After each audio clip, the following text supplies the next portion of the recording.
red alert, yeah. Got the dirt on my soul, no grandstanding.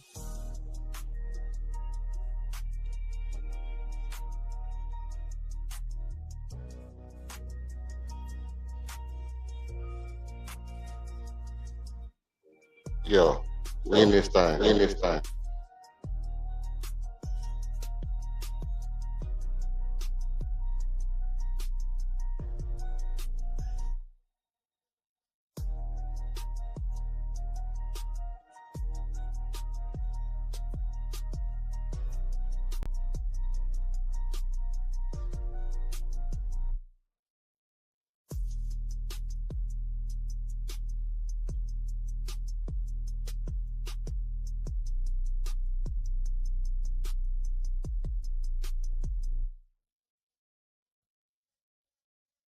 Red alert, get your body whole 12 alert.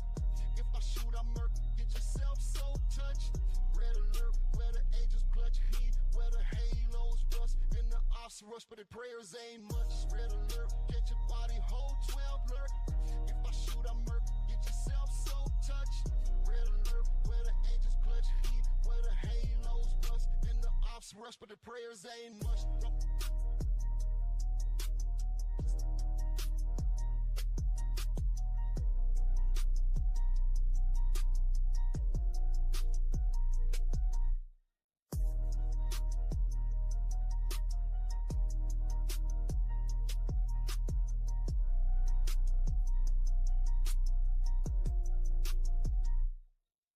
Red alert, get your body whole 12 alert.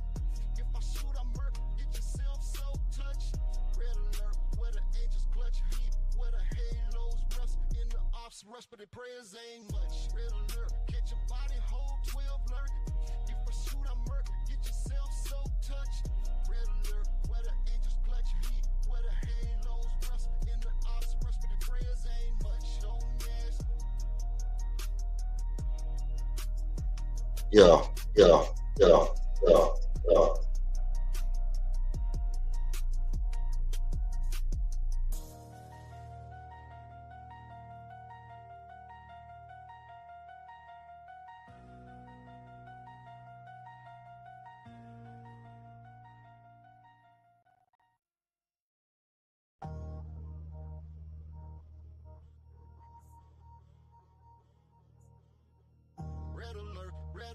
Red alert, yeah. Got the dirt on my soul, no grandstanding.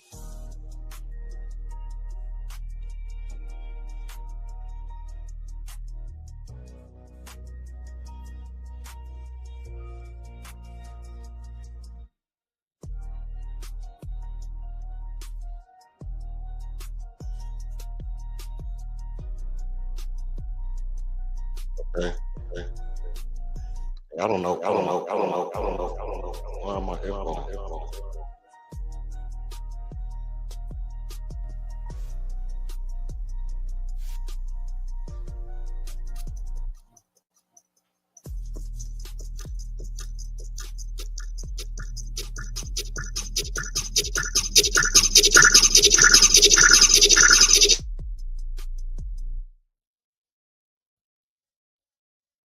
Red alert, get your body whole 12 alert. If I shoot, I murk, get yourself so touched. Red alert, where the angels clutch heat, where the halos rust, and the ops rush, but the prayers ain't much. Red alert, get your body whole 12 alert. If I shoot, I murk, get yourself so touched. Red alert, where the angels clutch heat, where the halos rust, and the ops rush, but the prayers ain't much.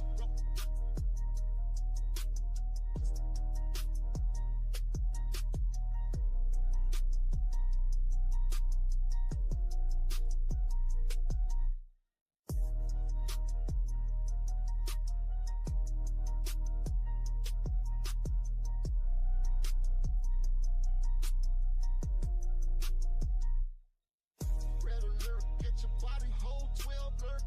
If I shoot, I murk, get yourself so touched. Red alert, where the angels clutch heat, where the halos rust, and the ops rush, but the prayers ain't much. Red alert, get your body whole 12 alert. If I shoot, I murk, get yourself so touched. Red alert, where the angels clutch heat, where the halos rust, and the ops rush, but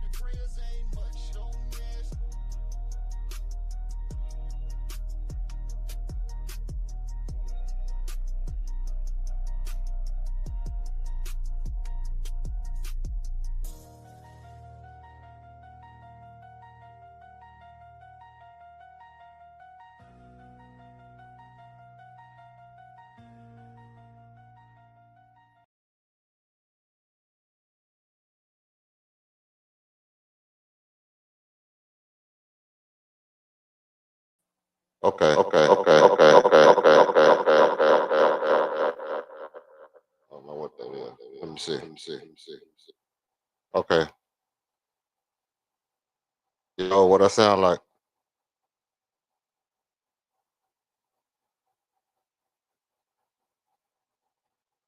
All right, that's better.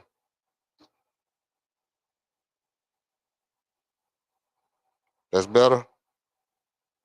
All right. All right, we can get into it now, man. Sorry about the little technical difficulties, You know how it is. We finna get right into this thing. It's finna get real. You better know what you heard, man. This ain't just hype, this red alert. You know what I'm talking about? We come to you unfiltered, uncut, and it's time to sound the alarm. Let's launch. All right. We're supposed to have a debate today. If you tuning in today, you tuning in for not news.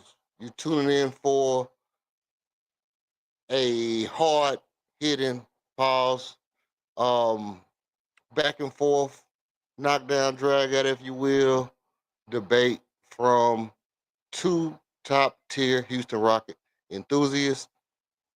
Um, both of us, said we was gonna show up today, and we both intend to bring our arguments and let y'all check them out and hear what just listen to them and you make a decision. So I don't want to talk too much about the debate because I want to give him a chance to get here so he can say it's a fair fight.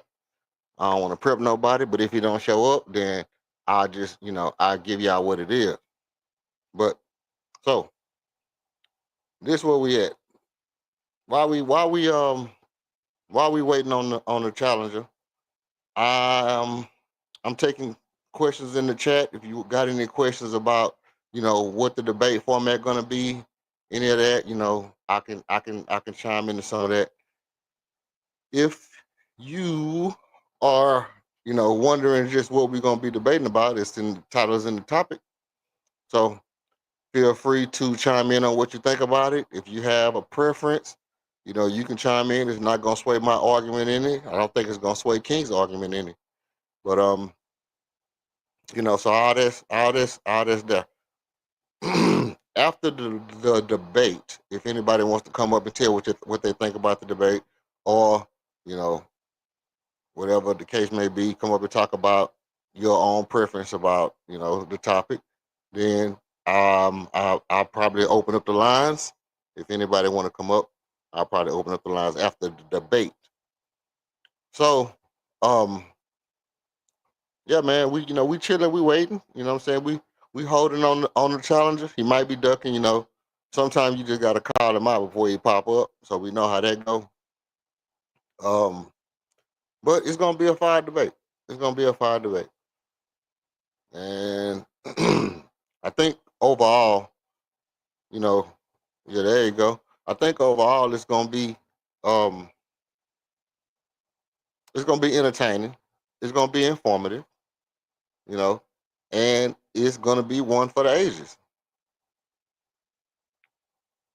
So I guess since he can hear me, I can start laying down the format. Um you can't hear me, huh? Put a one in the chat if you can hear me, King. And one if I sound good, because I was my mic was messing up earlier. It was echoing. I sounded like Transformer, not a Transformer. I was sounding like what's his name? Morgan Freeman, goddamn. They had your boy they had your boy echoing and everything. I thought, hello, hello, hello, hello, hello, hello, hello. Shit, I was resonating through all kind of dimensions. But yeah. Okay, so I can go ahead and start laying down the format. So when you come up here, we can have our opening statements. So that's basically how it's gonna go. I'm not gonna time the opening statements. I'm gonna let King get off his opening statements and you know, set up his premise or whatever. Um, you know, and we're going to, you know, he'll give his opening statements, why he, what why he took the debate, whatever he want to say to open up, and then when he go, I'll go. I'll give my opening statements. Boom, boom, boom. Since he's a challenger and I'm the home team, I'm gonna let him go first. He can come out. throw the first haymaker. I'm gonna take it on the chin, pause, and then the rounds will alternate. Once we get the ultimate statements out, round one and round two will be on the clock. I got the clock right there under my name. It's blacked out right now, but when I want to go second, you don't want to go second, Brody. You don't want to go second. But I mean, I'll give my opening statement first, if that'll help. How about I give my opening statement first, and then you go first on the argument. I mean, you if you want to go second, you the challenger. I'll let you choose. I'll let you choose. I'm the home team. I'll give you that. But you decide. If you go in first, I mean, if you want to go second, you got to give your opening statement first. That way we'll keep it even. So the person whoever going second in the debate, they'll bring their opening statement out first, and then I'll come with my opening statement. Boom, and then I'll turn around right back around, and then I'll go first. You go second, and then maybe we switch it on the second round, or we can alternate. You know, maybe we switch it on now. Then you'll have back to back. So we'll just let it alternate. That way you don't have to go back to back 2 rounds in a row, because that's gonna be hard for you if you have to go 2 rounds in a row. If you go second and then try to go third on the third round, I mean, I guess you might can. I don't know. It's up to you. It's up to you. I mean, we alternate. I had planned on going second, but I'll give it to you. Um, that's good. See, it say king on deck because you like to stack the deck in your favor. You know. But here we go. Here we go. So that's how we're gonna do it. We're gonna let him. We're gonna let the challenger decide. What position he want to go in. How he want it to run. But the clock will be on for rounds one and two. In the closing argument, I'll take the clock off again, and whoever went first in the opening statement will go second in the closing statement. So that's how we'll do it, and we'll just keep the middle rounds. You know, whoever gonna choose, and then boom, we'll alternate them like that. All right. So like I'm saying, round one and round two is gonna be time. The first and the last statement is not gonna really be time.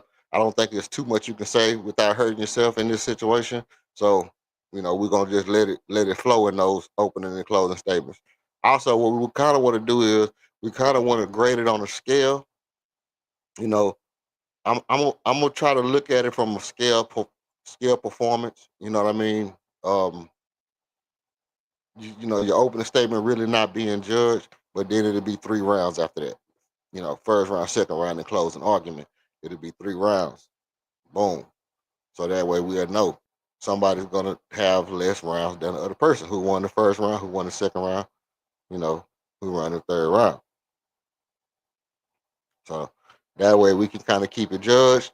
And then as we get into the season, I'm going to take off with the real tournaments. The people who come up and do these debates is going to have home court advantage. And then through preseason, and then after preseason, I'll probably go ahead and shoot out the first set of gifts, and we'll start the tournament over again. You know, something like that. Something like that. That's how we're gonna roll it.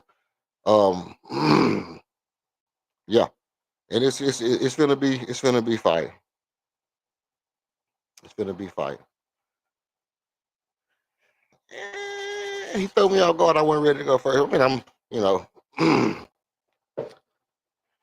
it's all gravy. It's all gravy. We ready for everything. All my days.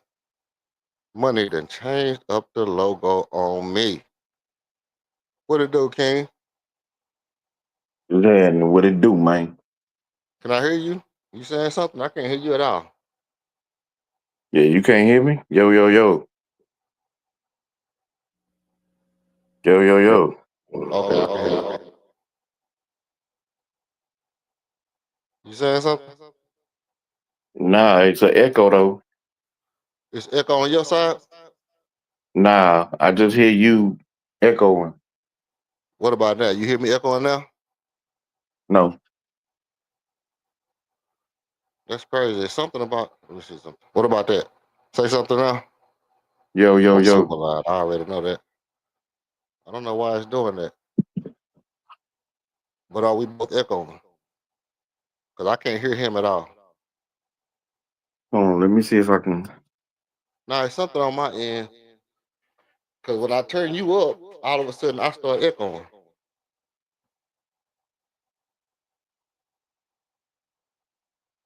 Okay, so am I echoing now? Yep. Echoing, huh?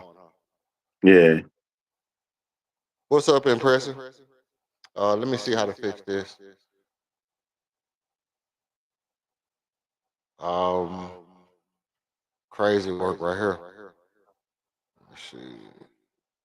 Mic settings.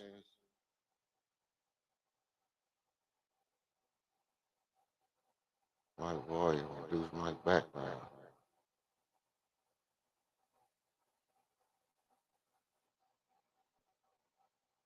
I don't know.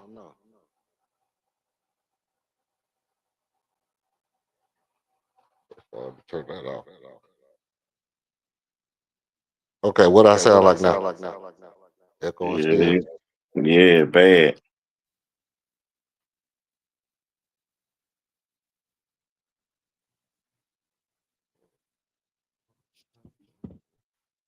Still? Yeah. Yeah, a little bit. I don't know what that is. Let me see one more thing.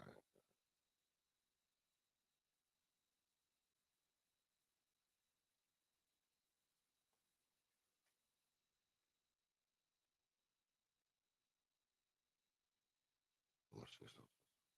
Okay. Still echoing. I don't know what that is. Do you have multiple things open? I got a bunch of stuff open right now, bro. I ain't gonna even hold you. It's just that I don't want to close the wrong thing and then can't open it up. But I got a gang of stuff open. But I usually have a lot of stuff open. I don't know. It's something new. The only thing I can think that it is the timer. So let me see if I cut this timer off. Will it stop?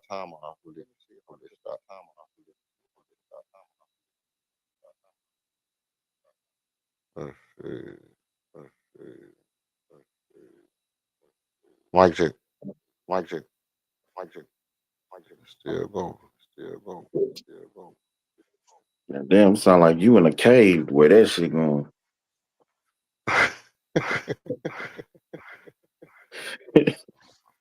That shit like sound like the movies. Hello, hello, hello. Let's see. When I do this, I don't echo, but I can't hear. Nigga, I can't hear him at all. you can't hear me? Yo, yo, Nah, I can't hear you. can you hear? I mean, Do I need to leave out and come Chris, back? can you hear him? You can hear him still, right?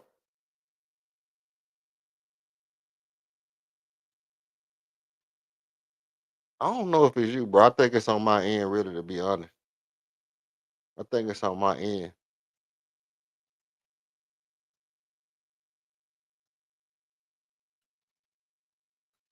Let me see something. Okay, let's see now. See? But I really wasn't echoing until he came up, though, right?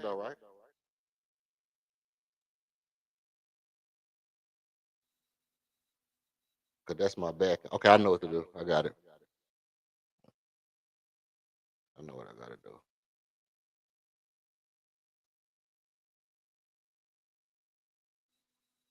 Now.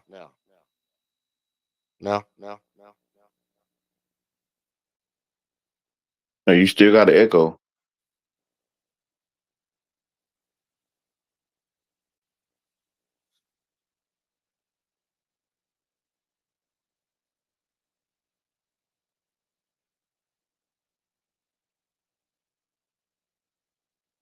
I don't know. Let's see. Let's just put this on. Okay. Still echoing. That's crazy. Do you got your echo canceling? all that stuff on.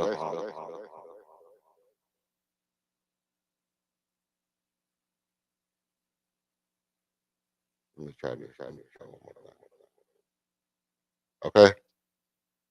Yeah. Can you Yeah, hear me? I can hear you fine. You ain't got an echo now. Okay. Let me see something then. Okay. If that works, then I'm gonna just do this like this. I'm gonna try something one more time, and then we can go ahead and fire it off. Cause that was the timer. That's really what it was. That was the timer. Oh man. Yeah, that was the timer. Okay. So let me I'm gonna check this right quick. Boom.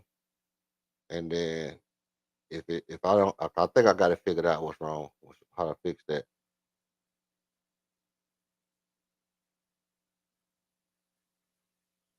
Give me 1 second. Okay.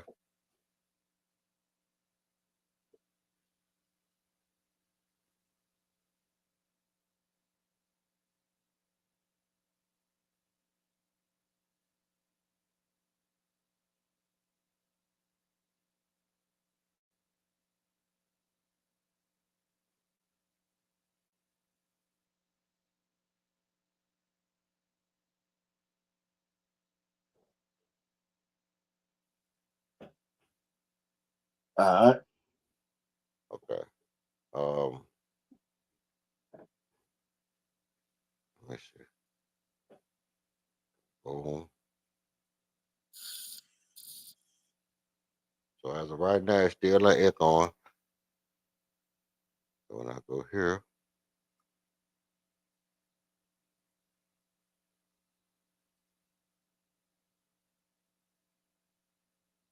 okay, still not echo on. Now you good. Can you still hear me? Yeah, you still good. You know, see, I had when I turned you down for some reason when I was turning down my backing volume, everything was running. But then once I got it, you know, once I closed out the once I closed out that other thing that I had the camera running on, that's when stuff got weird. Don't be alarmed, Renee. See, everything else working. It's just when I bring in the camera into the once I bring the camera into the dashboard, then that's when it get to tripping. Once I figure this out right here, we're gonna go ahead and fire it off.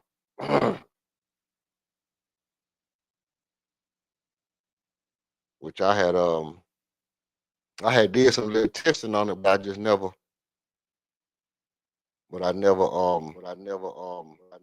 see now it's doing it again. See now it's doing it again. See now it's doing it again. See now it's doing it again.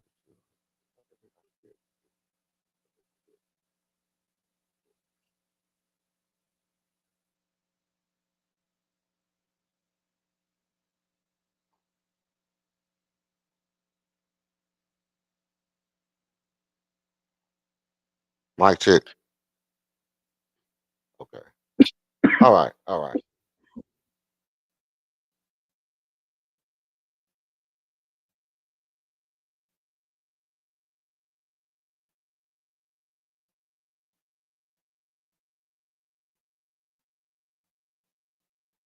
I got it. I got it jumping now. Now I gotta get that boy up on. Okay. She said she can hear both of them.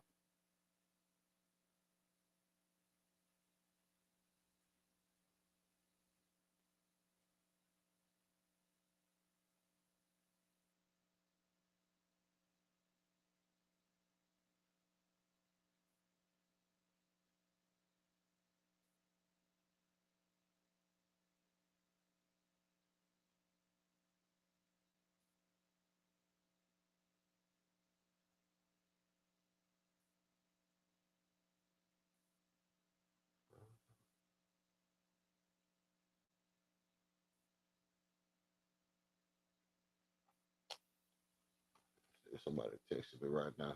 All right, I got it back. I got it back rolling. You ready for this? Yes, sir. Okay, let's get it. Let's get it popping. Get back to stage. Okay, now we good. Something like that.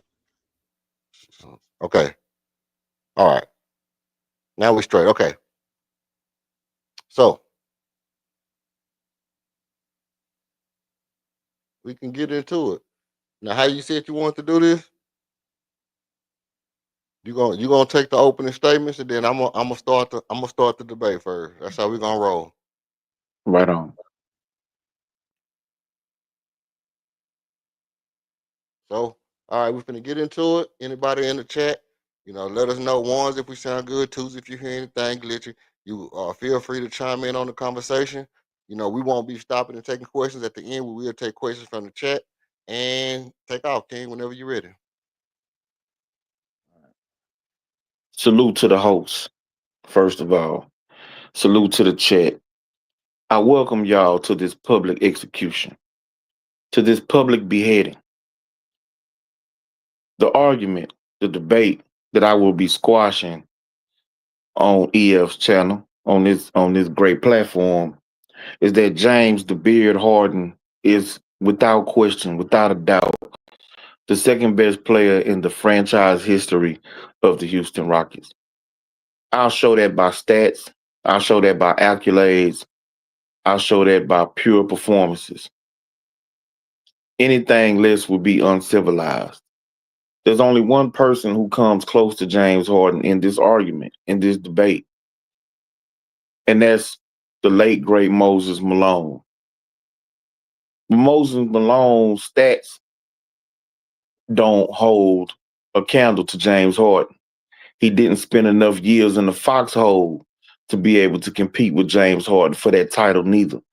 And being that neither guy won an NBA championship, the mere thought or fact of anyone who I'm expecting EF to try and put Moses Malone up against James Harden in comparison with their time in Houston will be a futile attempt.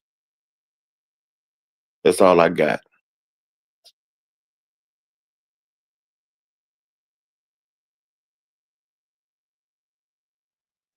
Great argument. Appreciate it. You know what? I do got a. Let me see what that is.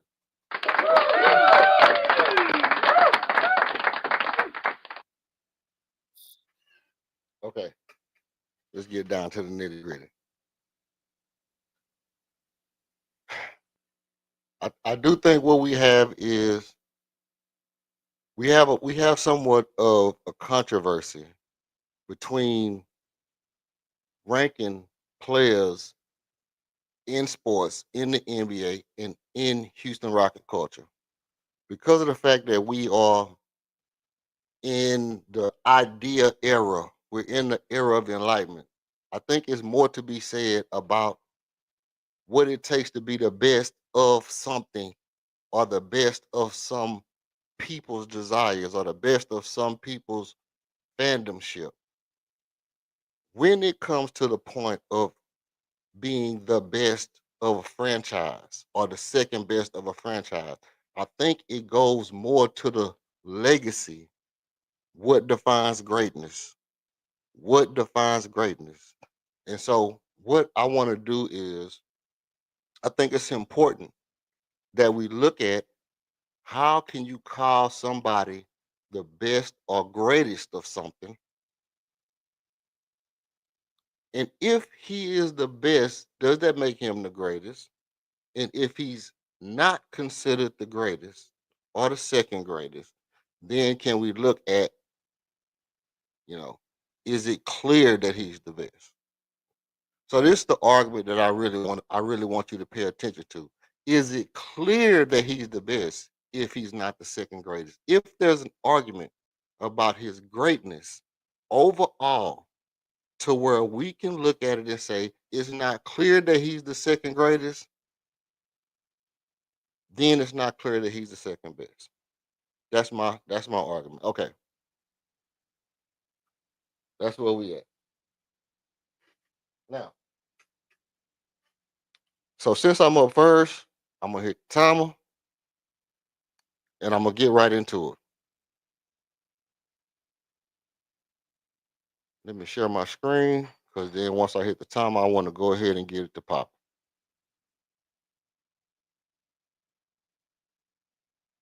Matter of fact, I'm gonna hit the timer first because I don't want y'all to be ready for this.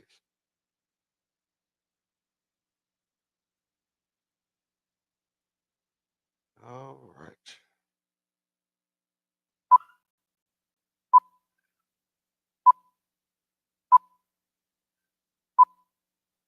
Don't be alarmed, Renee. Okay. So this is what we're looking at. I want to draw attention to something right here. Is Clyde Drexler or Robert Ory the second best Rocket ever? Is Clyde Drexler or Robert Ory the real second in legacy impact? That's what we want to look at. Legacy includes culture, heart, sacrifice. Those are key things that we're looking at in this particular situation with two of what I consider underrated, but still arguments for the second best Rocket ever. Why do I say this? What happens after you leave? What happens while you there? Clyde Drexler had Hall of Fame impact in the championships. He arrived in 1995, instantly helped win a championship alongside the King. He's a 10-time All-Star, Olympic gold medalist, Dream Team, top 75 all time, and competed fearlessly against Michael Jordan. One of the things that we want to look at is if James Harden was in the same situation as Clyde Drexler, would he have competed with that amount of effort and doggishness, even while getting torched? Okay. One of the only players considered to really rival Michael Jordan. Still averaged 19 points per game in his 30s, played deep into the playoff. After the title run, didn't just ride the wave, but he was also a key part of it. We're going to look at Robert Ory. He played only 4 seasons in Houston, but 2 of the seasons while he was there, he won titles. He was known for being a clutch player in the playoffs, 100 and 100 and 100. He left the team in '96, and after that, the Rockets never won. Never went to another title, but he did. He was a definite impact to the 2 titles. You could say for as greatness is concerned, Robert Ory is one of the greatest basketball players in the same vein as Wilt. He was just a star in his role. He was a glue guy, floor spacer in the area that needed. He changed the culture. When there's an argument that can be made, no matter how uncommon, the definite is reduced by the margin of that argument. I repeat that. When there's an argument that can be made, no matter how uncommon, the argument is, the definite is reduced by the margin of that argument. With that, I'm going to yield my time. I'm going to take this off the screen, and it should be right about now when we get to let King go ahead and get in.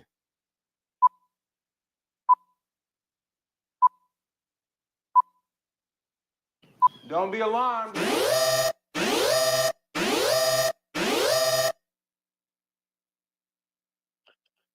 So do not be fooled. Do not be swayed. Hold on, let me get your clock going. All right. As soon as the buzzer go off, you can get it in. Don't be alarmed, Renee. So again, don't be fooled or swayed by the foolery. Okay, this is a typical magician, wolf ticket seller. They want to show you one thing when really they're trying to pick your pocket. Bringing up what players did before or after they left the Houston Rockets is not the debate. We're not debating all-time players, all-time success accolades, or legendary status. What we are debating is who stands head, shoulders, knees, and toes at the number 2 spot all time for the Houston Rockets organization. Okay, so that eliminates Clyde Drexler and Robert Ory. Robert Ory was nothing more than a role player. He was a very young guy. The Rockets had him for a couple of years, and that was it. That was all. They shipped him off um, for Charles Barkley. So he was in Houston a handful of years. Clyde Drexler played 3 full seasons with the Houston Rockets. 3 full seasons. He did win a championship, but I don't think that any player who's there for that short of a time can be considered an all-time great for that particular franchise. He is known as a Portland Trailblazer.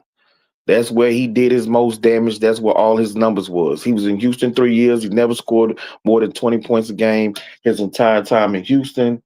Um, he was a nice addition, but he's nothing more than Chris Paul. And I don't think that anybody would consider Chris Paul, the best point guard of all time for the Houston Rockets organization. He wouldn't be put in those conversations. So, to my argument, James Harden spent 8 full seasons with the Houston Rockets. 8 full seasons. In those 8 seasons, he's an 8-time All-Star. He's 6 times first team All-NBA, 1 time third team All-NBA. He won the MVP. He's a 5-time score. No, he's a 3-time scoring champion, 1-time assist champion. You I don't have to dig into all of the numbers, which I'm going to dig into a lot of them, but you kind of get the point.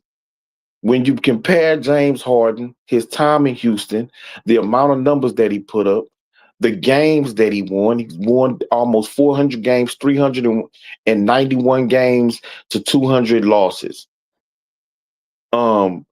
His career statistics as a Houston Rocket is at 29.7 points a game.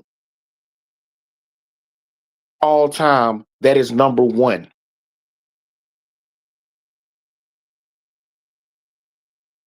That's my time.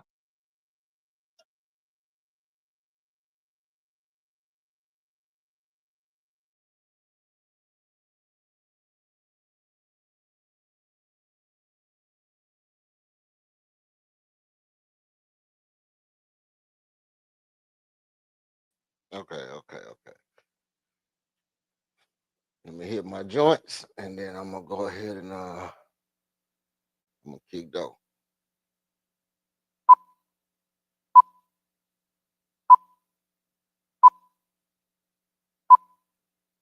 Don't be alarmed, Renee. All right. Now, as we see here, is Kevin Murphy second best Rocket ever? Is Kevin Murphy the second best Rocket ever? 17.9 points per game. That's 18 points a game. 4.4 assists, 13 seasons, all with the Houston Rockets. Former Hall of Famer, franchise leading scorer, still active in the Rockets community and media.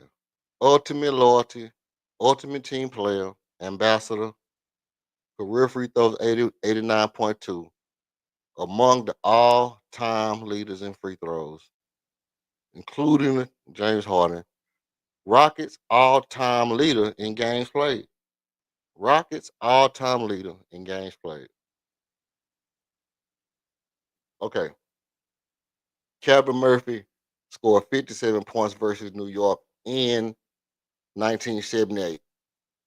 He scored 57 points on 24 of 40 shooting, 60% plus 9 free throws. He set a Rocket franchise single game scoring record that stood for 4 decades until James Harden surpassed in 2018. Despite his scoring, the Rockets lost the nail biter 106 to 104 at home. He played that type of game in a game as he lost. He went down swinging. Kevin Murphy was a fighter. At his stature, he was one of the most vicious, tenacious players ever in the NBA. So much to where he even fought to get in the Hall of Fame. Clutch playoff points. Let's talk about clutch playoff points. In a game 7 Calvin Murphy in the Western Conference Finals, scored 42 points on damn near 70% shooting. Come on, let's talk about it. 19 to 28. He did not go 9 for 11. He did not go 9 for 11 or 4 for 12 or nothing like that. He powered Houston's upset victory over San Antonio Spurs, a number 6 seed beating a number 2 seed. That's what we do. That's why we Clear City.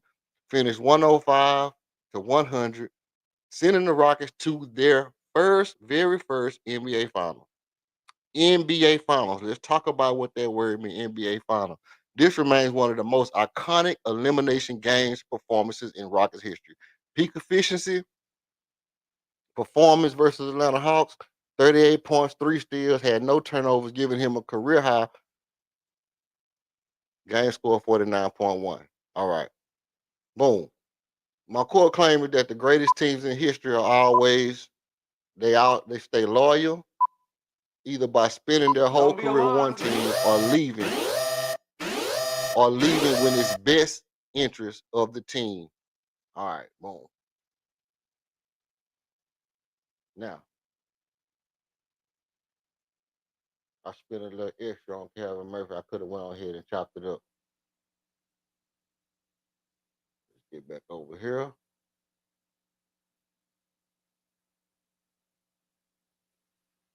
Let me remove my screen. I'm gonna hit the clock for you, then you can go ahead and get it in.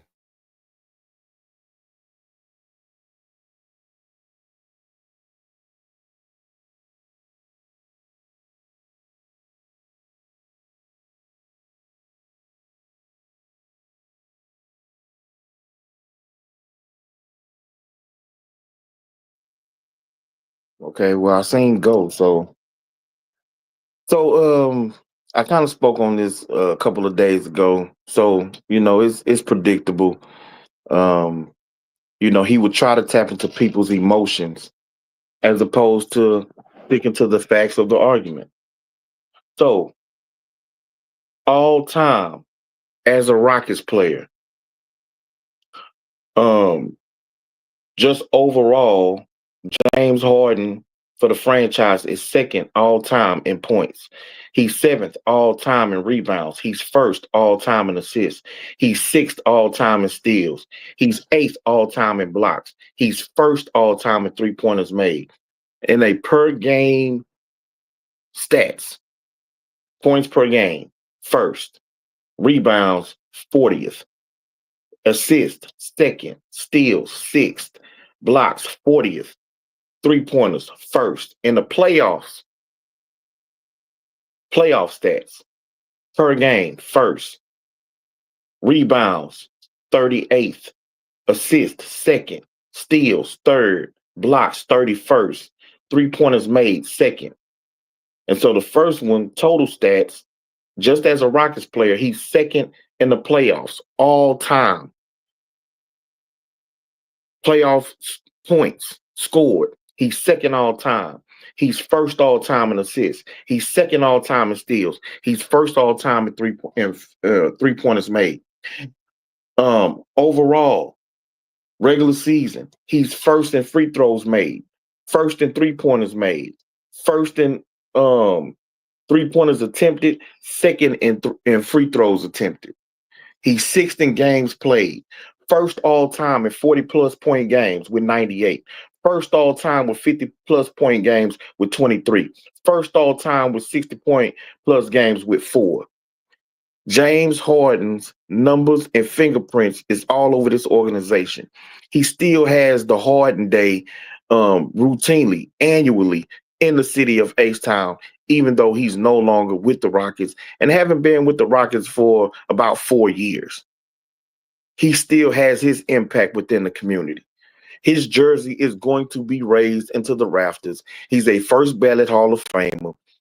And his legacy, what he is going to be remembered for, will be that of his time with the Houston Rockets.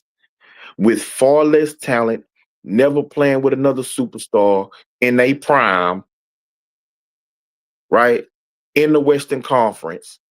He led the Houston Rockets to the playoffs the entire 8 years that he was here for full seasons, and he led them to the Western Conference Finals twice, taking one of the greatest dynasties of all time to 7 games. That's my time.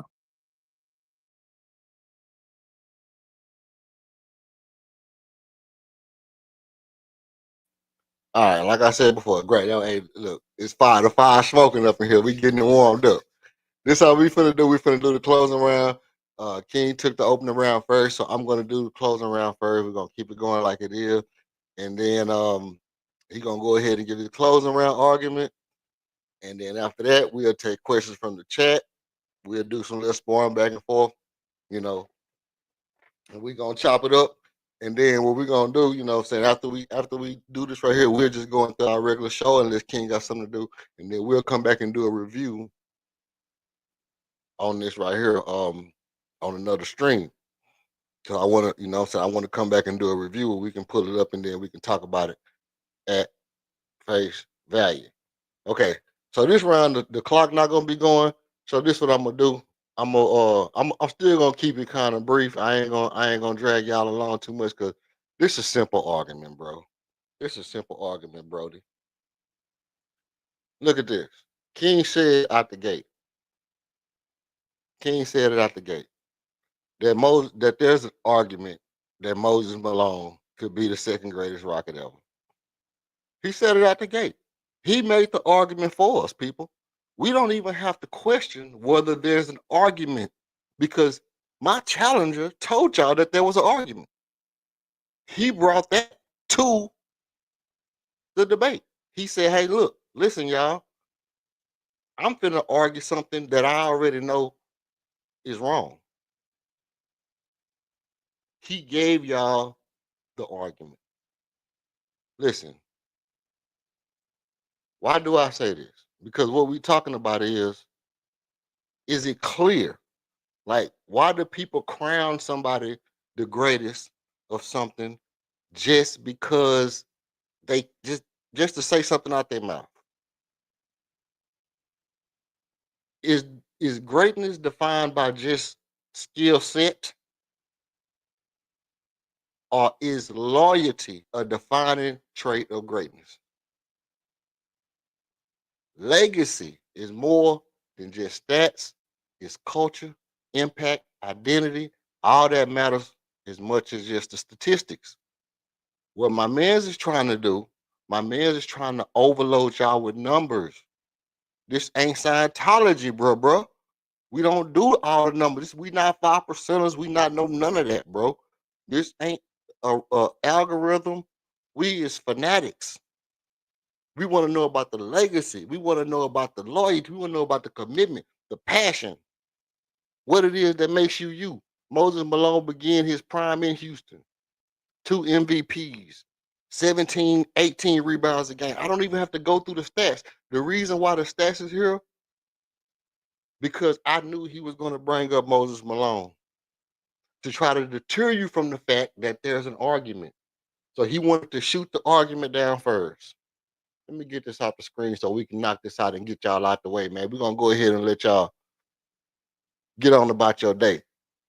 If anybody in the chat agree or disagree, look, hold on, like we on the time. I'm gonna approach that. But I see you. We're gonna approach. If y'all have anything to say, we're gonna let y'all get it off when it's y'all turn to get it off. If you want to come up and say what you gotta say, you can come up and say what you gotta say. I know it's people out there listening that got something they want to say. Greatness is about winning. Greatness is about legacy. Greatness is about giving the people who come after you shoulders to stand on. Is the person with the most skill automatically the greatest or the best?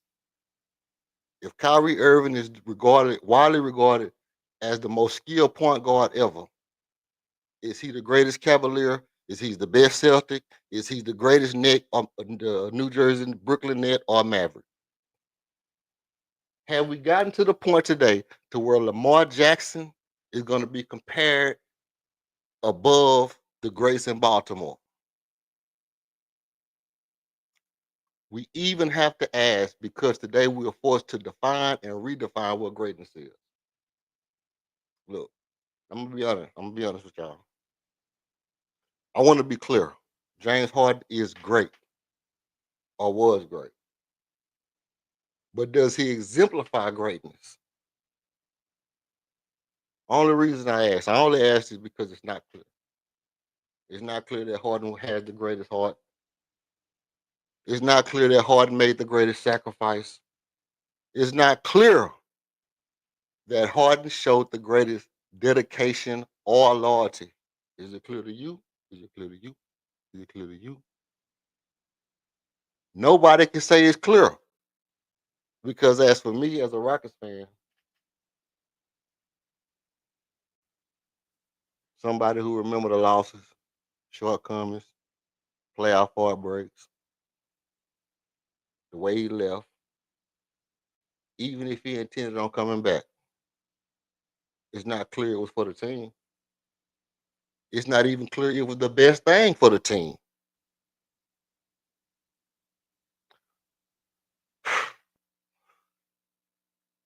Look, other players in their past, even past their prime, they brought championships to Houston. Other players weren't the biggest stars, but their impact was felt in the rings they brought to Houston. And then the rings they took everywhere else. If Harden was the clear cut number two, guess what? This debate wouldn't even exist.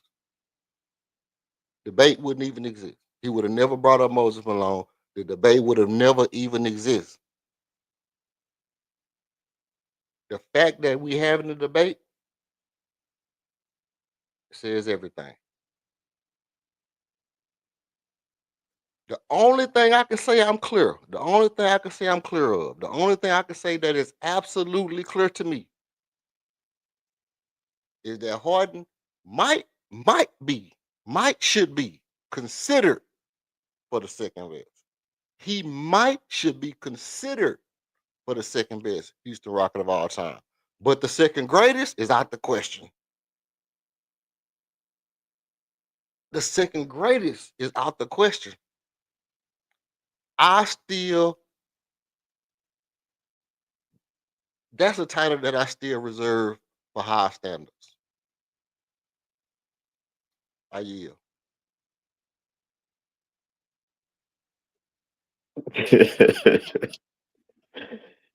I hope you're paying attention, people.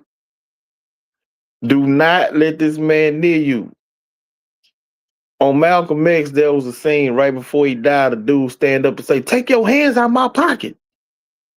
This man is trying to distract you so that he can pick your pocket. Understand, when I mentioned the late, great Moses Malone, my anticipation was that that's the guy he was going to try to put up against Harden. I never said it was a debate. I specifically said Moses Malone don't have enough years in the foxhole. He wasn't on the Rockets long enough. And even if you do consider that he was there long enough, his stats, his impact, overall, his time in Houston does not stand the test of time. He had more success in Philadelphia than he did in Houston. It's no way he could be put up against James Harden if you look at it critically. But he decided not to go with Moses Malone as his argument. He tried to take you down the yellow brick road and led you nowhere. This is all sleight of hand. Oh, if there wasn't a debate, well, then we wouldn't be having this debate. How does that sound, people? That's not even partially a logical argument. People debate everything, right? Pumpkin pie versus sweet potato pie. Michael Jordan versus LeBron. Michael Jordan is clearly the GOAT. But that's what we do in this society. Everything is a debate. That is a crazy, crazy, crazy argument for him to try to make. James Harden's legacy. He is a first ballot Hall of Famer. That's what he's going to go down as. First ballot Hall of Famer. top 75 player of all time, top three best scoring guard of all time, one of the best scorers, maybe top five scorers, just flat out scorers of all time. For his era, he was one or two. You're going to either say him or you're going to say KD. And KD never put up the scoring numbers that James Harden did for any regular season. He never averaged 36 a game. I don't think he ever averaged 34 a game. He never had a 60-point game. So there, if you want to talk about an argument, you can argue who was the better scorer in their era between James Harden and KD. There's no debate on who stands at number two all time for the Rockets. Again, he lifted the Rockets out of purgatory. That team was not making the playoffs. They had missed the playoffs 3 to 4 consecutive years before James Harden got there. And the moment he walked in the door, not only did he turn the Houston Rockets into a playoff team, he turned them into an NBA championship contender. And that was for the vast majority of his time in Houston. There is no debate. There is no debate. And last but not least, because I'm not going to waste y'all time, you know, with the nonsense of trying to play sleight of hand, to misguide y'all. Loyalty that he wanted to speak on. This is a business. At the end of the day, that's what it is. Us as fans have no loyalty for guys once they leave our building. I don't care how much you like them or love them. When they leave your organization, you turn the page on them. Some people hate them. Some people burn their jerseys. You know what I'm talking about? Other people take it in stride and they just remember them for what they brought to their franchise. I'm one of those guys. When Jerry Rice left the San Francisco 49ers, I didn't hate Jerry Rice, but I wasn't holding on to it. It happened. Joe Montana left. Deion Sanders got traded. Terrell Owens left. These are all Hall of Fame players. When they left my franchise, that was it. So I'm not going to put some loyalty label on the players when they are in a business agreement with the team. They get paid to provide a service. And so if they decide to take their talent somewhere else to get paid somewhere else, so be it. It does not erase what James Harden done for the Houston Rockets franchise. It does not erase what James Harden does every single offseason in the city of Houston for young kids, who don't have. Man, I hope y'all can still hear me. I got a phone call. Can you hear me, EF? You good? You good? Yeah. So it doesn't take away from, uh, kids in the city who don't have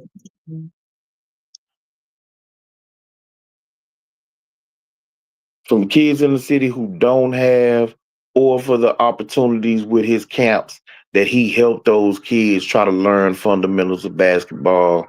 This all comes down to James Harden, number two all time for the Houston Rockets organization. There is no debate. Clear cut as it comes. That's my time.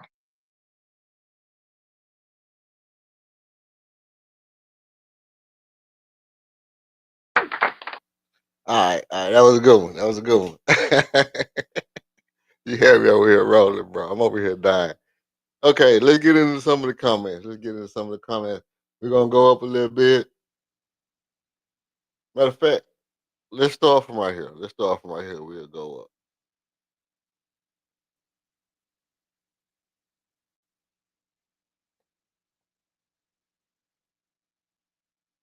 Okay. Matter of fact, We just go from right here. I think Harden holds 2 titles for the Rockets. Most disappointing and second and the second best Rocket ever. Oh my days. If he had a better Honestly, I playoff agree with record, that. there would be no decision.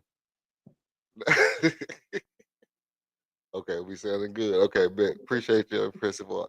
Uh, If he had a title or two, he'd be in the argument against Elijah Warren, being that Most he could definitely. never get over the hump and get to even win one championship.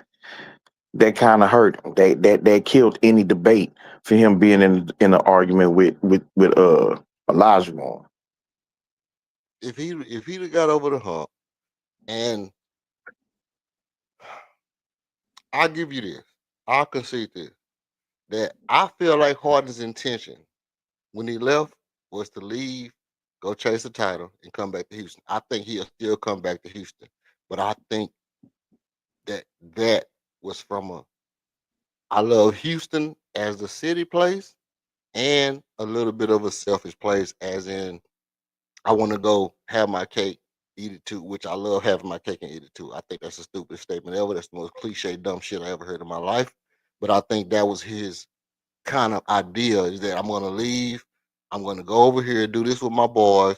I'm going to come back and I'm going to end up my career in Houston. But I think it was from a selfish place. I don't think it was based on what was best for us as fans and as Houston Rockets.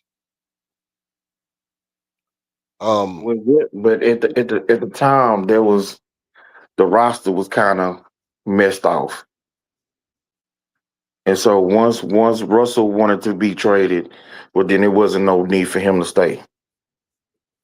But see, he still could have just stayed and been like, okay, boom, I'm just gonna go out here and get my numbers, and we still lose. I mean, yeah, he can carry a team to the playoff by himself. But I mean, even if he'd have been like, okay, I'm hurt for a year. If he'd have went to Stone and said, hey, Stone, look, I'm gonna be hurt for a year, bro. So y'all can go ahead and tank this year and get these draft picks.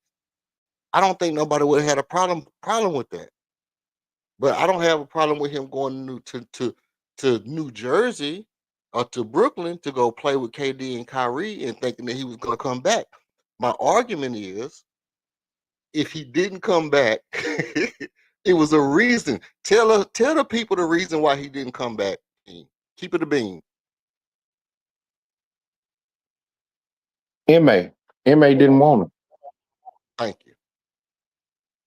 him. Thank Ma you. didn't want him, but that Ma had a vision on how he wanted the team to play. And so it was a defense. It was a defense first vision. He needed somebody that was going to buy into it. I don't think that he wanted the. Hold on. No, so this is the thing. Listen to what he's saying. Ime didn't want the man back, even if the argument that I made was clear. Is that the fact that he didn't make it back to Houston when he had a chance to come back? It points directly to the fact that there's an argument to be made about if he's the best, the greatest, or any of that. That's Because if you false. was that boy, Ime would have been like, "Come on back." Let me tell No, you something. If Elijah that's Warren or no, Clyde Drexler, Robert Horry would have been like, "Hey, I'm ready to come back to Houston." Ime would have took him back. It's a reason bro. why they didn't take him back because they felt like something about his bestness or greatness wasn't going to help the team. It was going to make the team worse. So they passed on him. No. There's goalpost movement and hyperbole. You can't say that because Ma wanted to go a different direction that means James Harden wasn't going to help the team. That's ridiculous. He's clearly That's a not what I better said. player. He's clearly a better player than Fred VanVleet. But Fred VanVleet would buy into a defense first approach. James Harden wouldn't. Fred VanVleet would buy in to the offense or the system not revolving around him. James Harden is a system all by him in himself. He said as much. You got a team full of young players. Ime Udoka is trying to teach these guys, to play a certain way. That doesn't take away from the greatness that James Harden exhibited as a Houston Rocket. You're trying to conflate the fact that MA didn't want him. That means he wasn't that great. No, we're not doing that, EF. Like you moving the goalposts and you trying to fool people, man. Nah, this ain't no goalpost, bro. This ain't listen. Let me tell you something. I ain't conflating, inflating. I ain't, you know what I mean? None of that. None of that. The flamboyant, I ain't doing none of that. I ain't moving no goalpost. No, none of that. All I'm saying is simple. What I'm saying is simple. If Drexler would have left in like right after the years that he was in his prime, like right after the years that he was in his prime, if Drexler would have left and been like, hey, I'm gonna go over here, play 2 years away, and then I want to come back, and he tried to come back, you don't think the Rockets would have took him after tanking and getting 5 or 6 rookies? Yes, they're gonna take him back. They're gonna take Drexler back. They're gonna take Kevin Murphy back. They're gonna take Moses Malone back. The fact that they didn't take James Harden back was clearly indicative of what you said. His bestness also can be attributed to his lack of defensive prowess or his lack of desire to play defense, his lack of effort on the defensive end, the sacrifice. So the things, the words, the key words that I was saying was sacrifice. Heart. Did he have that? Now, James Harden was on Rockets teams that was in the top 5 defensively. So that's not it. And you saying what MA would do with those old players back in the day is hyperbole. You don't know that he would want an old Clyde Drexler. You don't know that he would want Robert Ory. Like you simply don't know. You don't know that he would want Calvin Murphy. This is just hyperbole by you, bruh. James Harden did play defense, but again, I'm saying I don't know. MA never said why it was. This was all just reported. But the team, the organization wanted Harden back. Tillman Fertitta wanted him. Raphael Stone wanted him. Tillman But since Fertitta they had said just pray for hired it, Victor. He said Tillman Fertitta said pray for Victor. You talking about a dude who said I'm pray for talking Victor? about in free agency. Yes. He said pray for Victor. That was our He said what Victor though. how many years had we been what's the name? We had been losing a couple of years. Man, What was listen, but that? listen to this though. You said that James Harden lifted his team out of purgatory. Bro, we was above 500. No, we was We was not. above 500. Listen, in 2010, 43 and 39. In 2011 and 2012, 34 and 32. We was above 500 both years before James Harden arrived. We missed the playoff, but we was above 500. Bruh, That's just bruh, because the West is deep. how can you be 34 and 32, fam, in this 81 games? Hey, well, hey, that's the How? numbers I got. That's the numbers I got. Yeah, well, I don't know I what didn't numbers do. you looking at. Them numbers is wrong. And Listen, you say 43. 43 That and ain't what I remember. 39. Okay, I'd have to go back and look at it and see if that was, before um Yao Ming had left or whatever. I'd have to dig back through it. And I didn't got in my car. But And then you made a again, point like James bro, Harden. bro, James I didn't Harden was already still here won. I from won his that prime. debate he have just for the record. You still trying to debate the debate? I Nah, we smoked you gonna in that already. we taking comments, but I'm gonna let the chat decide. I'm gonna let the chat decide. We was touring. We did 3 rounds. Your round was first. My round was second. Boom, boom, boom, boom, boom. And the third round, we're gonna let them choose on the first round who won, who arguments, and then second round who won, and then third round who won. If they say 2-1, 3-3, 1-2, 2, whatever, one for your favor, two for your favor, and we'll let the chat decide. But right now, I'm just taking the chat, what the chat saying, and we'll let them think about it while we had this discussion. Uh-huh. El Kid said Russ would have stayed if he knew Harden was leaving. Think about that. Your Well, teammate would hold have stayed on. again. Russ, no, because Russ was the first one who said he was leaving. If you remember, he first because he came out knew Harden. after we hired Stone and said he wanted to be moved. James Harden said it after that. At first, it got reported afterwards that he wanted to be moved. Then he came out when the regular season started. Because remember, he did start the season and play the first few games of the season.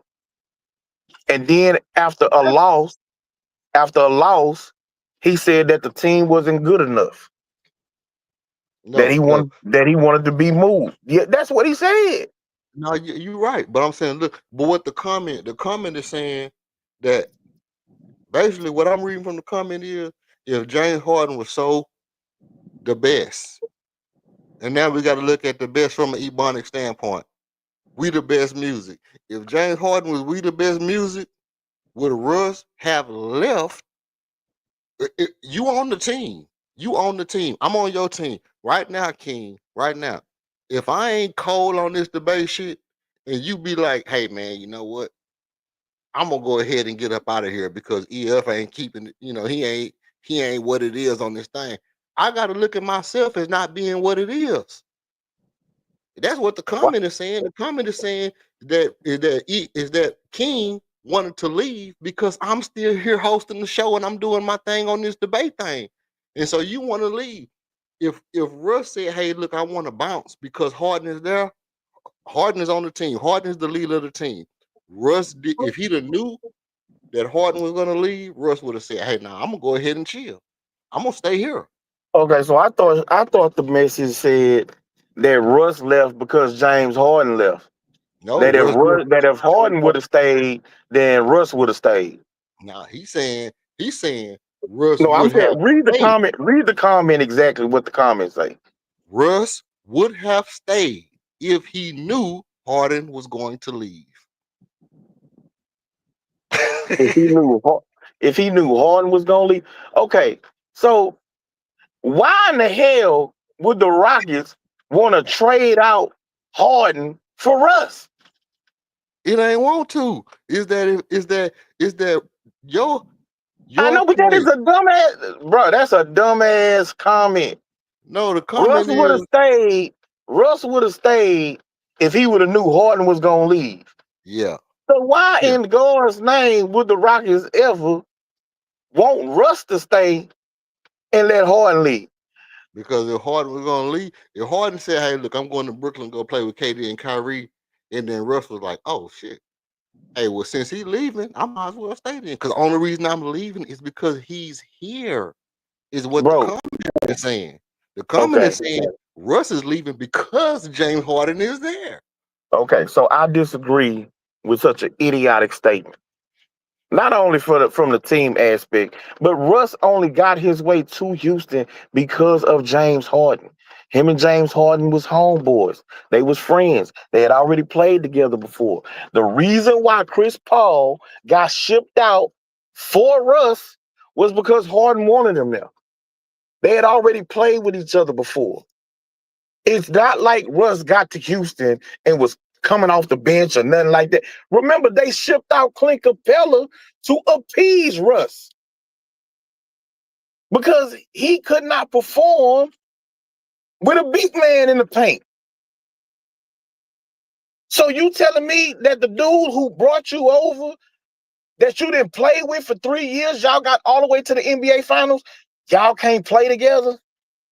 If I'm not mistaken, Russ probably had his best season statistically, not statistically, as far as raw numbers, but his shooting numbers was amongst his best of his career.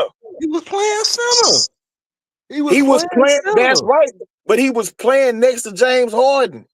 He was sacrificing, which is something James Harden has never How done. was he, He was how playing was he out of his position, dog. sacrificing? He's a point guard playing in the dunker spot. He was playing literally. He was playing center. He's a point guard, bro. Has He James wasn't playing Harden? in the, he Has wasn't James playing Harden in ever the been a dunker power spot. forward? Hold on. Yeah. He wasn't playing in the dunker spot, number one. Number two, he wasn't guarding centers. He wasn't guarding big men. Big men was guarding him. That's what they did. We went basically 5 out, And because of his inability to shoot the ball consistently, teams put their big man on him. He wasn't No, guarding the opposing team's big he was men. playing in the That's post, why we bro. had traded for uh oh boy, Robert Covington. We traded for Robert Robert Covington Covington, and Bua Butte. We had Luke Bua Butte, Robert Luke, Covington, and Luke Russell wasn't Westbrook. there no more. Okay. Luke Mbamute wasn't there. We had PJ Tucker and Oh we yeah. had Covington. Daniel House, yeah. Those was the dudes that was guarding the bigs. He wasn't guarding no fives. He wasn't playing the five. He was still handling the ball. He was still pushing the ball in transition. He was still getting his shots. It's just he was being defended by big men. Yeah, That's all it was. And the team did that for him to appease him because no, he could not perform with a big man in the paint because teams were just leaving him no, and no. forcing him to shoot. That's not true. It had a lot to do with the way James Harden played and Daryl Morey's inability to separate himself from the pat ball. From the pat. Daryl Morey wanted to make James Harden this golden thing so bad that Daryl Morey sacrificed the whole damn Houston Rockets franchise for Daryl Morey and James Harden. It was James Harden's inability to catch the ball and shoot it, bro. He wouldn't play off the ball for nothing. You got a point guard you got a point guard, bro, that just broke NBA records 4 years in a row. You bring him in, and James Harden won't play off the ball. He won't play off the ball. He didn't play 2. He didn't play 3. He didn't play 4. He had one of the best interior defenses in the history of Houston Rockets basketball, bro. No guard was shutting down niggas like dudes like that before. James Harden defense inside was immaculate, but he wouldn't play. He wouldn't just say, "Hey, look, I play small forward. Let Russ run the point guard. I'll play shooting guard." And when they switch, it's me and Russ out there together. He wanted the ball in his hand because he felt like he was a better dribbler, and he might have been a better dribbler, better passer, but he wasn't the better rocket. Bro, you just making it up as you go. This man played off the ball with Chris Paul. He played off the ball with Chris Paul, and he was off the ball some with Westbrook. I don't know what you expected James Harden to do that he's the best player on the team. He's the best passer on the team, especially with Westbrook. Now I say that Chris Paul was a better passer than him, but he got off the ball for CP. And he got off the ball for his homeboy in Westbrook. Like you are really just trying to rewrite history, saying that James refused to get off the ball is not true. It's simply not true, bro. He sacrificed for those guys because he wanted to win. At the end of the day, Westbrook could not get it done. That's how he got clowned in the Lakers series. He couldn't get it done, bro.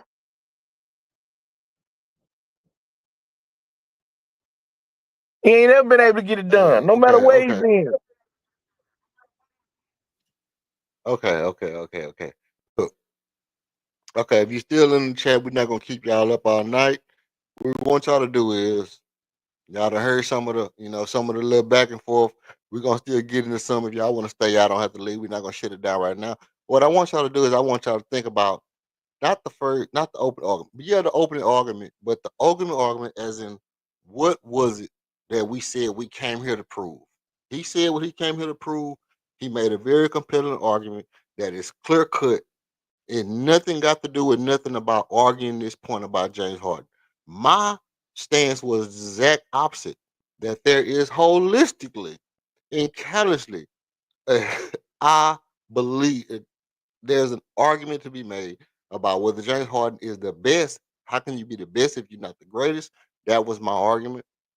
Um, But and we yeah, you both you played moving out. the go you moving the goalpost. That's not what our debate was. I'm just telling what already happened. I'm just telling what already happened. You made your argument. I made my argument.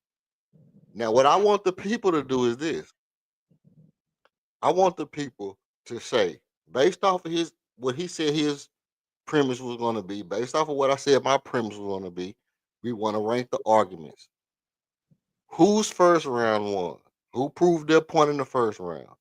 Whose second round won? Who proved their point in the second round? Who third round won? Who proved their point in the second round? Whose argument was the most compelling? And we're going to do challenger versus home team. He's the challenger. You can put 3-0 if he won all 3 rounds, put 0 if I lost all the rounds. So it'll be 3-0 for him. Or if he won 2, then you put 2-1. 2 for him, 1 for me.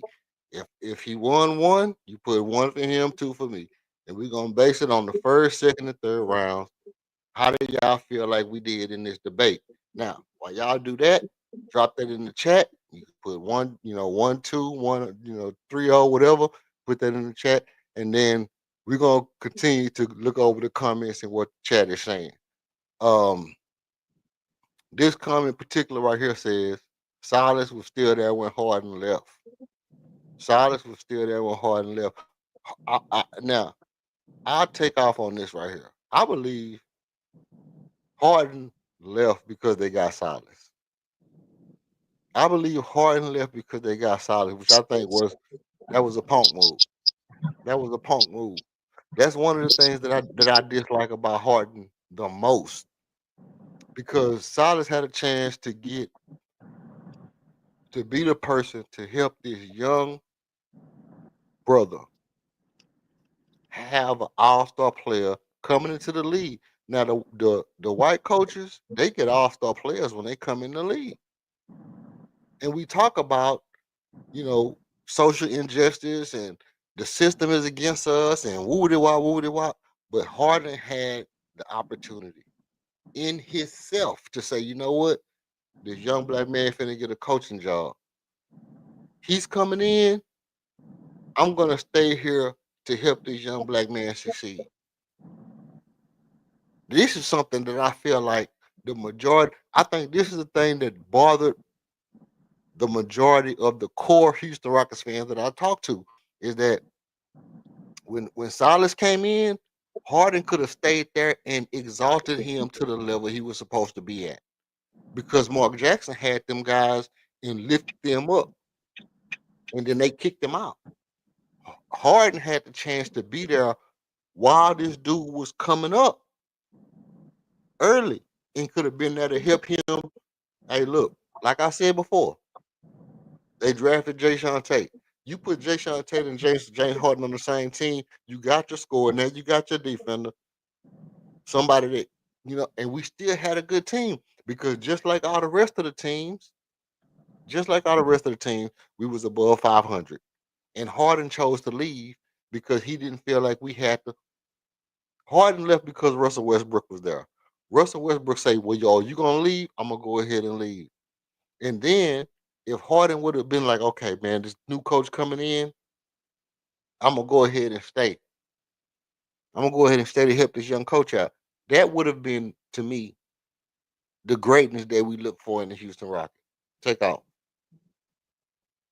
Well, number one, James Harden is partially the reason that Silas even got that job. But I do believe that James Harden looked at the construction of the team. Most likely, he knew that Westbrook wanted out because Westbrook said he wanted to run his own team, right? So I believe that James Harden looked at the construction of the team. Did you just say that you could have put James Harden with Jay Sean Tate and that the team would have been good? Come on, EF. Come on, man. Like Boosie say, come on, dog. Jay Sean Tate is not moving the needle for nobody. James Harden is now in the league for 11 years at that time. and he had already been in 11, going on year 12, and you want an unproven head coach to now be his coach to help him win a title. And you didn't got rid of Clint Capella, so you got no big man. And the big man that you bring in is injury prone Boogie Cousins. Like, this is the roster that you are putting around him. And he's steady coming up short winning the title. He wanted out to go try and chase a ring. Me, I didn't necessarily, dog him for it. I understood what that team was. That team was not good enough to compete for a title. It simply wasn't. You get all the way to the Western Conference Finals against Golden State. You see a game 7, but your co-star got hurt in game 5. So you missed that opportunity. The next year you come back, you don't get back to the conference finals. You get eliminated in the second round. And if you go back and look at that series on what James Harden was doing and what his co-star Chris Paul was doing, he was frustrated. He was upset, and they got rid of CP for Westbrook. And then you turn around the very next year and you get eliminated in the second round again with Westbrook because he can't perform. So he done had back-to-back point guards come to the roster who could not perform in the playoffs. And then you bring in a never-before head coach to be his head coach. He didn't had all his success with D'Antoni. It was time for D'Antoni to go, but at the end of the day, if you're gonna get rid of D'Antoni, you gotta bring in a proven coach, somebody who's gonna really have a vision, and then you gotta attack the offseason with a real plan in mind. They had no plan on how they was gonna build that team around James Harden, so he left. Like that's it, bro. Like I'm not gonna dog James Harden for leaving now. I criticize how he did it when he went in front of the media and talked shit about his teammates. That was foul. You know what I'm saying? That was foul to me. But again, I think that's that's somebody all who's that he did. In that's fact, somebody trying to force their way out the situation because the Rockets was saying we not trading James. right. So that's he felt he had to go to that extreme to force his way out. I still think it was lame though. Look, okay. It's a lot to unpack. It's a lot to unpack right there. James Harden and Russell Westbrook. You got rid of CP3, and you got a point guard that had led the league in Hall of Fame type shit for the past 4 years. Russell Westbrook was no scrub when they got him, bro. When he got to the team, Russell Westbrook he had just made himself a Hall of Famer by doing the impossible for 4 years. He came to Houston, and then all of a sudden he became what? On his downslide. That has a lot to do with James Harden not being able to make players better. What? Oh my God. It has a lot to do with that. He couldn't make Oh a my great player God. better. Russell Westbrook should have been, and I Oh mean, my yeah, God. I'll put some of that on Mike D'Antoni. I put 50% on Mike D'Antoni, 50% on James Harden. Give him 50-50 because Russell Westbrook had just came off another remarkable year when he came to Houston, and we got rid of a dude that was guaranteed to be hurt in Chris Paul. Chris Paul was going to be hurt regardless. James Harden and Russell Westbrook should have been better. Now, that being said, I think the problem with the Russell Westbrook versus James Harden thing is, yeah, James Harden was the more valuable player, the more polished player, and he was a Houston Rocket staple. So obviously we're gonna take Harden over Russell Westbrook. But I think that overall, I think when you look at the type of player that makes up the culture of Houston, Russell Westbrook was more that type of player. Like I said, if he chose to if he chose to come in and they told him we're gonna let you play the four, he played the four. You're gonna play the three, he in the three. You're gonna play the five, you in the five. James Harden said, I'm the system. I'm the point guard. And ever since Rick Adams showed me Steve Nash tapes, I'm gonna do that. I ain't doing nothing but that. And then when you talk about him deferring to Chris Paul, every time we seen Chris Paul with the ball, James Harden was just standing at the outlet line. He was just standing at the 10-second and just standing there with his hands on his hips, just looking like, how many times this dude got to dribble to get to the free throw line. That's what James Harden was looking like. Every time Chris got the ball, he had this look on his face like, how many times this dude got to dribble to get to the free throw line and shoot this midi that everybody in their mama know he finna shoot. That's what James Harden was looking like every time. And look, I'm not taking nothing away from him for leaving. I'm taking something away from him because when it was time for him to come back, the coach that we got right now, that we all widely regard as one of the five best coaches in the NBA, he looked at James Harden and was like, man. So you got to take something away from him, bro. You got to take something away from him just because of that fact alone. Just because of that fact alone. I mean, No, you got to, bro. You got to. You got to. no. If somebody come to me and they say, "Hey, look, you know, uh, King ain't been on your site, but I'm gonna come on your site," and I'd be like, "All right, cool, cool. I don't need King on my site if no disrespect Mo Beasley, but if I be like, hey, Mo Beasley on the site now, I don't need King. I don't even know who Mo Beasley is. Shout out to Mo Beasley. I don't know if that's my boy Mo that be on here, but if it was like, hey, Mo Beasley on the site now, I don't need King on the site. You gonna be like, what, man? Now King was man. You Well, see what I'm no, saying? because again, because you decide that you want somebody else on your channel over King, don't take away King's greatness. You dig what Exactly. I'm saying? You can't diminish my star because you want to try you want to shine light on somebody else, man. It don't work like that. It don't work like that, bro. Kind of does. That's just his own preference. That's the way MA wanted to move. You dig what I'm saying? And so James Harden had already solidified himself in the city of Houston. So he coming back to his city, to his team, and this young coach. Remember, MA only coached for 1 year as a head coach. And You was dig what I'm suspect. saying? Was suspect. Huh? And was suspect as a head coach. He was suspect. No, I ain't saying he was suspect. I mean, he got his team to the finals. But my point is that James Harden comes back to that team. He knows everybody in that organization. He knows them by first name. You dig what I'm saying? He has real relationships in there.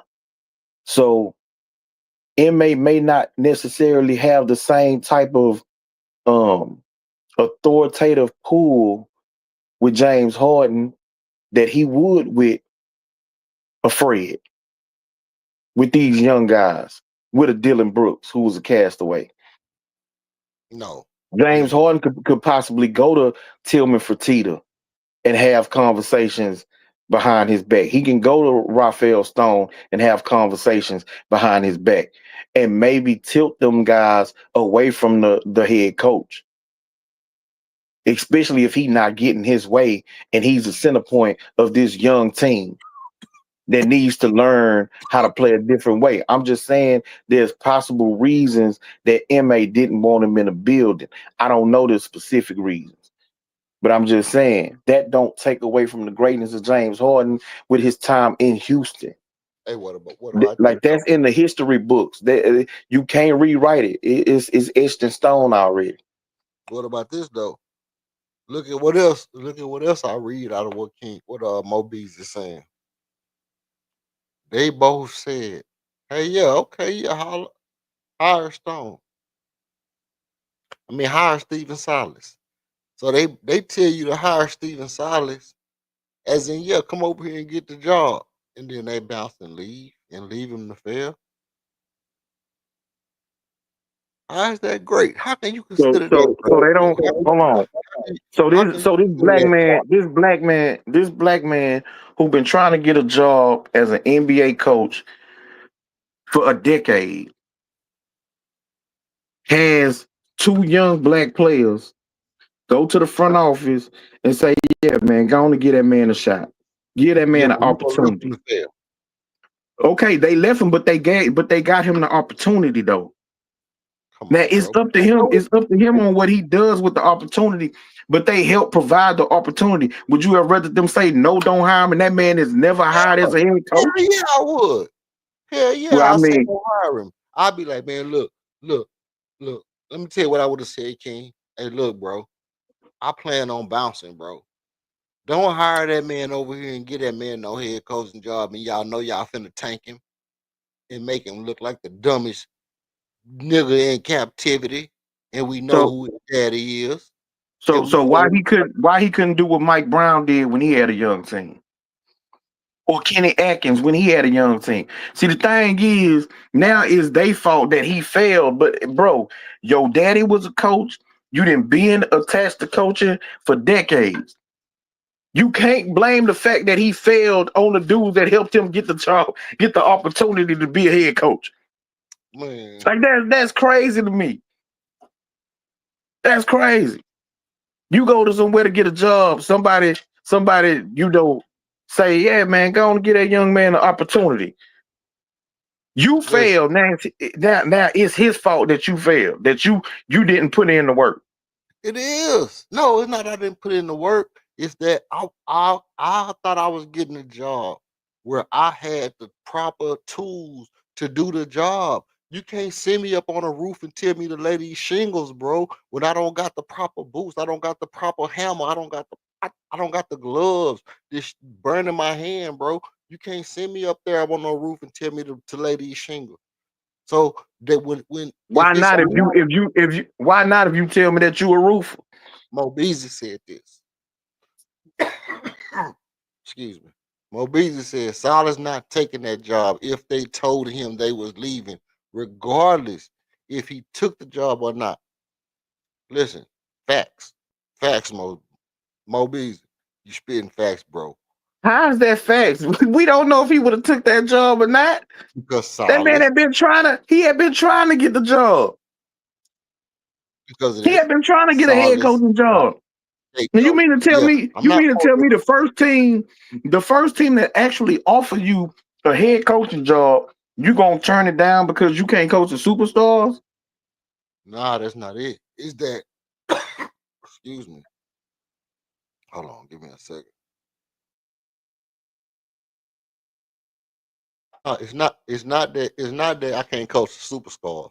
It's that they sent him out there, bro. They said, "Hey, okay, come on, man, keep it a bean. Let's keep it hood, man. We're gonna keep it funky over here, King. I'm not finna tell King, hey, King, hey, look, come over here and work for me, and then you looking like, oh yeah, I asked with that dude there. He gonna help me get to where I need to be, and then you get over here, and then I'm gone. Where is over here, bro? Where is over here? You don't even know where over here is. And if I Well, tell you look, to come over here and work with me and you get here, right here where I'm at, and then I'm gone, how you gonna succeed? And then I know in my mind that if I leave, that the person who's over me, intention, their intention is to go all the way to the bottom, and you're gonna be stuck with the reputation of a person who's been all the way to the bottom and couldn't get out of the bottom because they're gonna fire you before they start to move back up. They're gonna fire well, you yeah. before they start to move back up. If you prove that you can't do the job, then yes, you're gonna get fired. If you prove and show that you can do the job, you're gonna get extended.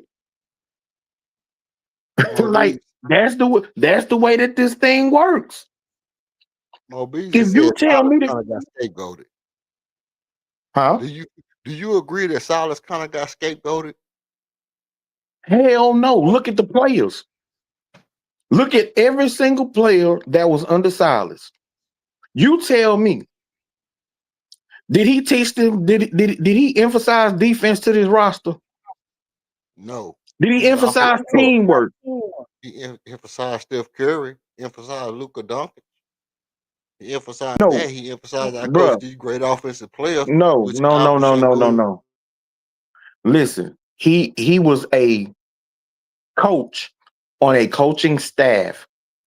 He did not put those guys in position to be the players that they are. I understand, that we like to attach, these coaches that we don't know a lot about. Well, he worked with this guy, he worked with that guy. I'm sorry, it don't work like that. The head coach puts these guys in position to succeed. He did not do that for no player on the roster, not one. This is the same coach who had LP coming off the bench behind Fernando. Fernando was starting over LP. He did not make a single player on the roster a better player. Not one. Didn't teach them how to play proper defense on either side of the ball. He was an offensive coach, but we ain't had no offensive system. It was one-on-ones with Jalen and KPJ. We ain't run no real sets. We ain't have no half court sets. We ain't play no defense. We ain't play half court defense, transition defense. Like we ain't do bro. He rolled the ball out there and say, "Hey man, y'all go play." That's what he did. Provided no discipline, no structure. You can't say that he got scapegoated. No, he failed. He failed as a head coach. He's not meant to be a head coach. That's just period. He too meek, he too mild, whatever it is. You even hear the players now say that it was a circus. He couldn't control them guys. These are from the players. Jabari said this, man. He couldn't control them, that locker room, man. Like, But come but on, bro. but let me ask you this. If you the greatest, if you the best, if you the leader, and you leave if you leave me with a bunch of responsibilities after you tell me to come where you at, and you're gonna and I mean, like, hey, look, we're gonna partner in this thing. They And then didn't tell them. I come where you at. I come where you at, and you leave me with our responsibilities. And then you be like, "Well, he couldn't handle the responsibilities." No, I didn't expect to have to handle all the leadership and veteran locker room presence responsibilities. I expected that the person who was the great supposedly supposed to be a great player was going to be there to teach these people what it meant to be great. But you can't do it because Bruh, maybe that's not in you. he never told Silas to come there. He told the organization when they asked them if they should hire Silas, he gave them the okay. Sure, y'all can go and hire. That's what he did. Silas accepted the job. Whatever it entails, whatever roster that you get, this is your opportunity to show not only to the Rockets but to every other NBA organization that you are capable. Right? Even if they was gonna Okay. tank, you can still tank in a proper way where your young players are learning, playing the right way, improving year over year. You can literally do that even if you got a young roster, a young team. Udoka showed you a team with 22 wins, damn near doubled it in his very first season. Why? Because he brought structure, he brought discipline, he brought a system. Come on, bro. And You're not you giving me the you beans, add a bro. couple of veterans. You add a couple of veterans. Thank you. Yeah, Thank yeah. you. He added a couple of veterans, but remember, Silas' first year, he had PJ Tucker, he had Eric Gordon. So Child, there they was all veterans on left that in the team. first year. They traded He everybody in the had first Boogie year. Cousins, he had John Wall. Bro, it was a number of veterans on that team when he first got there. The team was trash. Everybody who did good, they sat them on the bench so that they would tank. Everybody who did good, they put them on the bench so they would tank. It was a chaos atmosphere. It was a madman house, man. It was a madhouse because they were trying to tank. We know that. We come on, man. We're not gonna do look, man. Look, man. Come on. We're not just gonna shuck and jive around here. We know they were trying to tank. They had the wow factor. The wow, they actually called it wow factor, bro. We know they was tanking, bro. So even though players was doing good, the players that started to do good, when John Wall started to come back and ball a little bit, go ahead and go home, Brody. Go ahead and go home. We're not gonna let you ball out and keep us from getting Jalen Green. So they did their thing and they got Jalen Green. Okay, cool. I ain't tripping on none of that. What I'm tripping on is Silas' job. Let me tell y'all something. Let me explain something to you. And I'm gonna say this to you because I done said this on other platforms 1,000 times and they act like they said I was on Silas was paying me per diem or something. You know what I mean? Because I'm saying Silas' job was to come in, get these players doing stuff that they don't usually do, so that they'll learn how to do the stuff that they don't usually do, so they can do it in the future. That's all Silas was doing. Silas was putting Alperen Sengun at the point, dribbling the ball at the 3-point line, and allowing him to practice that against NBA players. He let Jalen Green shoot mad threes and run the second guard behind Kevin Porter. Kevin Porter Jr. is a small forward playing point guard.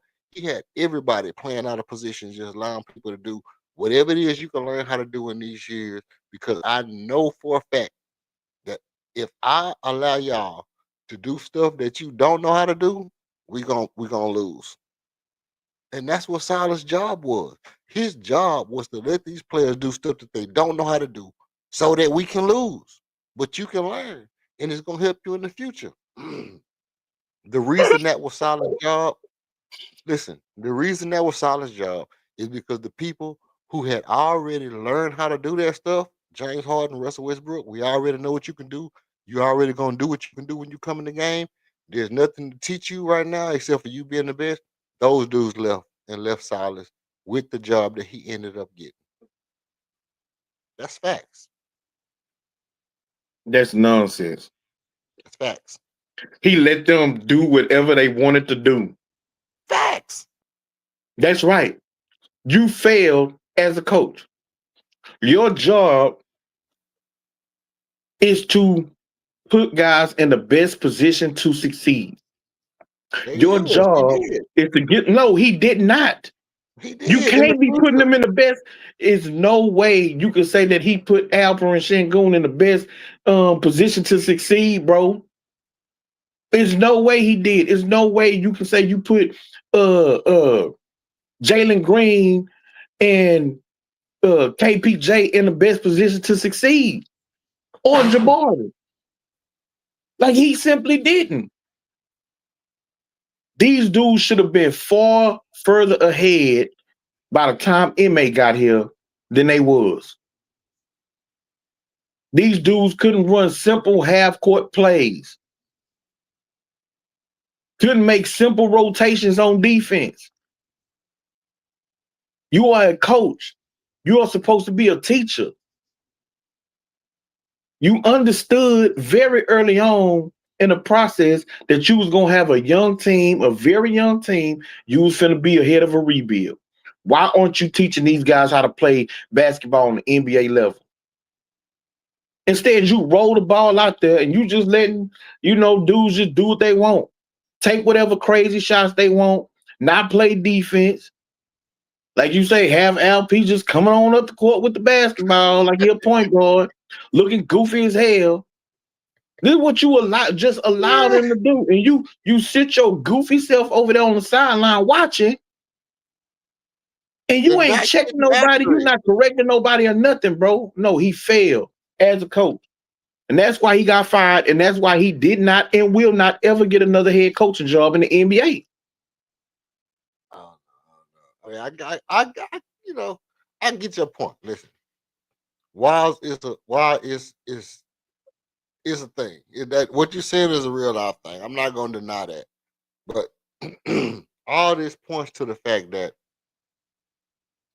the way the Rockets are set up is right now to where like after that first year, Okay, listen to what I'm saying. I want you to listen to what I'm saying. James Harden left in year one. They played that year with the Wow Factory, right? Mm-hmm. That year was the year after that was the year they got Jalen Green, right? Yep. They tanked that year and they got Jalen Green the next year, right? Okay. Yep. So you mean to tell me if James Harden wouldn't have stayed, they still had the same player. James Harden stays and he just says, "Hey, look, I'm chilling this year," and he don't get moved. And he stay there. They still get Jalen Green and Alperen Sengun because they got him the same year. And if James Harden the next year plays with Jalen Green, Alperen Sengun the very next year, we right back on top, right? Or do No. it take those 4 years for those guys to get to develop? Because I remember Jalen Green cooking the Lakers his rookie year for like 30, 31 points his rookie year. Bro. First of all, you asking an 11-year vet to chill. Yeah, just blow this year of your prime of your career so that we can get a top pick. Which the Rockets had never missed the playoffs with James Harden. You know what I'm saying? Yeah, So now yeah, that's all of true. a sudden, not only are they gonna miss the playoffs, but they're gonna be one of the worst teams in basketball to get a top 3 pick with James Harden on your roster. Yeah. Nah, that wasn't gonna never Yeah, happen. that's what happened to San Antonio. That's what happened to OKC. That's what happened to Dallas. That's what happened to the Lakers. That's what happened to the Pelicans. That's what None smart. of them That's had a what happened. James Harden on their roster, bro. They had David Robinson and Elliott, Deshaun Elliott, David and Robinson was Avery hurt. Johnson. No, he was No, hurt. he was hurt a little Yes, bit. He wasn't hurt enough to stay out for the whole week. Listen, all three of those guys did not get hurt at the same time. Sean Elliott, David Robinson, Avery Johnson, all did not get hurt at the exact same time for that whole year, bro. I ain't saying that, but their best player was hurt a very big chunk of the year. You add in the other injuries, that's how they get the number one overall pick. Let's Outside start of that, tanking. they never sniffed that pick. All we had to do was sit one person. That's what I'm saying. If David Robinson got hurt a little bit, they see Tim Duncan coming up in the draft. They say, "Hey, look, Sean Elliott, you good. You good. Go home. We're not finna play you. You hurt. Go ahead and get your rest. We finna get this guy. Like you said, it's a business. We finna get this guy." And then all of a sudden, Sean Elliott hurt. All of a sudden, Avery Johnson hurt. All of us. You got four dudes on the San Antonio Spurs that was hurt that year. They four main guys was hurt that year. And all I'm saying is the one guy that could have said, "Hey, you know what? I don't have to chase a championship this year." I'm not arguing that he did. Because in my mind, if it's like I'm gonna go over here with KD and play with Kyrie, try to give me a championship, cool. When he got there, he said, "Hey, look, these dudes tripping. Let me see if I can go get one with Joel Embiid." Boom. He tried that. It didn't work. I'm ready to go back to Houston. I got strip clubs in Houston. I got thick thighs in Houston. I'm getting back to the H Town. And then he tried to come back. And then the dude that's at the helm says, "You know what? I know you want to come back home. I know this. But it's Friday. You ain't got no defense. We ain't got shit to do. You can't just necessarily come back here right now. You're gonna have to wait till you about 3, 4, 5 more years, and then maybe you can come back. See, that speaks to your business, bro. That speaks to your business. No, it don't. Okay, let's talk about this. I'm gonna go ahead and drop this on the stage right quick. We can go ahead and get into a little bit of this right here. How long you got on here, King? I ain't got nothing to do You got today. a couple. Okay, cool. We're gonna chop it up. Look at this.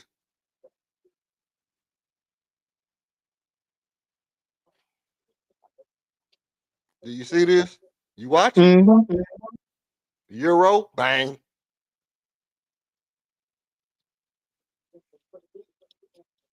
Flex on you. Look, bang. Look where all them plays coming from. When I be telling y'all I know basketball, I don't be just saying stuff. 3-point line, bang. That's what he's dangerous at. When I be telling y'all stuff, bro, I don't be making up stuff. Look, Alper Shangoon at his best gets the ball at the 3-point line, and that man is too slow for him. And that man don't know his rhythm. And Alper Shangoon gonna get the best of you. That's what his best offense is from. Not catching the ball in the back and then doing 2-3 pivots and shooting that little broken ass baby hook. That's what he's gonna miss. That's what he misses the most. He don't miss those when he get him at the 3-point line and I'm attacking you downhill. So when people be trying to tell me, I don't want Alper Shangoon to get the ball at the 3-point line, I be like, okay, go ahead and say that. But I got receipts, bro. This is his rookie year. This is what LP was doing his rookie year. This ain't his career highlights. This is his rookie year highlights, bro. When nobody knew who he was, had never heard of him, and he come in off the bench and make a handful of plays, and all of a sudden, Off the bench, that means that he should. Yeah, he was coming off the bench as a rookie. man. Look what he's doing. He's not catching the ball at the in the paint. What I'm saying is he's his best when he catches the ball in the high post or higher. That's all I'm telling you, bro. Yeah, It ain't and no I'm saying, didn't nobody know him, pass. so he was able to get some shit off. The same way with Jason Tate, get the ball down in the post. Don't nobody care nothing about him or worry about him, and he throw that little bullshit ass hook up with his left hand, and he able to make it. It don't mean that he's a great post player because he's able to get some shit off every once in a while. I'm not saying Same he's a thing great with coach. LP. It don't mean he's great at the 3-point line because he was able to get some shit off on some unsuspecting defenders. Nah, bro. I'm saying the dude is better when he got space to put the ball on the ground and attack the defense rather than just being in the place where he's catching the ball, looking to turn and shoot. Look. Are you watching these highlights? Can you see the highlights? Yeah, I see that bullshit up there, man. No, you're not looking at it. I could tell you're not looking at it. Because you were looking at this. There's no argument here. There's no argument here. What I'm telling you, the dude he's the most dynamic when he catches the ball and he's able to make something happen with it, bro. Look at that at the Yeah, 3-point line, bang. That's your center dribbling doing it. Look, whoop, your center attacking downhill. This is what I'm telling you. When I be saying LP is not that he need to shoot the ball from 3 and be a stretch center. What I'm saying is when he got distance to attack, distance to that's where make a he need to move, be right there, move the defense, manipulate. No, not shooting like down on that, the man, block. because he's not a shooter. Okay, free throw He's not line a is shooter like cool. that. That's all cool. He ain't no ball That's handler whack. like that neither. He ain't no Look, that's dribbler what he like that missed it. neither. He missed that. Man, but he makes passes from the 3-point line. All he got to do is dribble the ball 2 or 3 times, bro. He's gonna make a pass from the 3-point line that's better than what he's gonna do in the post. Look, that's just a smart decision. I don't want him taking that shot, but it's a smart decision to take the shot. What I'm telling you is, look, out there. Because if they close out, he put the ball on the ground. That's a bucket. I don't care for his 3-point shot. That's not my point. These 3-point shots to me is all trash. They all trash. All them 3-point shots is trash. I'm glad he can make them. I don't care if he make them or not.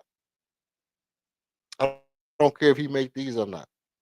What I care is about this stuff that he was doing in the post. I mean, doing that 3-point line as far as putting the ball on the ground. All these threes, look right there, banged you. You see that?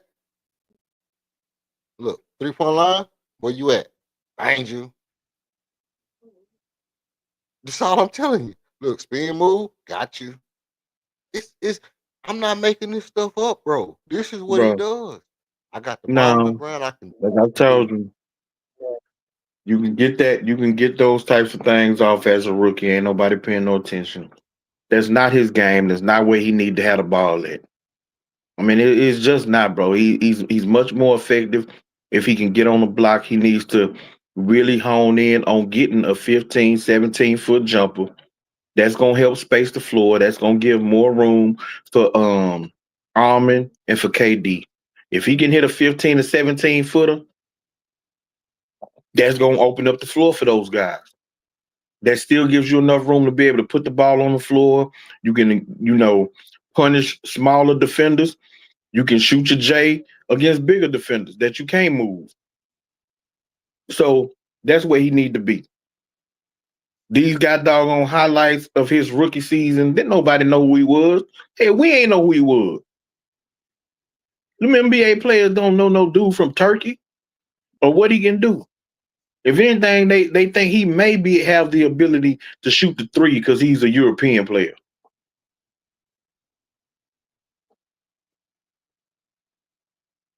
He wouldn't be able to get that off consistently today.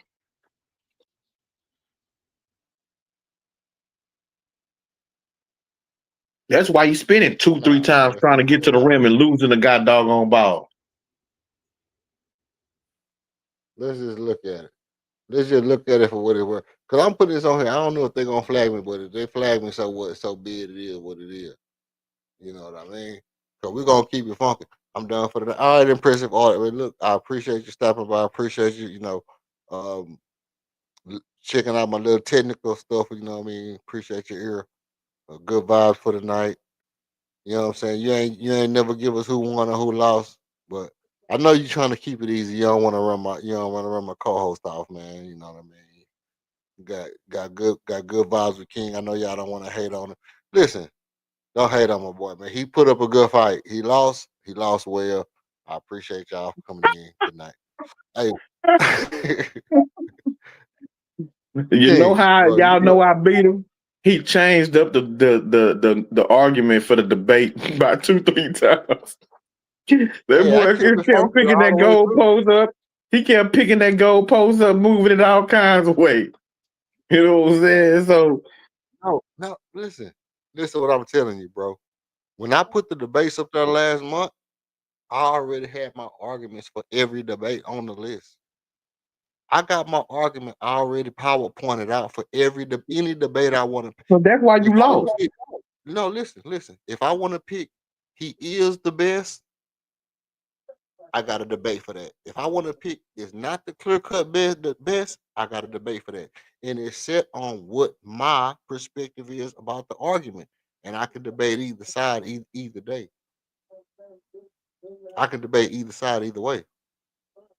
You understand what I'm saying? I win. That's what I'm telling you. That's how. But That's how. you That's lost. how I feel.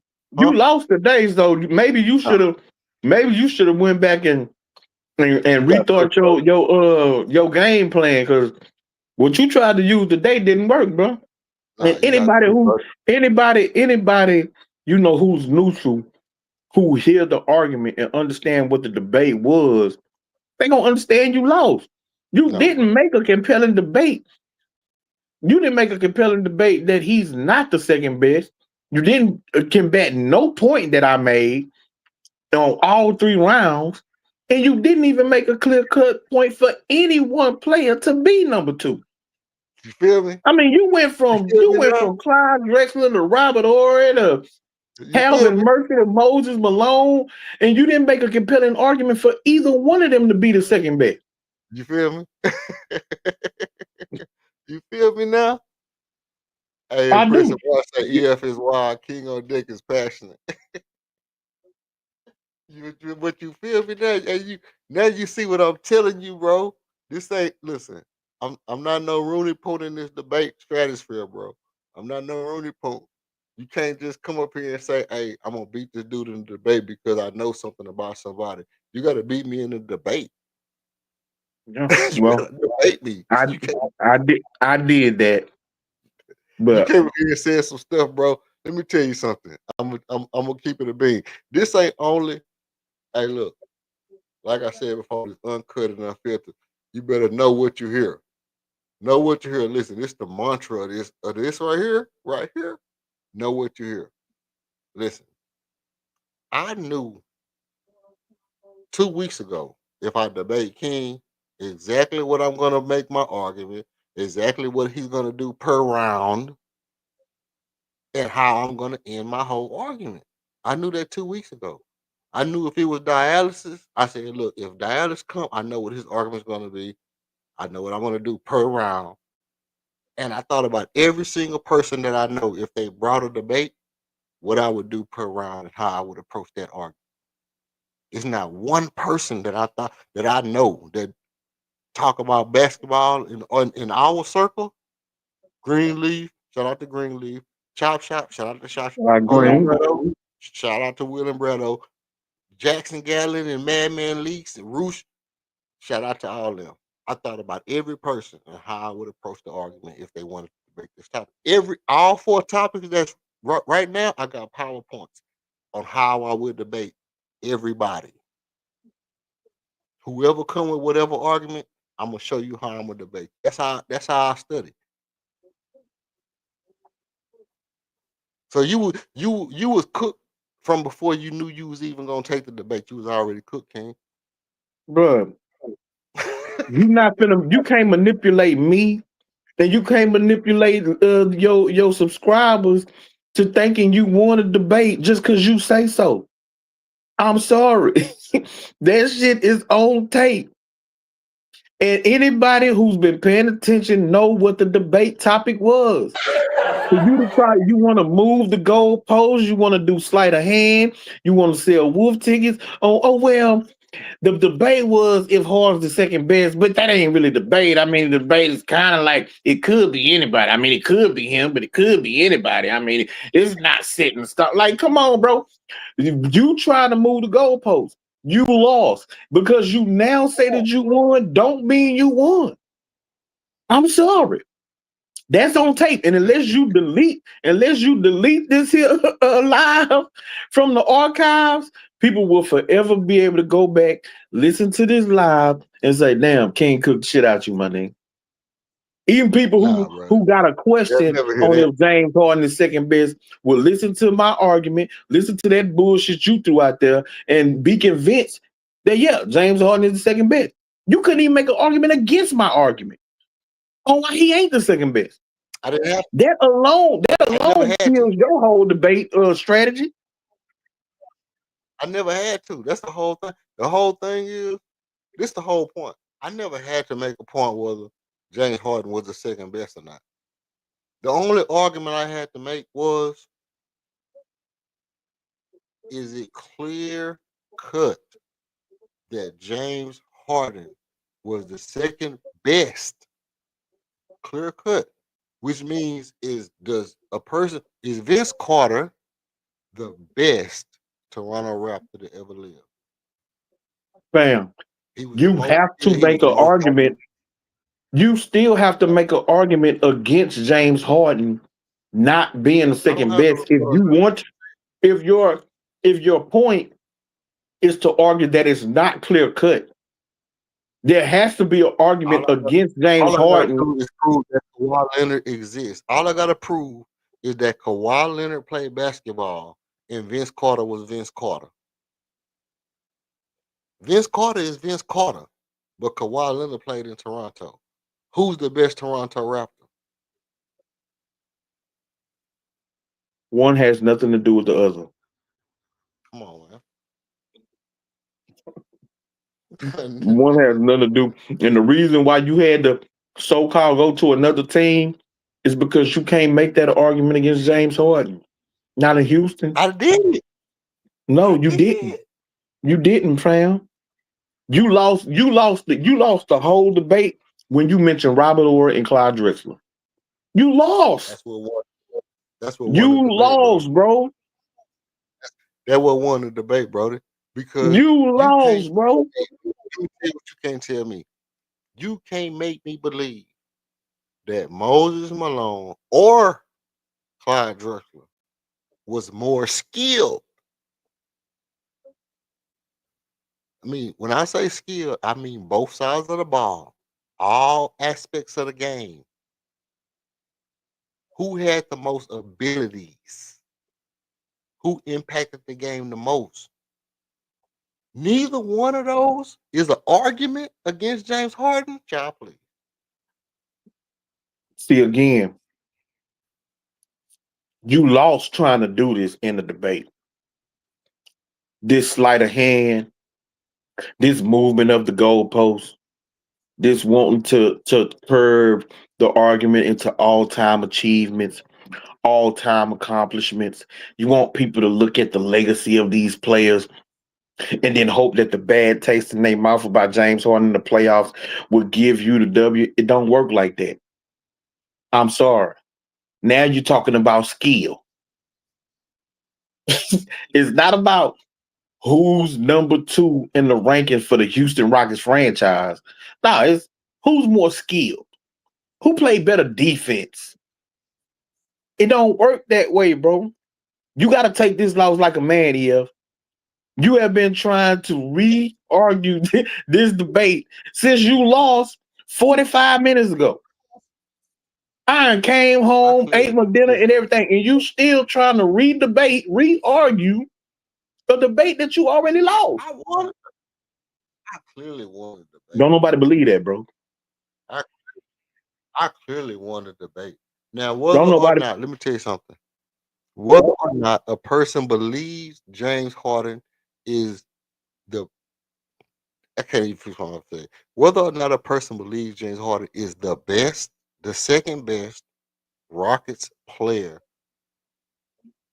as far as I don't know what you basing it on, but I'm saying whether or not you believe that or not, you still have to give an account of the fact that he's not clear cut. He's not clear cut just based on the argument of what makes you the best. Are you basing it on the fact that you can shoot the ball from somewhere? Well, Pistol Pete can shoot the ball from anywhere. Do that make him better than Jordan because he can shoot the ball from anywhere and he had more dribbling skills than Michael Jordan? No. No. Sometimes you got to take other stuff into account. And the stuff I'm taking into account is clutch player, play hard in the big game, win the big game. What? This is one of those situations where you didn't win and got into a fight match, and you really don't remember because you got your ass knocked out, so you don't really remember how the fight went. And so when this is all over, I hope you go back and listen to our debate. It's gonna be like film study, and you're gonna get to watch and listen and be like, "Damn, that nigga lumped my ass the hell up." No, sir. So you kind of got lumped up, Nah. And so the fact that you you didn't put that goalpost attached it to your back, and you walking around with it trying to find some solid ground to put that motherfucker down on. It just lets me know, you probably wasn't much paying attention. Like you heard it and it was like, damn, okay, but you don't really, you ain't really grasp it. So hopefully you'll go back and listen. Maybe next time you'll be more prepared. I told you to do your research, man. And it's clear that you ain't listened to me. But hey, a lesson learned is a lesson earned. You know what I'm saying? So you earned this one. Listen, let me tell you what I did.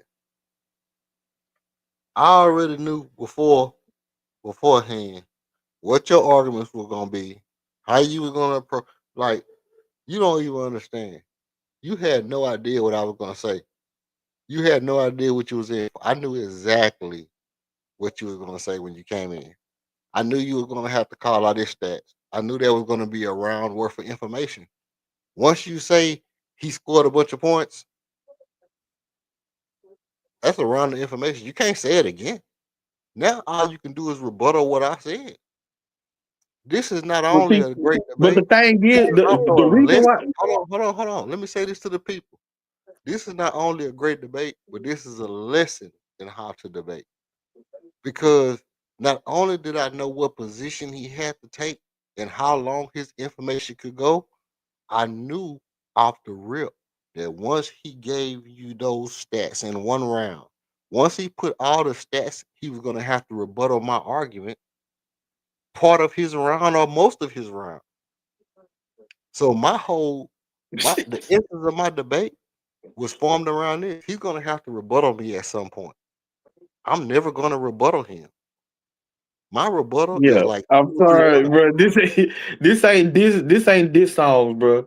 If you thought that you can use the K dot, route to a win, that wasn't gonna get it done.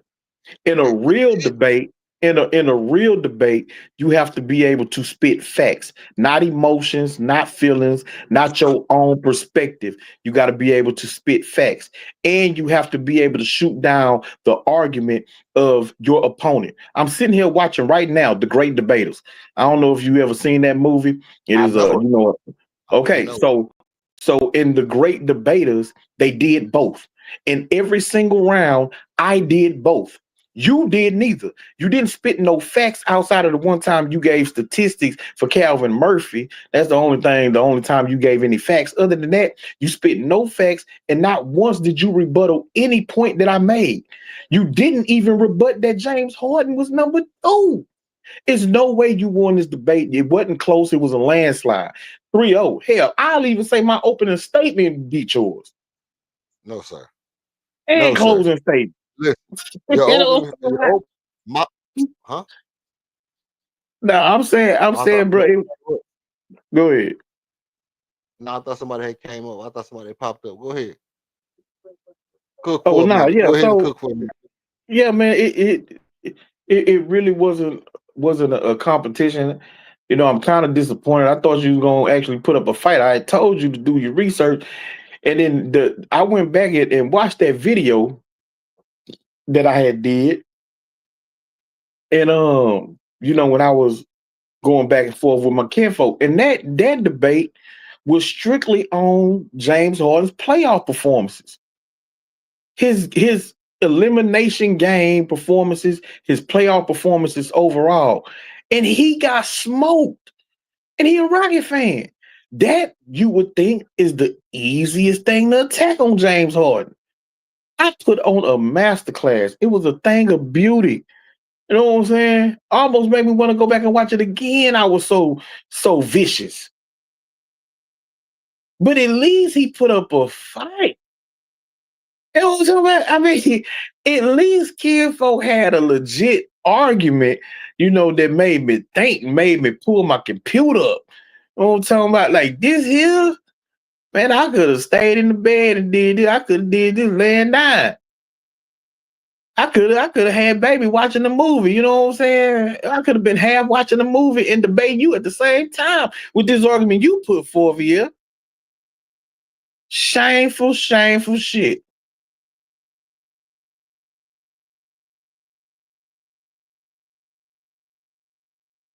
I think EF stepped away, y'all.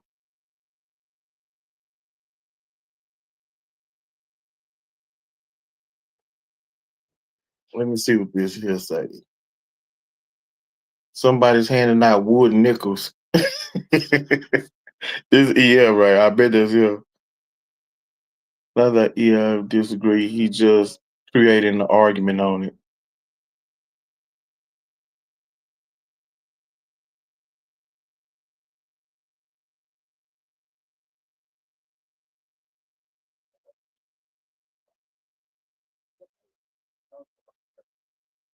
Yeah, wolf tickets.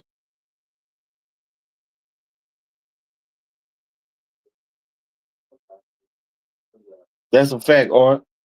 He's selling woofers, or like you say, wood nickels. He ain't have no he ain't I don't even think, and I said this, if you was here before this debate, I think it was a few days ago. I told him, I say, bro, you don't even really want this debate. You don't even want it. Like you don't even want to try and make this argument. I could sense it. I could tell. In this display today proved my point. He ain't want this. He ain't want these problems, man. It's a tough argument, to try and argue against. He ain't want these problems. You back here? No, that's not.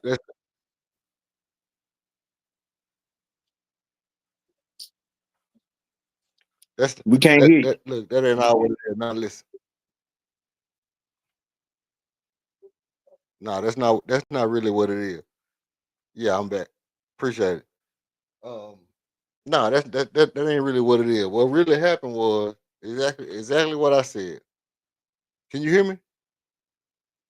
Yeah, I got you. Can you hear me? Okay. All right. Cool. Now, what happened was is that once we got into the debate, first of all, when I posted the comment, this is how it goes. I posted the comment. I posed the question where you can argue either side. That was the initial idea. Is that any argument you can argue either side if you looking at the nuance of the conversation because every conversation is legit. It's a legit thing to talk about. And from this aspect, like I told King on the last stream, if somebody that said that James Harden is the clear cut number one, so they could have came on here and said, I don't believe that he's the clear cut number two. I believe he's the clear cut number one. That would have been a legitimate argument to argue against King if they wanted to take that approach. My His ass would approach have got was smoked too.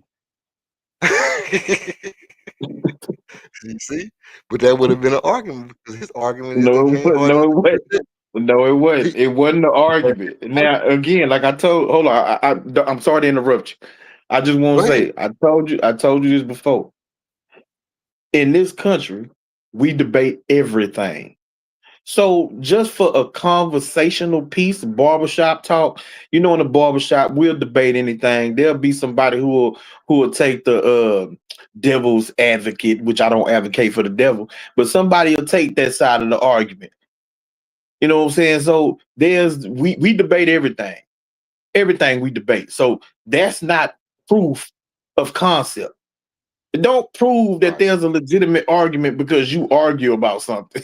You know what I'm saying? No, You can have but some dingbat come up on your panel and try to argue that James Harden is the greatest rocket player of all time. His ass gonna get smoked and embarrassed, kind of like you did today. You know what I'm nah, saying? Because but there it is just proves no my real point. debate. If a person There out there is no saying real debate about who's one of number the one biggest, for the Rockets. let me tell you something. If you go on Twitter or X or whatever they call it, which I'm not a social media person, everybody knows I'm not a social media person. But on my news feed, after I post that I was gonna have these debates, the next 2 or 3 days after I posted these debates on my channel, I posted all four of them at one day. The next 2 days, there was a post on X that said that James Harden is the best or the greatest rocket player of all time. Now I said to myself, I'm like everybody else. I got an ego. You know what I mean? But I said to myself, I said, you know what? Somebody is watching my shit. Because this was not even a discussion until I posted this as a debate topic. And then 2 days later, somebody came on X and said James Harden is. And so my idea, what my mind frame was, hey, look, that's why the post is on my timeline. I said, hey, look, this magically popped up on X. So my thing was, if he wanted to come on here and debate it, he could have came on here and debated you, King, and I would have gave him my seat. So I Are wouldn't you have had to sure? cook it. Are you sure But that the person who posted it was James Harden from his burner account? no, it's a I think he works for you for what you call it, Yahoo Sports. I think the dude worked for Yahoo Sports, and he posted James Harden is the best or the greatest rocket player of all time. And I was like, okay, boom, I posted it on YouTube. And if this dude want to come and debate this I would topic, have smoked his ass too. y'all could have had the debate because his point proves my point. He know not to debate that though. No, Again, just because somebody say something like that, bro, that don't mean that it's a real debate. That's not a real debate. That's not but real, fam. but here's the thing: what you It's not want, real. your debate for him as the clear cut second is equal to me as his debate against you for the greatest. Yeah, but again, neither one of those are real debates. Your I debate or mean, his but debate. It's I neither didn't one mind or the taking part in it, just so that I could smoke you, and let you understand, or let other people understand who wants to make that silly ass his, conversation. his But debate or there your isn't debate. a real Either of the debate two are about real number one debate. and number two. I think the real debate for the Houston Rockets starts at number three. It Child, don't please. start at it don't start at number one or number two. Okay. Those are Okay. solidified. It's just like Listen, in the NFL. There's a clear cut GOAT, and there's no debate. So the argument really starts at number two. But there's a clear cut GOAT, and anybody arguing different, like it's just a how did that make conversation of him to peace. go though? How did that make him to go? How did that make? I mean, we can get into it. How is Tom Brady to go? Does he have the most skills? Does he do the most? Can he do everything in the football game? Can Tom Brady do every single thing on the field better Yeah, than everybody else, or is it no, just one thing? Hold on, it's or is well, it just one thing that he does so well? He's the GOAT. well, that's part of it. Yes, See, that's true. that one thing is winning championships. That's That Bill Russell. he does that. We talking about the NFL. Just no, let's not do that. That's what I'm saying. That's Bill But Russell or but Robert but Ory. but no, we're talking about the NFL. They're not in the NFL. But same, I didn't but I'm say I saying, didn't can you say that make a there's a clear correlation? cut GOAT. I didn't say nothing about basketball, even though we know who the GOAT is, but I didn't say basketball. I Can said you in the make a NFL. correlation? Tom Brady is the unquestioned GOAT. He wins better than anybody else. He owns every passing record there is. So by that Yards, standard, is James touchdowns, Harden the GOAT? Is he the QB second best? rating. He owns all the records, and he got the most championships. He done it with multiple teams.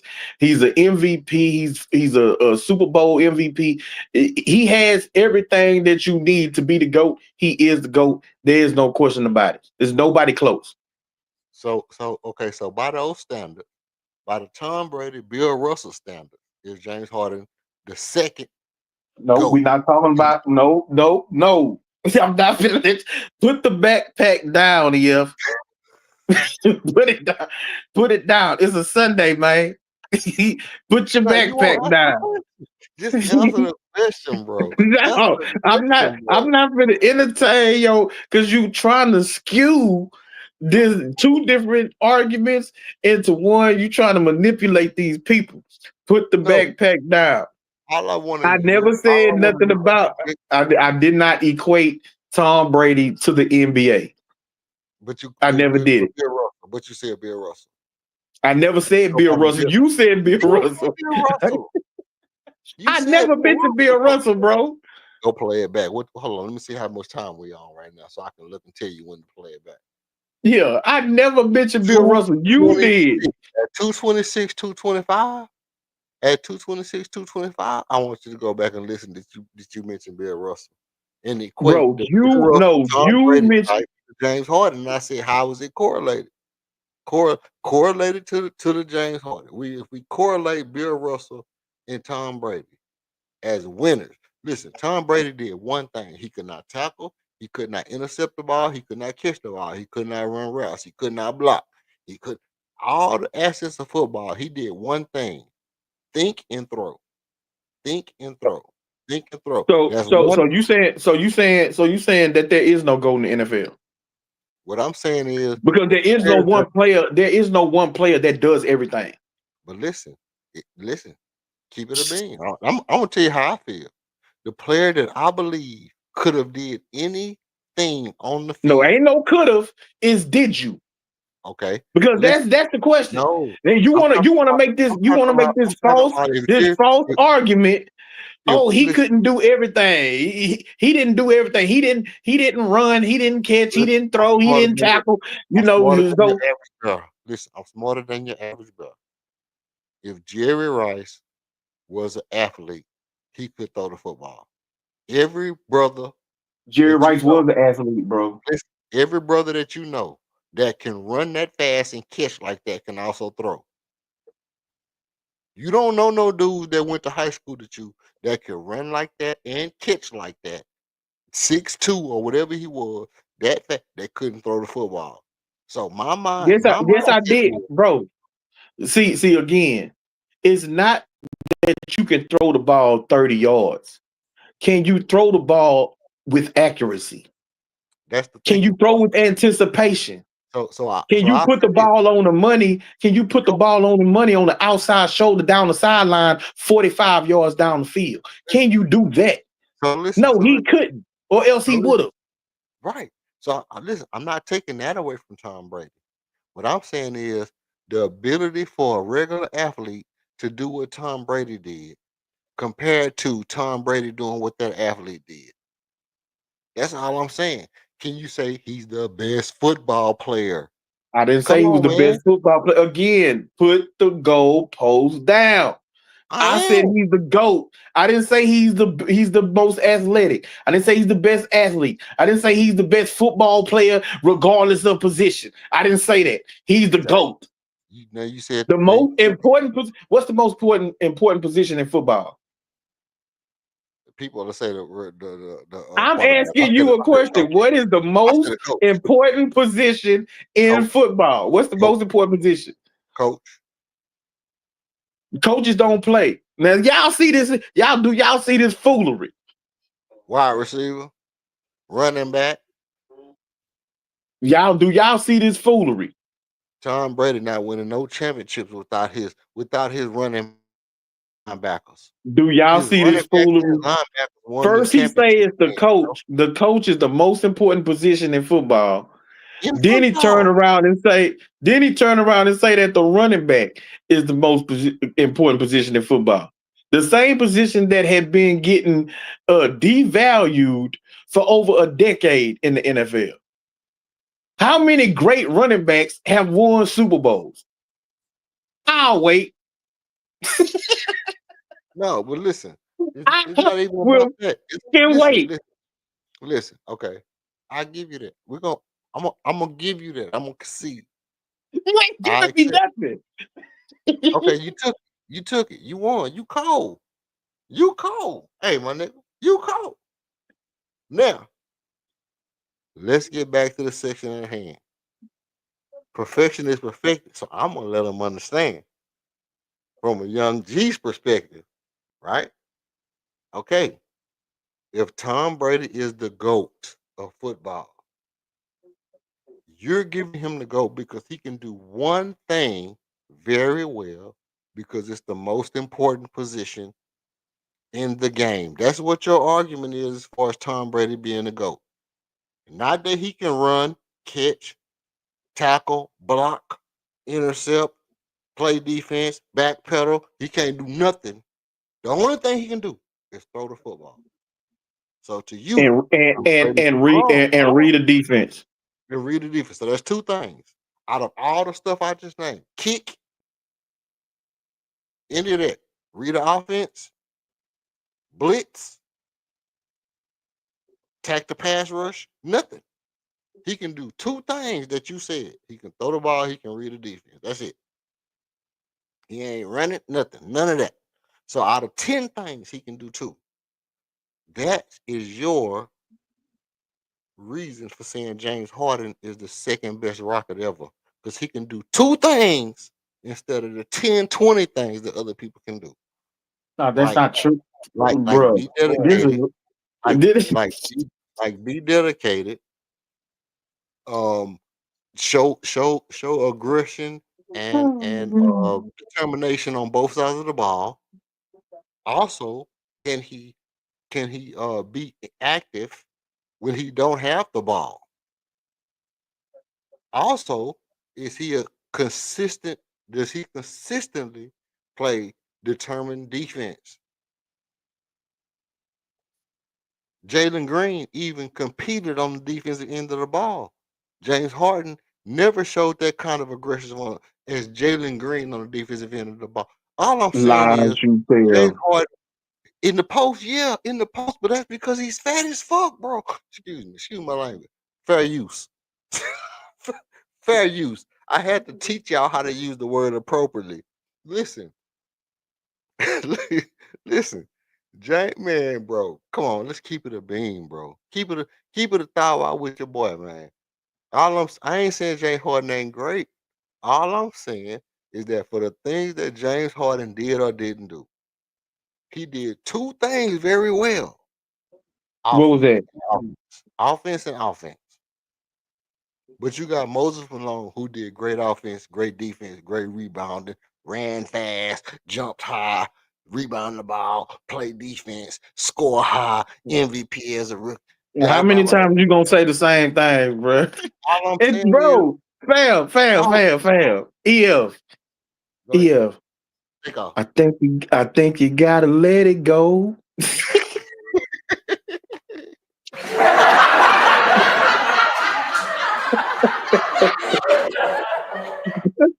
I'm gonna need you to let this one go, bro. You gotta let this one go. And do y'all notice that everything that he talks about comes back to James Harden at number two? Everything goes back to James Harden. James Harden did more than two great things, bro. He did more than two. And it's not just about your skill set. That's not what is going to determine your pecking order for a single particular franchise. If you want to talk about on the all 75 where he belonged, and at that point you're comparing complete resumes, you're comparing skill sets, you comparing all the things they could do on the basketball court. Okay, that's cool. When it comes to pecking order for one particular franchise, you have to compare those people in that franchise. And there has to be some level of criteria when you talk about all time for that franchise. Because somebody that's brought over to the team and is only there for 2-3 years would not be in the conversation for greatest player of a franchise unless they just came to the franchise, won 3 straight championships, and then left. And they was absolutely dominant. Maybe they can find their way into that. Or if the franchise ain't a story franchise, they don't really have, no Hall of Fame players. Maybe that it could work that way. But LeBron would not ever be considered in the top 3 for the Los Angeles Lakers best players all time. He'll never be that. You dig what I'm saying? Okay. So when you bring up certain players, they not really in the conversation. I don't know why we keep getting to this James Harden thing. I thought we had the debate. I won the debate, and so we was moving on to chop it up about other things. No, I'm saying, You know. as long as you don't concede and nobody comes in the chat and says who won the debate. I Well, mean, the way I see it, we we can from talk from about the that, talk about something else. It's up to from you. the people that was in the debate, and pretty much I already said that I won. I see one person say that you were selling wooden nickels, saying that you don't disagree. You just creating an argument. You selling wolf tickets. Ain't no wolf, man. I don't know what I know, man. The big bad wolf. We don't do that. We don't do that around here, man. We keeping the thou out. Kid, I agree. Second best and second greatest are different. 100%. I don't know what the hell that is. Let me see. My shit keep going back to the let me see. My shit going back from the Rudy to the. Let me see. I got a. Okay, Brady was associated with multiple scandals. Look at this. Hey, Mo Beasley. My nigga. Hey, look. Hey, look. You want to tell me right now? This my Denzel impersonation is trash right now. I'm working on it though. My nigga. Brady was associated with multiple scandals. I believe he Tell had him, a part in tell it him, tell him, personally. tell him to name them. Name the multiple scandals he was involved in. Name the scandal, because I'm gonna call him out for you. I'm gonna call him out for you. I'm gonna name the scandals for you, Mo Beezy. I appreciate you being with us. If you want to come on the panel, let me drop the link. Yeah, come Mo on up Beezy. here, Mo Beezy. I'll whoop Hey, both of this y'all my at the boy Mo. same time. Come on. This my boy Mo. You had the other name on your joints. You had the other name on your joints. This the same Mo. Hey, look. If you want to come up, feel free to come up, bro. Hey, look. This ain't my platform. This platform for the people. You understand what I'm saying? Ain't no big eyes and little U's over here. Everybody is somebody. Shout out to OB, baby. Shout out to OB Rolling Jr. Listen, ain't no big eyes and little U's over here. If you want to come over here and put it Get like smoked. like the Yeah, like I'm calling you out, Mo Beezy. like the video, Come come on on up up, here. chop Get it up with slide. us. You can come over here and let this boy know that he lost the debate. If you heard the debate, you could come up here and let this boy know that he lost the debate. It ain't. Listen, I'm gonna tell you. I'm gonna keep it real with you. King is a better debater than I thought he would be. His ability to articulate his point off the top, his freestyle is epic. I did not believe that he was going to come with the precise freestyle that was on point, on time, and it seemed almost like he wrote that shit down, but I could tell he was freestyling. Dude is articulate and well thought out. I'll give you that. Here's the fact of the matter. The fact of the matter is he did not know who he was debating. He thought he was debating against Joe Blow I from the know. hood. I thought I was debating one of the great debaters, and instead I'm debating Junebug on the goddamn corner. Don't know what the hell you talking No, about. no, no, Keep no, no. on shape He shifting and trolling. shit to other arguments and shit. He trolling. He trolling. I'm gonna tell you how I know King trolling right now. He had no idea what he was in for. He thought it was gonna be. I was gonna come over I here thought it was gonna be a and good argue debate. with somebody. Huh? I thought it was gonna be a good debate. Instead, I'm debating with Junebug. Can't stay on topic. Want to keep Listen, moving the goalposts. He's switching the listen. argument, switching the debate. You know I what I'm ain't. saying? I ain't. Moonwalking Look, and I tussie don't need you. sliding all I over the don't need. place. I ain't falling for the banana tailpipe. I don't need you to blow smoke up my ass, bro. Pause. All All I'm right. saying is you ain't got to try to lie to me. I know for a No, fact. I'm telling you. I'm look. I'm giving you real spill. I'm You saying know I know. because you my brother, and so I don't want y'all here looking crazy. You talking about debate somebody, and you can't stay on topic. You moving the goalpost. I mean, I don't want you getting smoked all over YouTube, man. Trying to debate people, man. Listen, if anybody come on here and say, "Hey, look, he didn't make no good points. His argument wasn't precise. It wasn't entertaining. He didn't debate it from a." First of all, here's the thing. I I had like 10 to 90 odds of winning this debate because 90% of the people feel like James Harden is the best Rockets player ever. Oh, I got one. We got one. I took the position of, hey, look, I don't care what you ask me. I'm a debater. I'm a debater. Do I have a stance point? I knew when I put the post what the debate was going to be. I knew how I was going to approach the debate. I knew how I felt about the debate. Now I came on. I sent him a month before he took the bait. Is that Beezy, man? Let's bring on Nah, Bees. this Hey, Breeze. Hey, Bees. I don't know if you the same Mo that been on here before. You know, if you is the same Mo, we appreciate you coming up here to the platform, bro. You know what I mean? Hey, take off. Let us know what you hey got to what say. nah what's good, man. Nah, with Tom Brady thing, man, yes, he has been involved with multiple scandals and yeah, he won after that stuff, man. But yeah, we already know, that, just What are cause what are the that multiple scandals? deflate gate, he got involved with, he was at the deflate gate, got suspended for that, and he wasn't directly with the spy gate, but at the same time, you know, he was still involved with that too. So let's not, Z, Z, we know Z, what's going on with that. Let's not Z, act.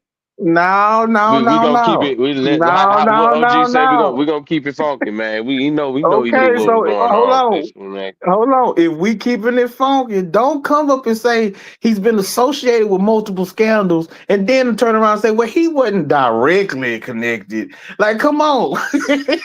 you But trying you to already guilty know the by other. association the You know the man. other one we was talking about though. So you know Well, what's up no, with that. well, He got listen. suspended for Hold that, on. sir. Okay. No, Suspended.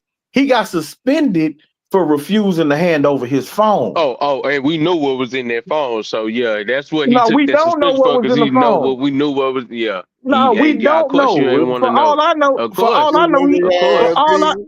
hold on. No, Yeah. for all I know, he had child porn in his goddamn phone. I don't Mm-hmm. know what was in Yeah. his phone. Yeah. Let that Now be the you can reason. You make better the say something. assumption and you All right. can Well, run with it. you You can making your run with it as assumption, and fact, I'm making my but he assumption. didn't get suspended. He didn't get no. What I'm spitting is facts. You spitting assumptions. What you assume was in his phone and He if got he got suspended for the playing footballs. no, he did not, bro. What That's he got fact. That's suspended for them? documented. I just told you he refused to hand over his phone to the NFL. That's why In he got association suspended. with what? In association with what? I'm telling Accusation. you, I'm telling Accusation. you, Accusations around what? uh, Accusations. Football underinflated in AFC Championship versus the Colts. Outcome: 4-game suspension, $1 million fine for the Patriots, loss of draft picks, investigation by He threw the Ted phone up Wells. because he had Home. conversations going back and forth with the ball boy, and he didn't want them to see all the other stuff that was going on. So he destroyed the phone, sir. Hold on, I'm gonna give y'all the information, and y'all can battle it out. Investigation by Okay. Ted Wells claimed it was more probable than not Brady was aware. Brady appealed the federal court, vacated suspension, but it was later reinstated by appeals court. In 2023, Brady joked about cheating during a speaking engagement. In 2023, Brady joked about cheating during a speaking engagement. Y'all take off. That's nothing. I mean, That's nothing for me to take from that. I mean, he joked about it, but if it was somebody else that was joking about taking PEDs, some everybody be all up on. But that's neither here nor but he there. was never accused Uh, of PEDs. This is my but this is yeah, my whole argument. He was So accused this of is my deflating whole footballs, and he joked about it, sir. yeah, but see, So so yeah, this is my whole argument. So like I told somebody else, if anybody, and this includes you, thinks that Tom Brady was sitting in the locker room with 7 footballs in his hands with a pen, letting out the footballs, is nothing I can say to you. Like it's nothing okay, for well us to discuss. that's your opinion. It's nothing for us to discuss. Let's go back to the Okay, topic at cool. hand. So yeah, that's cool. Yeah, Agree to disagree on that. We'll never agree on yeah, that. So yeah, yeah. Like uh I'm not arguing that. That's dumb. yeah, yes, I'm not that is debating. dumb. I'm That not is debating. dumb. I'm not debating. That's why I stopped. There's nothing to debate about that. He didn't got what Right happened. on. What happened? We all know it. Yeah. But this James Harden, to be honest, man, I kind of agree that James Harden is the second best. Uh, I mean, it's a debate. If there's a debate that is he second, that can be a debate. I mean, I ain't gonna lie. I can't see if you want to fight that debate, but I would lean towards Harden being the second best Rocket. Besides the championships, besides him not winning championships, there's nothing else that kind of discredits Harden from being associated or being a clear cut, mostly clear cut favorite to be a number two. So that's my stance on that. All So right. do you think so let me ask him a question. So Go ahead. do you think that there's a legitimate argument for anybody else to be number 2 over James Harden? A legitimate argument, Mm, not just a YouTube conversation or a barbershop conversation. I'm talking about a legitimate argument. I mean, With if that you want to argue Moses Malone, of course Clyde Drexler, because most of they won championships, so they no, well, they ain't win Moses Malone then, but I'm thinking, Drexler won championships. He wasn't as there as long, so of course you can use the Harden. Harden got the longevity. Harden got the longevity stats, if that's what you want to say. The Harden got the longevity stats to be the number two overall, and that's kind of for me, that's kind of where I kind of sit at with that because I feel like Harden's got the most stats, and the only thing he missing is the championship. Them other guys, I don't think they really compare as far as the longevity part goes for it. And I just think they got a championship, and if they didn't have a championship, without the championships, I don't know if you can really put them up there as number two. You could probably Well, fight with Moses Malone if you want to do that, but Yao Ming, if you, yeah, I don't know. That's what I'm saying. It was mostly championships, but Harden got the longevity part for it, so I'm gonna give Harden that on the longevity part just alone. yeah, but so Moses didn't win no championship like you said, and Clyde won one championship where he joined the championship team. The Rockets Yeah, had that's what already I'm saying. won the That's championship when and Clyde came, that's and he only yeah. played 3 years for the Rockets. Yeah, that's why I say Harden got the longevity, you know what I'm saying, as far as the longevity and the stats like that. He didn't win. He couldn't, get over that hump, but there's other reasons for that. But you know what I'm saying, well, however you want to go, debate, we can debate that all day. But yeah, as far as for me, Harden has the for me, I'm gonna keep it funky. I'm gonna say Harden kind of got he got that clear cut number two, man. He got that clear cut number two. If I'm just looking around, I can't. Everybody just got a championship. That's the only thing that they have over Harden. Uh, so yeah, if I'm gonna just be 100% objective, I'm gonna put Harden as number two Rocket as all time.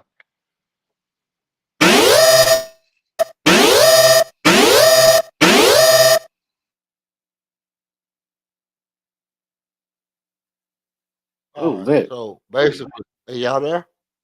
Y'all hear me? Yeah, yeah, Yeah, yeah. we All right. So basically, I mean, look, Moses Malone played here longer than James Harden. No, I he mean, I hear didn't. y'all talking, y'all ain't saying nothing.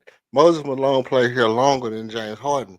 Moses Malone run Rookie of the Year, 2 MVPs, averaged 19 points, 18 rebounds a game, while averaging 20 points a game. I didn't sit here and go through all Moses Malone's stats because of the simple fact that King already knew Moses Malone was an equal argument. So I didn't have He to did go not through his average stats. 18 points. He did not average He 18 averaged points a game. 17.6, 17.8. Like I said before, if I got That's not true 17 and a though. half break, listen, That's if I not got true. 17, He averaged 15. He had the most he averaged in the season with the Rockets was that's not 15.7. true, bro. That That's not is true, bro. true. I got the stats right here. My stats You tip, know and I'm what? I'm I'm gonna source up. I'm gonna source up and tell you where the stats come from when I pull up my chart. I'm gonna source up and tell you where my charts come from because all my sources be on my joints in the background. But listen, Moses, Moses, can you hear me? We got you. yeah, we Yeah. can hear you. Okay, cool. Moses averaged 17 point. Let me see. Moses averaged 17 points. Where we at? Where we at? Where we at? Moses played a full 17.6 season. rebounds.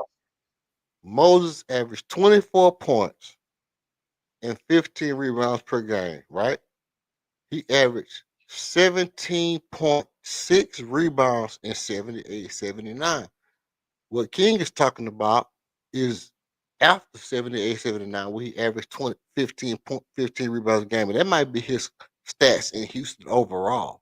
Yes, Career that's what stats. I'm saying. His career. 1981, 1981, 1982, he averaged 31 points, 14 rebounds, and played 81 games. Exactly. Is my screen sharing right now? No, it's not. Okay, let me go back and share my screen. So, cause see, I didn't go through all this because, like I said, Mo, once he brought out the argument, and like I said, Mm, this ain't just the, I didn't know. this I ain't didn't just know that. I didn't know no. Moses played longer than Harden did. He He played longer didn't, than Harden. bro. He He did.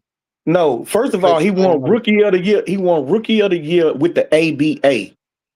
He wasn't in the NBA yet. this professional So he did not basketball, win bro. rookie of the year. This is the most He romantic got to cliche Houston. shit anybody He ever got to argued. Houston. He got to Houston in 76, 77 season. He This is the spent most romantic. 5 years. He spent That's 5 years with Houston. That's semantics, though, bro. No, it's You not, bro. He argue. was not with the Rockets. You ever heard of a straw man? Hey, look, Michael Jackson played the straw man in the Wiz, bro. We ain't doing that shit This over here. You dude ain't here straw is man me, wild. bro. You ain't Fam, straw he man didn't. me, bro. No, You straw man me. I'm telling You talking you, about whether he it's the ABA he or the was not NBA? no, you throwing out false information. You I'm said he giving was you rookie of the information. year with the Rockets. He was not rookie of the year with the Rockets. Yeah, He he did started say out that. in the ABA. He did not But start in the NBA. When he okay, got to what the team was he Rockets, on? What team was he on? Utah. Utah, yep. Utah Yeah, he was on Stars. Utah. Okay, he was on Utah, but did he win Rookie of the Exactly. Year? So I'm telling you, Did that's he what win you Rookie saying of the ain't Year? true. Did he win Rookie of the Year? Now we talking about with the Rockets. Again, put the Oh, that's goalpost my point. down. Listen what I'm Put the okay. goalpost down, Now Mo, fam. now Mo. Listen to what my argument is. Are we talking about skill? Or are we talking about legacy? This is my whole argument with the dude. My dude is if we talking about skill, talk about the skill. If we talking about No. legacy, talk about the legacy. But Mhm. don't split Yeah. hairs on me.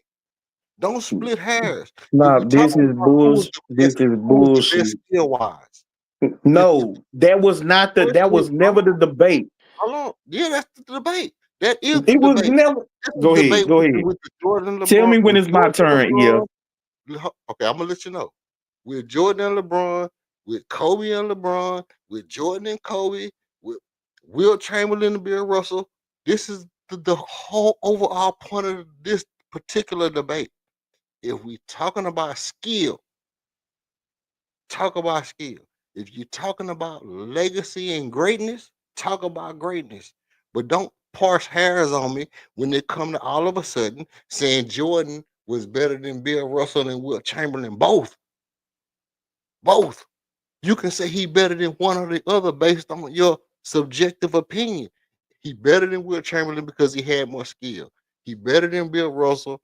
He better than Will Chamberlain because he got more rings. He better than Bill Russell because he had more skill.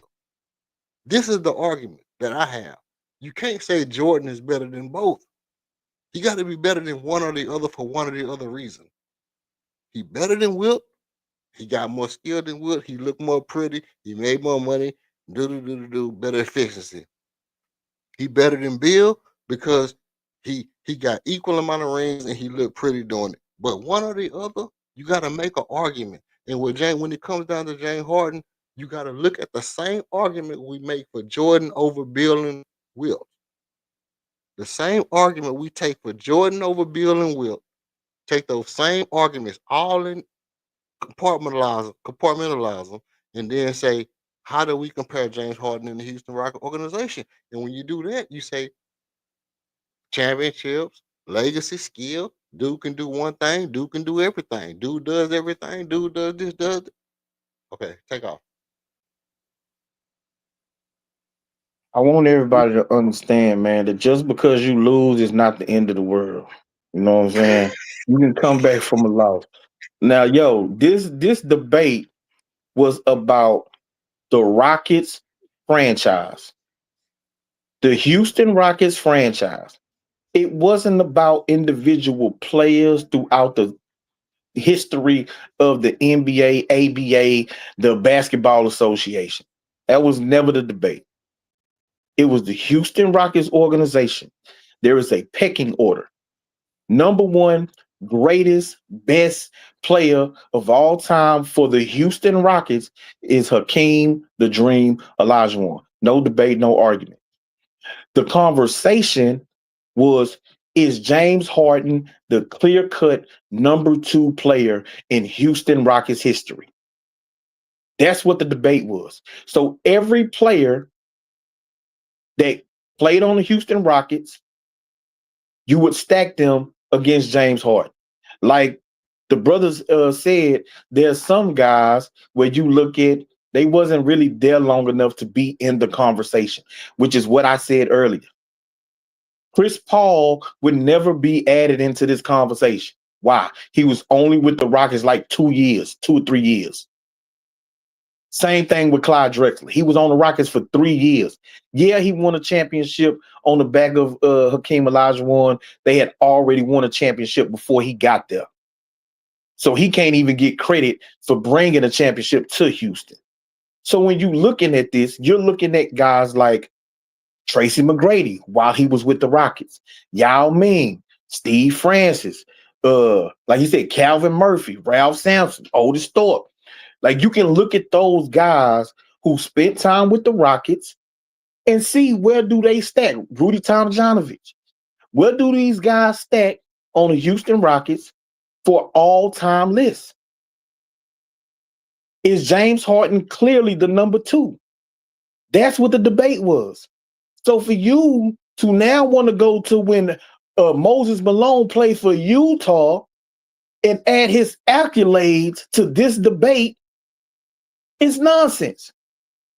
To add what he did in Philadelphia of winning the MVP and winning the championship and try to say, well, then that makes him the second greatest player with the Rockets because he made accomplishments with other teams is a false argument, is goalpost movement, it's nonsensical.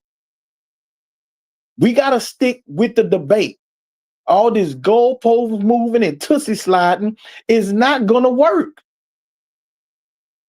I'm sorry. Now you lost the debate.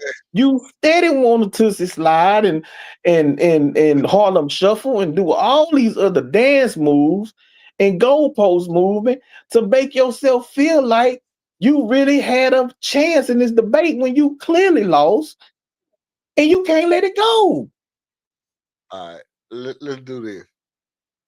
Mo Bees, you with us still? Or you fell asleep to listen to that boring ass nonsense he just said? You still woke?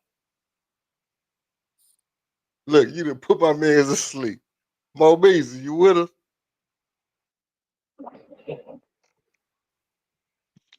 Okay, I think you said yeah. You there? I can barely hear you. My man's put you to sleep. If Look at that. anybody You done put him put to my sleep, boy. it was you with that doggone You rambling done you did put for my 20 man minutes. Yeah, I'm to still here. sleep. Okay. Okay, I'm this is what still we're here. gonna do. I'm still We're here. gonna okay, this is what we're gonna do. We're gonna shoot you questions. We're No, gonna I'm rapid still here. fire you. Okay, we're gonna rapid fire you with questions. Can you hear me? Yeah, I'm still. Okay, this is what we're gonna do. Since you new You on can the hear. You channel, can hear me, right? yeah, I can hear you. You good. You good on my end. You good on your end, King? Yeah, I hear both of y'all. I ain't calling you King no more, by the way, bro. As soon as I figure out what the fuck I'm gonna call you, bro, we switch. We switching what I call you, my nigga. I'm gonna tell you that right now. You might well get ready for that. But look, this is what we're gonna do, Mo Busy. We're gonna rapid fire you questions. I'm gonna ask you a question. He's gonna ask you a question. Boom, boom, boom. That's cool with you? That's cool. That's cool. Okay, we're gonna get to the bottom of this shit. Now, my question for you is this: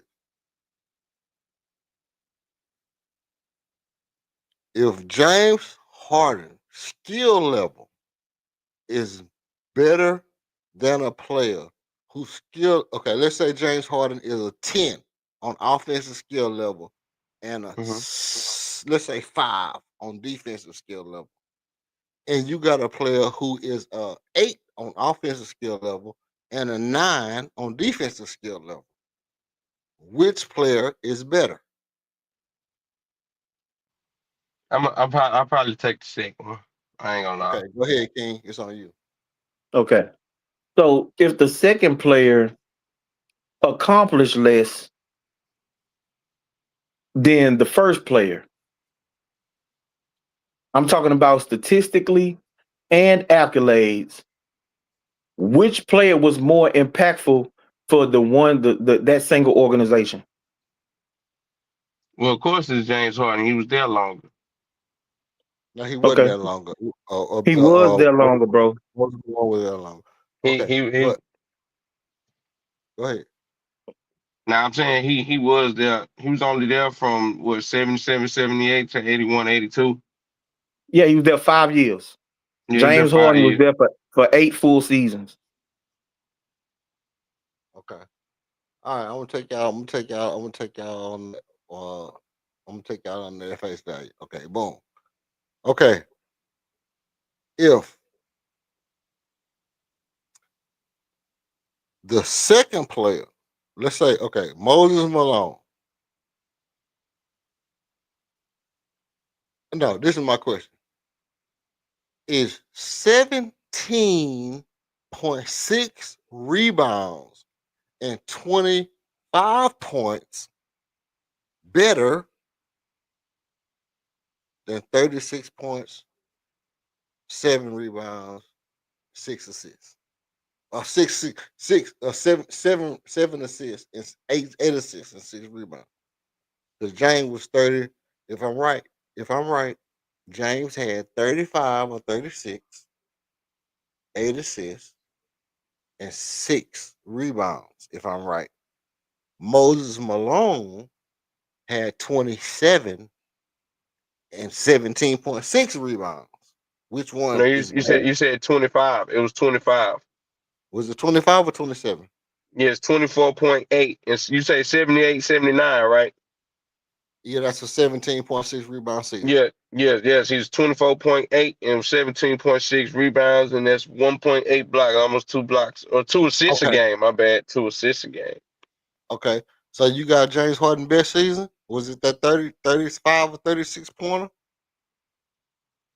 With what 36 the point? MVP I season? think, I think so. It was 30, it was 35 or 34, 36, somewhere around there. He had like eight assists, No, nine assists. his MVP season, his MVP season, he put up 30, 30.4 points, 9 assists, and 5 rebounds, Okay. and So 2 steals. 34, 9 rebounds, and how many? 9 You assists, saying 5 rebounds. 2017, 2018? The year, yeah, yeah. Yeah, 30 and a half, 8.8, 5.5, 5.4 rebounds. Yep. Okay. So considering that Bradley Beal had similar stats before he left Yeah, Washington, Here you go. which Here you one of uh, go. those Trying. is harder to Now, do? Bradley Beal ain't never had damn near no 9 assists, Yes, he did, scoring bro. 30 He had points. like 7 assists and 32 points, bro. He had He like scored 30. how many assists? He had like 6 assists, bro. Like 6 points something Okay, assists. again, James went 39-5. They was the number 1 seed in the Western Conference with Mo, 2 Mo, steals a Mo, game. Mo. Put the shit to bed for your boy, because your boy he thinking on a different wavelength. Which one is harder to do? 34, 35 points and 9 assists, or 18 rebounds a game. Just talk to the yeah, people. That Moses Malone season, that boy, that's crazy. Thank you. I ain't Thank gonna you. lie. But still, but like I say, I would put Harden there just because I think Harden, the impact that man, it's hard to go back and forth, but just the way that Harden came into the Rockets and he had to put that team on his back, man. He really put this city on his back, man, coming out of OKC, and we gonna keep it 100. He didn't have that much help compared to others around him in the NBA compared to in those times. We did bring him good talent, Hey, but you know what I'm saying. And see, guess I what? gotta keep it 100, bro. As much as I can talk about how he left and the reason why I'm missing, I Right. can go on the other side and be objective and say the things that he did well with us is too. You know what I'm saying? So. Guess what? I, Guess what?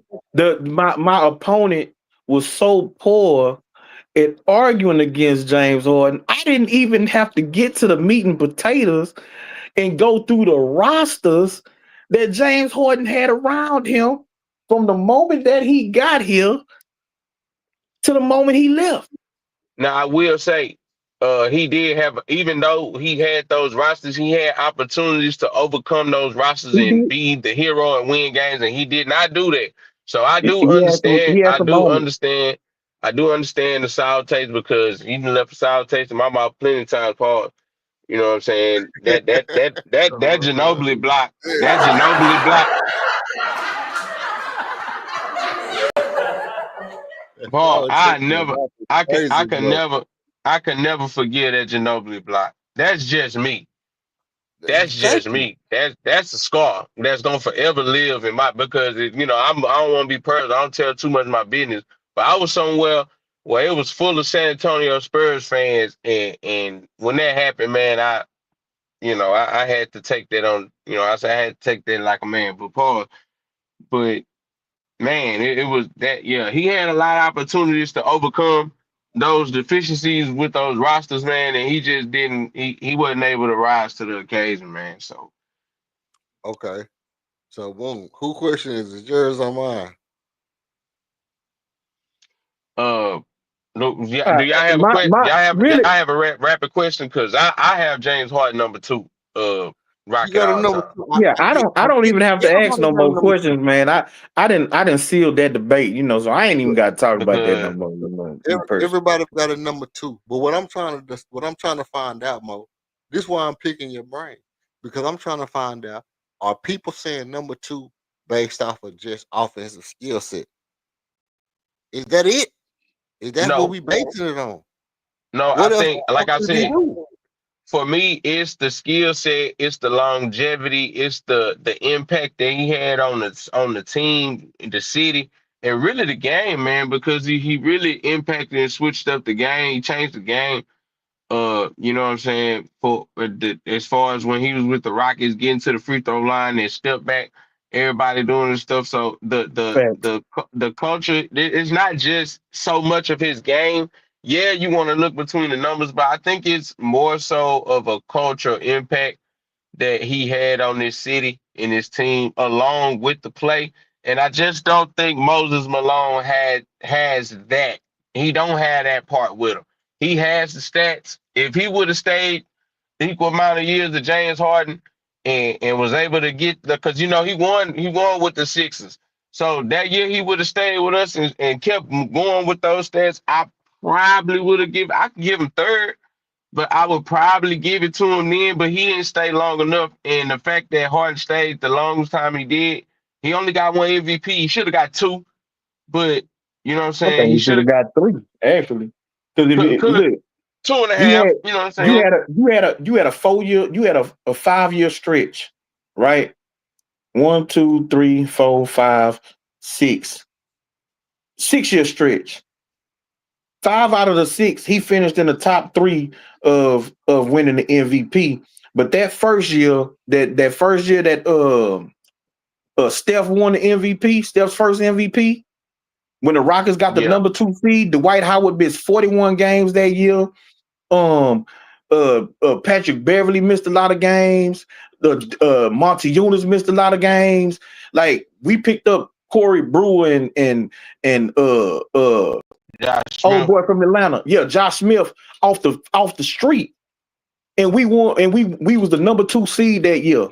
James Harden that year put up 27, 7, and 6 with 2 steals, and we won 50. We won like 50 something games that year. I thought he should have won the MVP that year.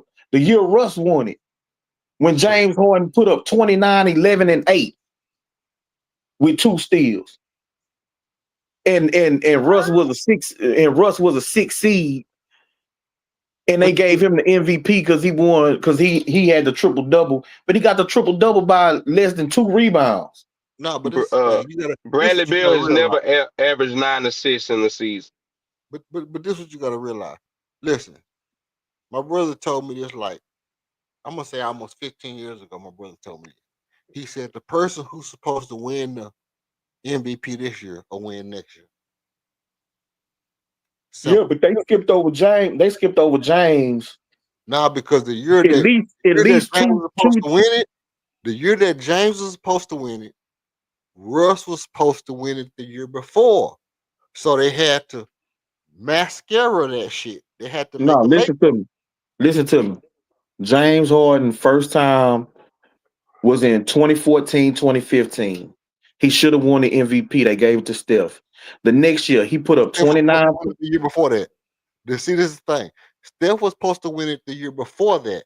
So the year that it was rightfully James's. I know. So I'm attacking that point Okay, that you make. go ahead. So that year he should have won it. Steph won it. The right? very next year, because he put up 27, 7, and 6 that year. They gave it to Steph. The next year he put up 29, 7.5, and 6. Which wasn't They good gave enough it to Steph again. They gave it to Steph again. The next year he put up 29, 11, and 8. They gave it to Russ. So that's because three that was the years. first So you triple double. saying the year that you supposed to win it, you win it the next year. Now he didn't No, win it the next year. He didn't win it the year after that. It was because three Russ did years something down the crazy. road, huh? It was only because Russ did something so crazy that they couldn't give it to him. He was gonna win it that year for sure if Russ wouldn't have went bonkers.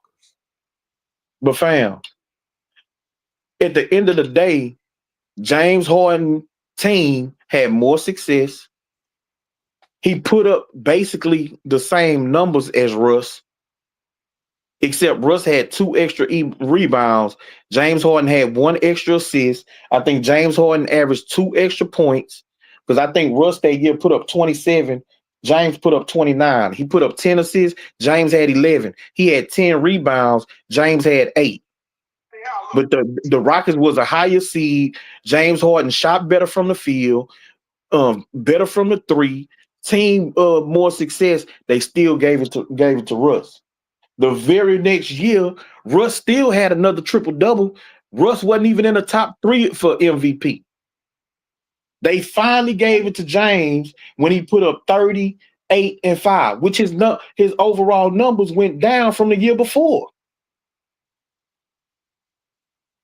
Yeah, nah. It- Um, so I'm just saying James had should have won multiple MVPs. The year after he won the MVP, he put up 36, 7.5, and 6.5. So you might as well say 36, 8, and 7. He came number 2 in MVP. The year after yeah. that, he put up I mean, 34, 8, and 7 again. no, I'm not. Listen, I'm not taking none of that away from Giant. Trust me, bro. I got a beard. I got a beard. What? You know what I mean? I got one. I can wear that hoe in Houston when I go to Houston. But I'm just looking at the whole overall, the big picture. The big picture of what it is to be a Houston Rocket. When you think about, I assume you're around my age. I assume that somewhere around 85, 86, you was watching Sleepy Forward. You seen, you got some kind of memory of who Larry Smith was. You got some kind of memory of, even though your boy was hurt, Ralph Sampson, you know, cokehead team, pause. I mean not pause, but fair use. fair use on the Robert Reeves and all them. You got some memory of all these dudes, bro, was dudes that you really felt like was gonna get you there. After a while, people just felt like, hey, James gonna ball out, he's gonna be entertaining, but he's never gonna get us there. That's just a fact, bro. I Yeah, but mean, but when did people think that? after we Maybe realized maybe that after we realized that it was an investigation going on about for him from when he was at Arizona. That's when I realized that. When I looked and seen investigations in Arizona, so. When was investigations this? in Davidson When was State, that? huh? In When, Arizona I'm sa- college. I'm saying, when did you find out? That was 2017, bro. So the year that we got to the Western Conference Finals, win 7 games, is when you decided that Before, we ain't have a chance. no, before the beginning of that season, I did a video on Steph Curry and James Harden on the investigations from them on college, on the investigations that was in college. I ain't doing no slander, no nothing. I'm just saying I did a video about the the articles that said that it was investigations on Steph Curry and James Harden in college. Now, what I'm telling you is, as I watched those two guys since then, in 2016 and 17, I have seen the most suspicious shit you have ever seen from a person who can do everything offensively and all of a sudden doesn't. Does it? All of a sudden, James Harden and Steph Curry are two of the most amazing players. I myself personally, listen, Mo Beasley, when I say this, I just want you to chime in on this. Okay? Okay. Okay. I myself personally, I did a video an hour long about investigations on two players in 2017. Their names was Stephen Curry and James Harden. The investigation assumed that there had been point shaving and stuff like that done. That's what I read. That's what I did the video on. Now, those two dudes are some of the most suspicious players in games ever in the NBA history. Why? Because they can do anything offensively, but on certain games, they just don't shoot the shots. Beezy, this is what I want to ask you. This is what I Mm. want to ask you. You see players that's been on in the news for gambling. We know that Tim DeHage was in the news for gambling. We know that gambling is connected to Michael Jordan. We know that gambling goes back as far as fucking um, Casino, the movie, and Robert. We know what gambling is. It's one of the Mm-hmm. first books I read called Summertime. It was a movie. It was a book about a white boy playing basketball in college. This is what I'm asking you, Beezy.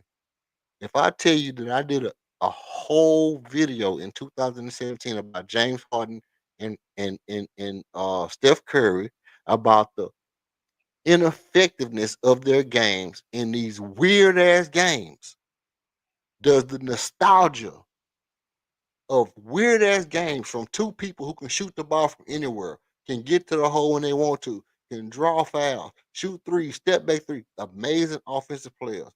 Is there something in your mind that pops out and say it was certain games where I just felt like, the fuck is this nigga doing? Am I wrong? Or am I right?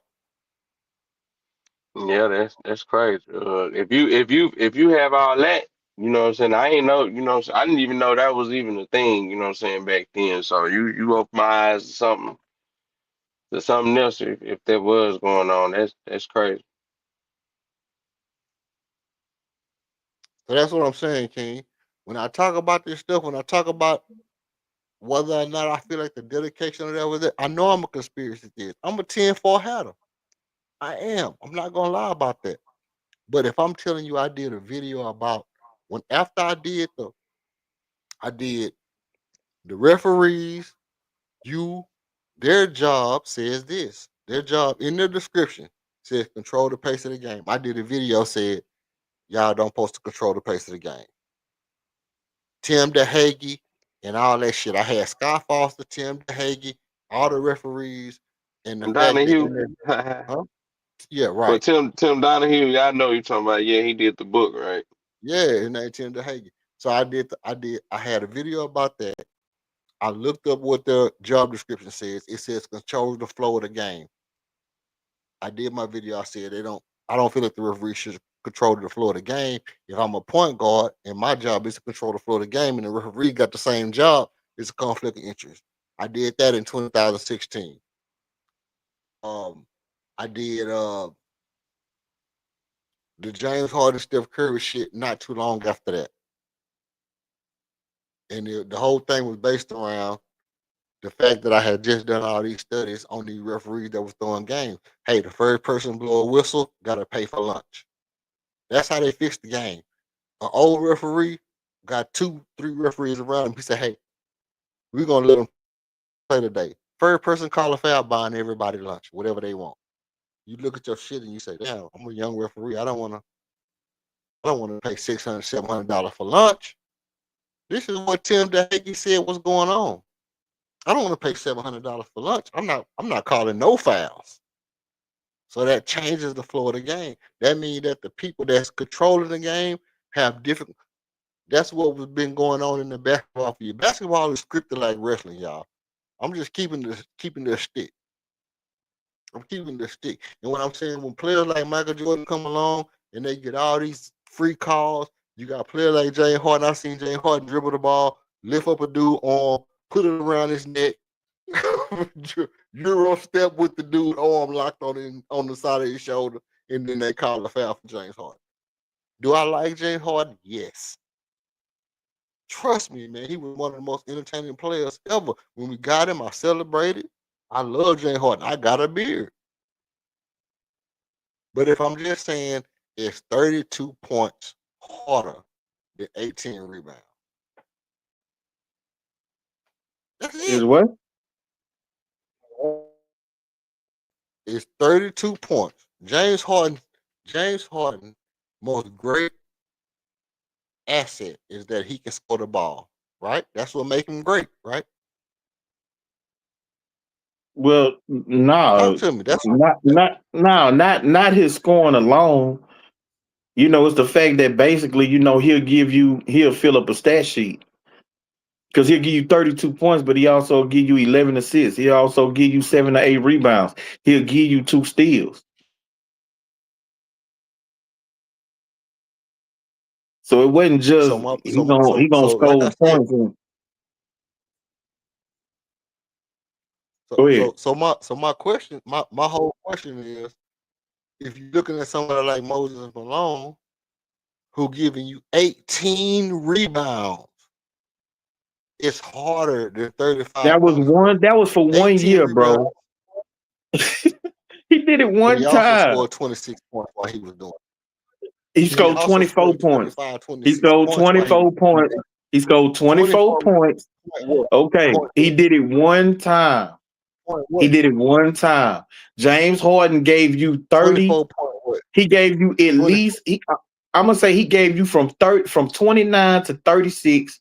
He gave you from 8 to 11 assists. He gave you from 5 to 8 rebounds. And he did it for a 5 or 6 year span. Run. He ain't do it for 1 year.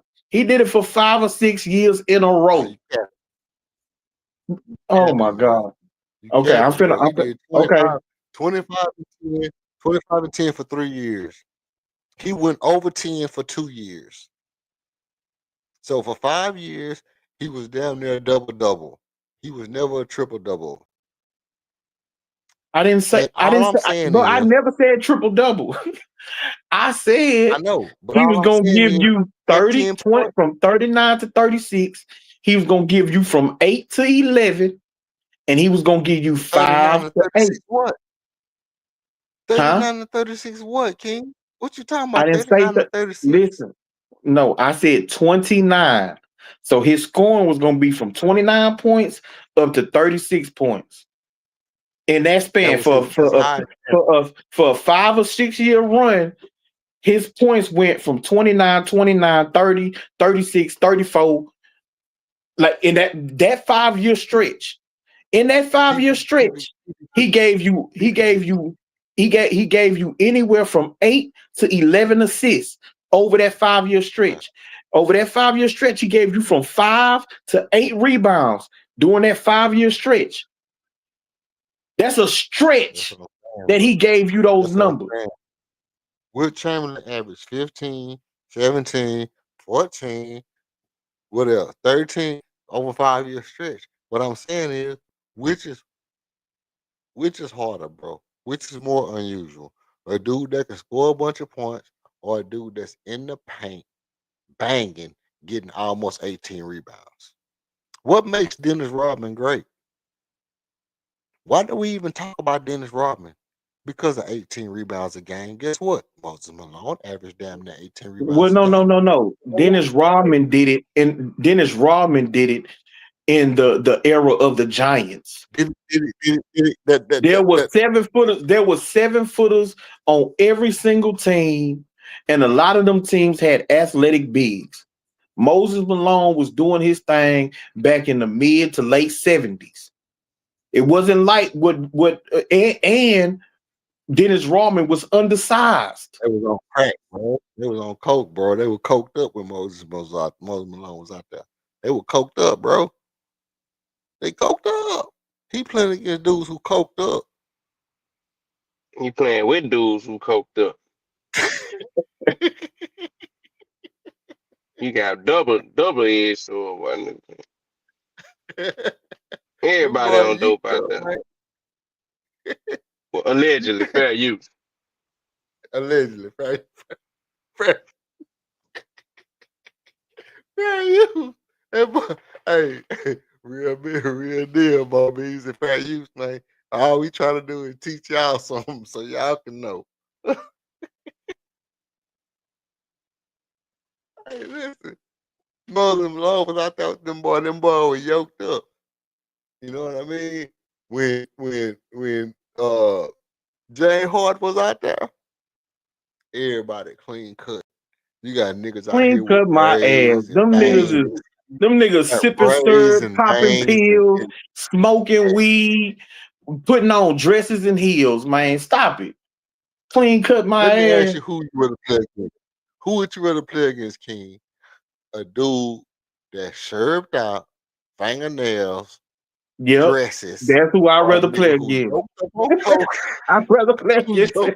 yoked I'd up rather on play coke? against him. I He's knew slow and soft as hell. Yeah, I'd rather go against him. yeah, you want For to go real. against the serve. You want to go against the serve in the dress. But if you see a nigga come out here, he yoked up on Yada, he yoked up on that Yada, that nigga don't got no ashy fingernails and all that out there. He don't got no pedicure, no nothing. He just yoked up on Yada with an afro. Yeah. That You nigga got a don't know gang load of what's in that, energy. son. He got a gang load of energy and will steal off on you. That's, Like, I mean, that's what Kevin nah, Bacon goes along with Pimp. give me the fingernail nigga who full of That's pills what and I'm saying. syrup. I mean, Mine ain't working right. You know what I'm saying? that's what Got the I'm telling you. fingernail cut, the Jay Harden fingernail out just a there, cut they and dancing bump, on the huh? sideline. For You say real. what? Say boys using their fingernails back in the day to cut and bump, huh? You say, go on, okay. Facts. Facts though. Now look, in the old days, boy, hey, look. Hey, that boy Mo said the real. In the old days, boy, use their fingernail for a bump. Nowadays, nigga paint their fingernails so they can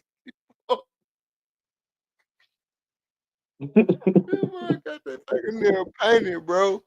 Back in the old day, your fingernail might be dirt, full of dirt, yada.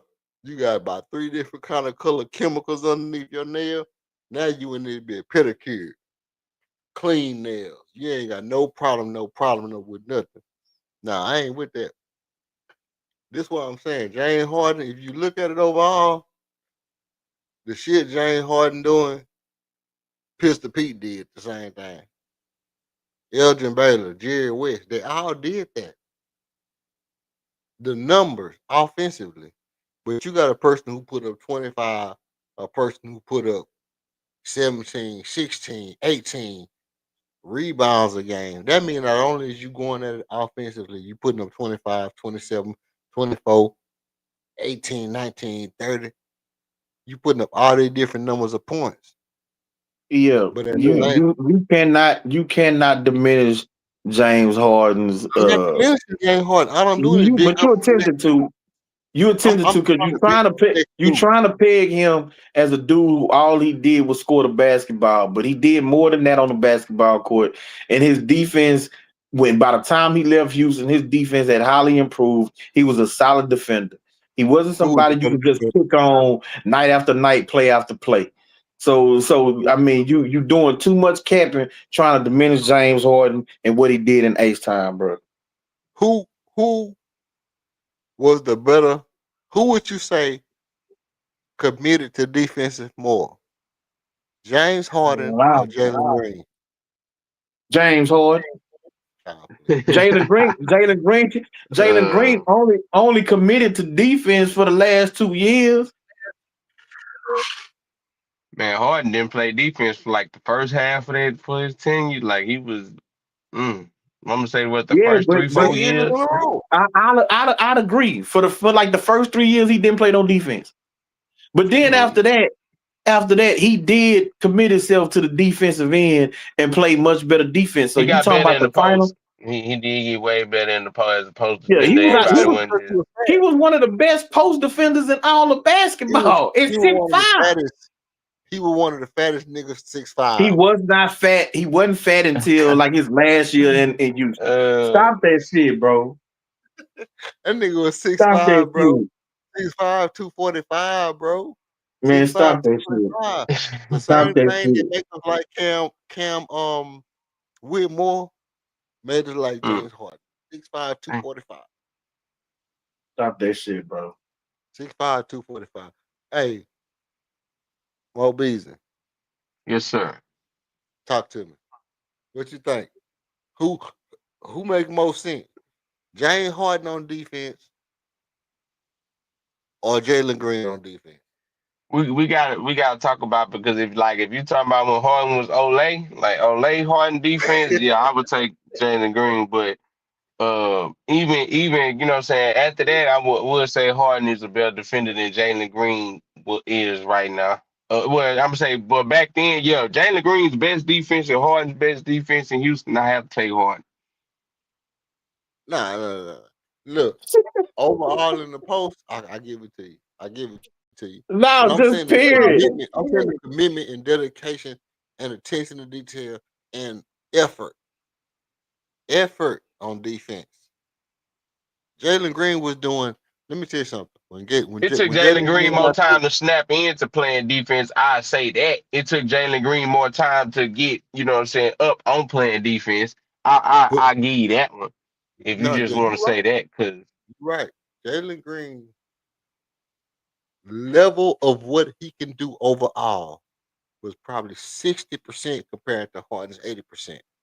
But his desire to play defense at the highest level he could compared to Harden's desire to play level defense to the highest level he could. That's what I'm talking about. yeah, This is my problem with James Harden. I It can ain't agree about on that. what he could do. It's about the fact that was he doing everything to the most of his ability, or was he like, eh? Where Jalen Green, He pick and choose. So you basically saying Harden pick and chose what he wanted to be great at and what he didn't want to be great at, or in the aspect of him being a Houston Rocket. exactly. And so, what What was Jalen ever great at? it don't matter. It matter to me. It matters what was he trying his hardest to do. He was trying his hardest to score. It's just he couldn't do it efficiently, But if I consistently try my efficient. hardest, if I But try he my wasn't, hardest to bro. He score, wasn't put. Hold on. go ahead, On go this ahead. on this team right now, where did, like, going back to last year, where did Jalen Green rank as far as our best defenders? He wasn't in the top 3 or 4. He was maybe like the 5th or 6th best defender on the team. I think LP was better defensively than Jalen was. Facts. So if you want to, he wasn't better than Tari. Tari was a 6 man. So where was Jalen really on the totem pole? Then you go back to the peak of the Rockets when we was, routinely a top 5 defense, and you had those teams with Eric Gordon and Ryan Anderson and Luke Mbamute, Trevor Reeves, Clint Capella. James Harden was one of our top 5 best defenders. Yeah, Jalen was the worst defender in that starting five.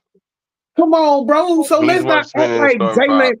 Jalen was some, dedicated defender. Nah, he was better than he was when he first got to Houston. Same as Harden. Harden Hey, was better at the end than he was at the beginning. come on, But man. Y'all trolling me, James man. Harden, by the time he got to year 4, year 5, year 6, he was a far better defender than anything we ever Trolling. seen from Jalen. You trolling me, bro. I'm Because I'm spitting because facts again. because all three of us on here gonna tell you the truth. I'm gonna tell you. If you listening, you in the chat. Listen. I'm gonna see who gonna tell y'all the truth, and then y'all can keep y'all receipts. Do you think who tried the hardest at defense, Jalen Green or James Harden? James Harden. Tried Well, harder I at mean, defense. Tried harder. James Yes. James Tried Harden was here harder. longer. You know, Jalen Green wasn't here that long, so we never know. We would never know how far he was gonna be able to take his defensive abilities, because he wasn't here the same amount of time as Harden. So that's why I That's not what say, I asked. That's not what I asked. That's not what. Hold on, Mo Beasley. Hold on. Keep up. Educate yourself. I'm not talking about what you accomplish after you tried. What I'm saying is, you got two players.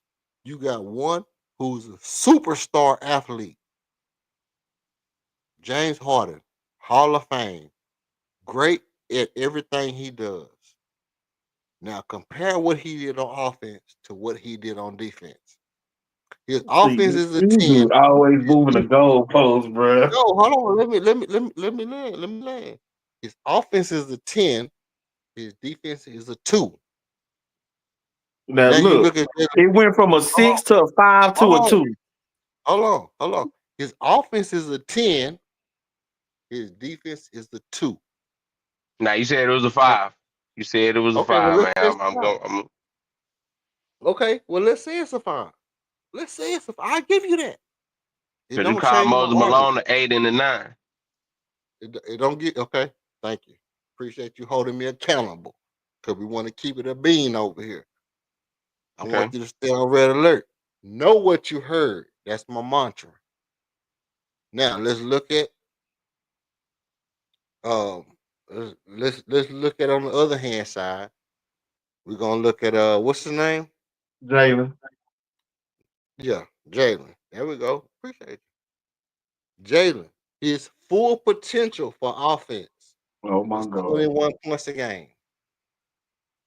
His effort on defense, was it less than 60 at any time since Ime Udoka came? Yes. So Mm, so so His Jalen, effort, his effort. yes. Why you think he got benched the first year that Stop playing. MA was here? All them times he got benched in the fourth quarter because he wasn't giving effort on defense. MA said that Jalen himself said, if I don't play defense, I get benched. That's true. How many times did he get benched year one? That's, So the that's true. effort wasn't there. Okay, but do you Okay. feel like it was because he wasn't trying to give the effort, or do you feel like I'm trying to get So an now effort, you but want me to read his mind. I'm Has telling you what, no, Harden never remember, been benched because he didn't play defense? he didn't play defense, but it wasn't because he wasn't trying to play defense. It because he didn't. If you got a drill what sergeant, hold on. This is what I'm saying about the nuance of greatness in skill. If you don't know how to push yourself to your max, okay, let me tell you a story. I used to move furniture. this is. I'm gonna tell you a story because we just chopping it up. I'm here with my people. I'm here with my people. I just want to give y'all insight. I just want to give y'all insight. I used to Insight move to your furniture, point. I get it. Like he and filibustering. That's what he doing. no, I'm giving y'all insight on how we look at shit. Because this is not Okay. only it's not only just a debate. It's also psychological analysis, how to debate, how to think, how to internalize. All that goes into my conversation. We into all that over here. Am I right, King? Right? Come on now. Go ahead, man. Don't talk to me slick. Go ahead, bro. Talk to me slick, but don't talk to me slick. We into all that. We not. I'm not just leaving you with just the nuggets. I'm also telling you how I got the nuggets. Okay. Okay. I used to move furniture. I was about 19, 18, 19 years old. I only hard work I had done was maybe throwing out some bales of hay and cutting the grass. I started moving furniture with my uncle, right? So then when I started moving furniture, it's like, okay, I'm already feeling like it's hard work, but I'm gonna do it. We went up to Portland. In Portland, my first time moving furniture from my basement up the hill to where you really can't push it on a dolly. You have to pick it up the hill and carry it. And my uncle was like, I'm gonna push him. It's one of them days when my uncle was like doing the uncle shit. Everybody got an uncle that like every now and again, I'm gonna do uncle shit. Not your daddy, not your mom. I don't give a damn about you. I'm gonna make you be your best. And Mhm. at a point, I just started picking up these dish packs full of dishes and carrying them. He was like, "You ain't done? Bring me another one." And I'm like, "This nigga know I'm about to fucking die here." And I kept pulling them dish packs out of that basement. Every dish pack was a box 3 feet high, full of dishes, and I'm pulling them out of that basement, feeling like I'm about to die. But something in me hit the point to where, you know what? I'm either gonna die doing this shit because I'm not gonna let this dude tell me nothing else about me not trying my hardest. So I'm gonna try my hardest and I'm gonna die trying my hardest. So if I died here, then nigga got to deal with my mama. That's how I felt. Like I'm gonna put all my end into it. Do we ever feel like James Harden said, I'm gonna put all my end into it, or I'm gonna die here trying to get this championship? Do we feel like James Harden did that? Or do we feel like Jalen Green did that and just wasn't good enough? Mm. Mm. I never seen Jalen do that. Yeah, I ain't never seen them die on the D go like try like on the defensive end like they're like the analogy that you trying to say, I do get what you're saying. I do get what you mean. But because it did take Harden, it took Harden way more time to get not even I ain't gonna even say just to play. It took him a little bit of time just to get him to like try because at first, you know what I'm saying, he wasn't trying and he was getting blown by. So it took a little time to get him to even just say, "Hey man, like people we tired of, you know what I'm saying, people saying you don't defend." Because it was the time on the commentators, they was just like the commentators used to criticize Harden, you know what I'm saying? Of course at the free throw line, but they used to criticize his defense too. So in the early game, so in the early time him being in the Rockets, they used to criticize the defense, man. So uh it took more time for Harden, but at the same time, he made demand the defense and what that was D'Antoni, well that was Adam in the beginning. Cause I know D'Antoni, you know, he ain't really trip on Harden playing defense like that. But by the time D'Antoni got there, he was already playing good enough defense. But as far as with Adam, man, I don't think he was playing. I don't think he was even held accountable for not playing defense back then. So I don't know. But if Nah, you remember, just remember, remember they had brought the dude who was quote unquote the defensive coordinator, and he stayed over from um the previous coaching staff to Dan Tony. Mikael. Jeff Oh no, you talking Van about that was talking Mikael. about Jeff Van Oh Yeah, yeah, Jeff yeah, Van Delic. Yeah, yeah. He came or he came with did he come with Dan Tony? I I think think he came so. with Dan Tony. Yeah. He So came he out was for he was he was the quote unquote defensive coordinator. That's who made Harden buy in on defense. But I already had said them first 3 years, James Harden played no defense whatsoever. But by year 4, year 5, when you seen him really turn it around and start to defend, I ain't seen no point that Jalen Green has gave max effort. I'm gonna die on the court on either side of the ball. If he wasn't going offensively, he'll just stand around and make himself invisible. And like I said, defensively, um, Inmate benched him several times for not giving maximum effort on the defense, where he's getting lost, his man's getting cut back door, dudes are driving past them, finishing at the rim. He ain't closing out on shooters. I mean, bro, come on. We ain't finna act like Jalen Green was somehow Draymond Green on defense effort wise. That wasn't the case, bro. Nah, he wasn't no Draymond Green on defense. You stop that. Hey, that was crazy, man. No, ain't nobody saying he was Draymond. No, I just, you know, I'm just saying that if you keeping to the stat, you keeping to the whole thou wow, and you say based off of the skill level of Jalen Green versus James Harden, let's put their let's put their skill level on a grading level in our head. James Harden versus Jalen Green, and then you say James Harden's skill level. How good was he defensively versus Jalen Green's skill level, and how good was he defensively? I think Okay, Jalen far huh? far underperformed No, his you're not listening to what athleticism. I'm saying. If You you gotta if listen. you if you look Hold on, at Jalen Green, huh? hold on. Before you take off, you're not even addressing what I'm saying. I I want you to am. go. We're gonna go 1, 2, 3 steps, and I'm gonna let you have it. This Now, for nigga. real, how good is James Harden offensively on a scale of 1 to 10? 10. Okay, how good is Jalen Green on the scale offensively from 1 to 10? 5. 5. Yo, 5. 5. Now, Good, good. now, here's the part. How good on a scale off defensively is James Harden from 1 to 10? I'ma say 5. a 6. I'ma say a 6. 5 or 6, 5.5. How good on a scale defensively is Jalen Green? 2. 4. 4. 3. I'll take 3. 4, He said 3, 3 3. and a half, He 4. said Three 2. and a half, 4.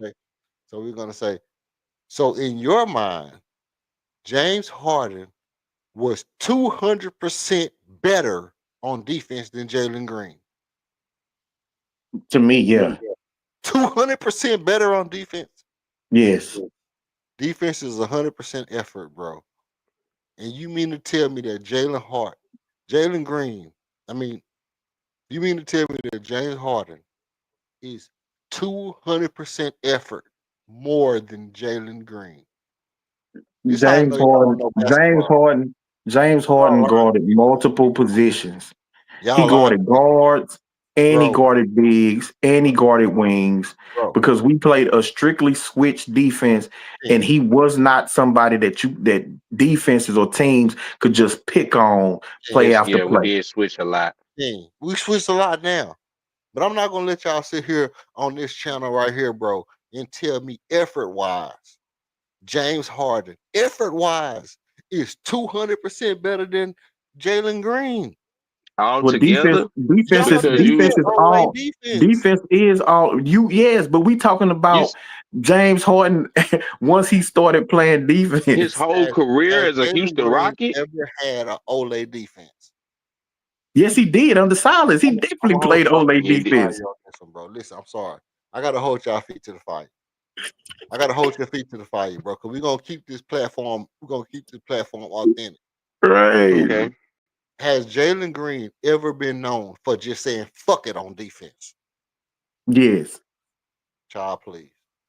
He Nah, was I ain't gonna say fuck it. incapable. Nah, I ain't gonna say He was fuck it. Nah, incapable not of fuck being as it. good as James Nah, Harden. his his Right. his his rookie season and his second season under Silas, the whole team's opinion was fuck it on defense. That was We not finna, incapable. bruh. That was Look, incapable. Jalen Green was not giving no damn effort on defense his rookie or He didn't second year know in this how. league. He didn't know how, Don't bro. make no excuses, bro. He didn't know Don't make how. no No, it's excuses. the No, excuse. that's an excuse. No, it's the legitimate excuse. It's Okay, the so then, legitimate okay, excuse. so If then, you never been then we taught gon' how, we how do you then know? we then we gonna eliminate James Harden's first couple of years in Houston too. No, we could know because he played under Nah, Scott man, Brooks stop with the it, Houston bro. Rockets. Stop No, it. he Stop played it, He with was man. Scott already in Brooks, big bro. games. He already played big games. He in multiple playoff series, going back and Yeah, forth to but the Western that Conference was as a Finals. bench player. That was as a reserve, as a six man. He had never As a been grown man, pegged as a with being grown man. the number one option for a franchise, being the go to guy. You got to carry the offensive load. You ain't got KD on your team. You ain't got Russ on your team. You can't just pick your spots on when to score. The ability to score for the team is on your shoulders. That was his first year ever doing that when he came to Houston. That's when he was playing his worst defense. All of his energy was just on the offensive end. So if we're gonna make excuses for Jalen Green, then we're gonna make excuses for James Harden too. No, these guys say neither of them. Neither of them gave maximum effort. But Mo Beasley, you see what I'm saying? Though you see my argument? Yes, I see your argument because you're basically saying it Jalen Green. Not that you saying Jalen Green wasn't playing good defense because he didn't know how you felt like Harden was knew how to play defense, seeing the way he came from Oklahoma City and being in big games and high pressure situations and supposed to know what to do, whether it's off the bench or starting. You know, he was asked to be a big part of those games to win. So when you come to Houston, you should know how to play and do what you're supposed to do on defense. And the fact that he olayed it, I guess he wants to say that, you know, Jalen Green uh has the better was a better defender or something. I'm not for sure, but that's Now you probably the close. interpretation that I'm No, possibly getting out of it. no, you close. You right there on the doorstep. What I'm saying is, as of how good the nigga was, James Harden was so effing good, On right? offense that he didn't get half the effort on defense, and he feels like that's a If knock. you if you compare exactly, if you compare, let's say we're doing the 2K ratings, and James Harden is a 99 on offense. If he's a 60 on defense, and Jalen Green is a 50 on defense, and Jalen Green is 80 on offense That's a or problem 70 in his on offense, eye. But it's he a wasn't a problem. 50 on And defense. what that He tells wasn't a me 50 is, on, man, y'all.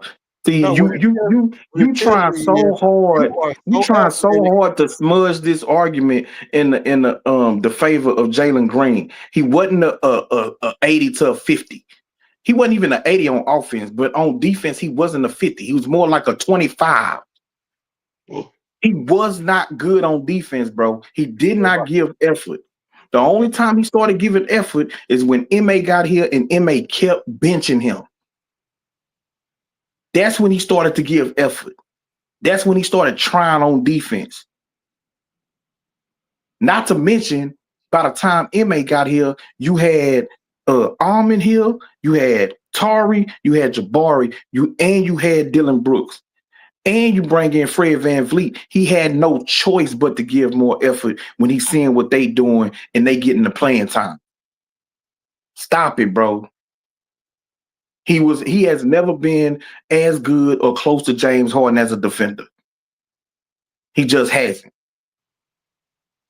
Effort wise or actually on the court of what you doing. They not the same. I know they're not. That's my point, though, bro. You saying effort wise or not, and all I'm saying is, if you got, I mean, if you got a person whose effort is 100% max, but the output of the effort is only 1%, and then you got a person whose effort is 10% max, but the output of the effort is 100%, you got to give an account of the fact that one person is doing all they can, they're just incapable, rather than a person who is highly capable only doing half of the input and putting out half the production that they are possible that they could accomplish if they put out 100%. And that's part of best. That's part of great. I mean, like I said, I ain't trying to argue the argument again. I already won the debate. I just got Beasley up here, and I wanted to pick his brain because it's first time over here. I want to give him the opportunity to to put his stamp out here on on in the Rocket sphere. Put your stamp on Beasley, what we believe is greatest out here in Rocket's world. Do we believe it's just skill set? Do we believe it's effort? Do we believe that Chuck Hayes got a value, over Louis Scola? Scola might have been better, but Chuck Hayes tried harder. Do we condone that kind of shit, or do we say James Harden is automatically the second best because he can do a lot of shit and he didn't do everything he can do? But at the same time, we got people who do everything they can do that's equal with him, but we're not gonna give them the credit because James Harden was a notch above. James Harden is a notch above Moses Malone, but he probably could have been landslides, but he didn't put forth the 100%. That's all I'm saying. I mean, it is a landslide. That's why I told you before that this ain't even a real debate. This is more a conversation piece, but it's not no real debate. Like I already said this, James Harden was clear cut the second best player in Houston Rockets franchise history as a player on this franchise. It's clear cut. He's not a notch above. And the fact that you want to sit up and try to act like all he was a scorer, like he didn't play defense, he It's didn't really just it's dish out. He didn't dish out assists. He didn't get rebounds. He didn't get steals. Like, he filled up the stat sheet, and the team made the playoffs every year he was here. And the team was a legitimate championship contender 2 times in the Western Conference Finals. The only team that he could not beat was the dynasty Golden State Warriors. I'm sorry, bro. Like, go ahead. Well, the only argument that you have as far as him trying to be number 2 is really Moses Malone. And did Moses Malone get the Rockets to the finals? He did. Okay. They got to the finals. They lost to the Celtics in the finals, right? Was it the Celtics? I know they lost to the Celtics in the 80s with Dream. Because we only been there 4 times. But yeah, I thought we went to the finals 4 times. We went twice in the 80s and twice in the 90s. But I think when Moses went, I don't think Dream was there yet. I don't think. Yeah, he could probably. I don't think he was there in 81. Whenever we did get there, but there is I think Moses Malone is the only guy that you can have a debate for as far as being number 2. I don't have him number 2. I probably put him at 3, but because I don't think he wasn't there long enough in Houston to make that second best player individually. I think just the impact that Harden had along with his offense, he might have not have played the defense that you want them to play all the time, but when you look at everything else that Harden did, when you objectively look at everything else Harden did and brought to the table as far as the impact on the team, as a culture, as a city, along with him going up against those dynasty teams, dynasty Golden State Warriors that nobody else wanted to go up against. Everybody took their tail and said they were rebuilding. Nobody really, besides the Cavaliers, nobody else really wanted to, do that. So he did win. He did win MVP. He was in the MVP race multiple years with the Rockets. And he put this team on his back, man. He brought us back from the dead, man, when we was teetering on the road to mediocrity, man. So for that alone, man, I have to put James, as much as I don't like how he left Houston, I don't like that he quit on the Houston Rockets and he left my team and abandoned us and left us for dead. Uh, I do have to place Harden as the second best Rocket of all time. That's my final piece on it, man. One question before we get ready to start packing it up. I'm gonna ask you this again because you said earlier what you really think, and I know, like King always tell me, you debate on your emotions. So I know a lot of fanatics. Deal with greatest, best, and most prominent all these things based off of their emotions. But I want to compel. I want to compel you. I want to draw your analytical, mathematical, dope boy side, street nigga out of you. All right, Mo Beezy? Okay, I'm here. I'm here with you, man. I'm here. Before you consolidate your final answer, I want to ask you a question. The question goes something like this.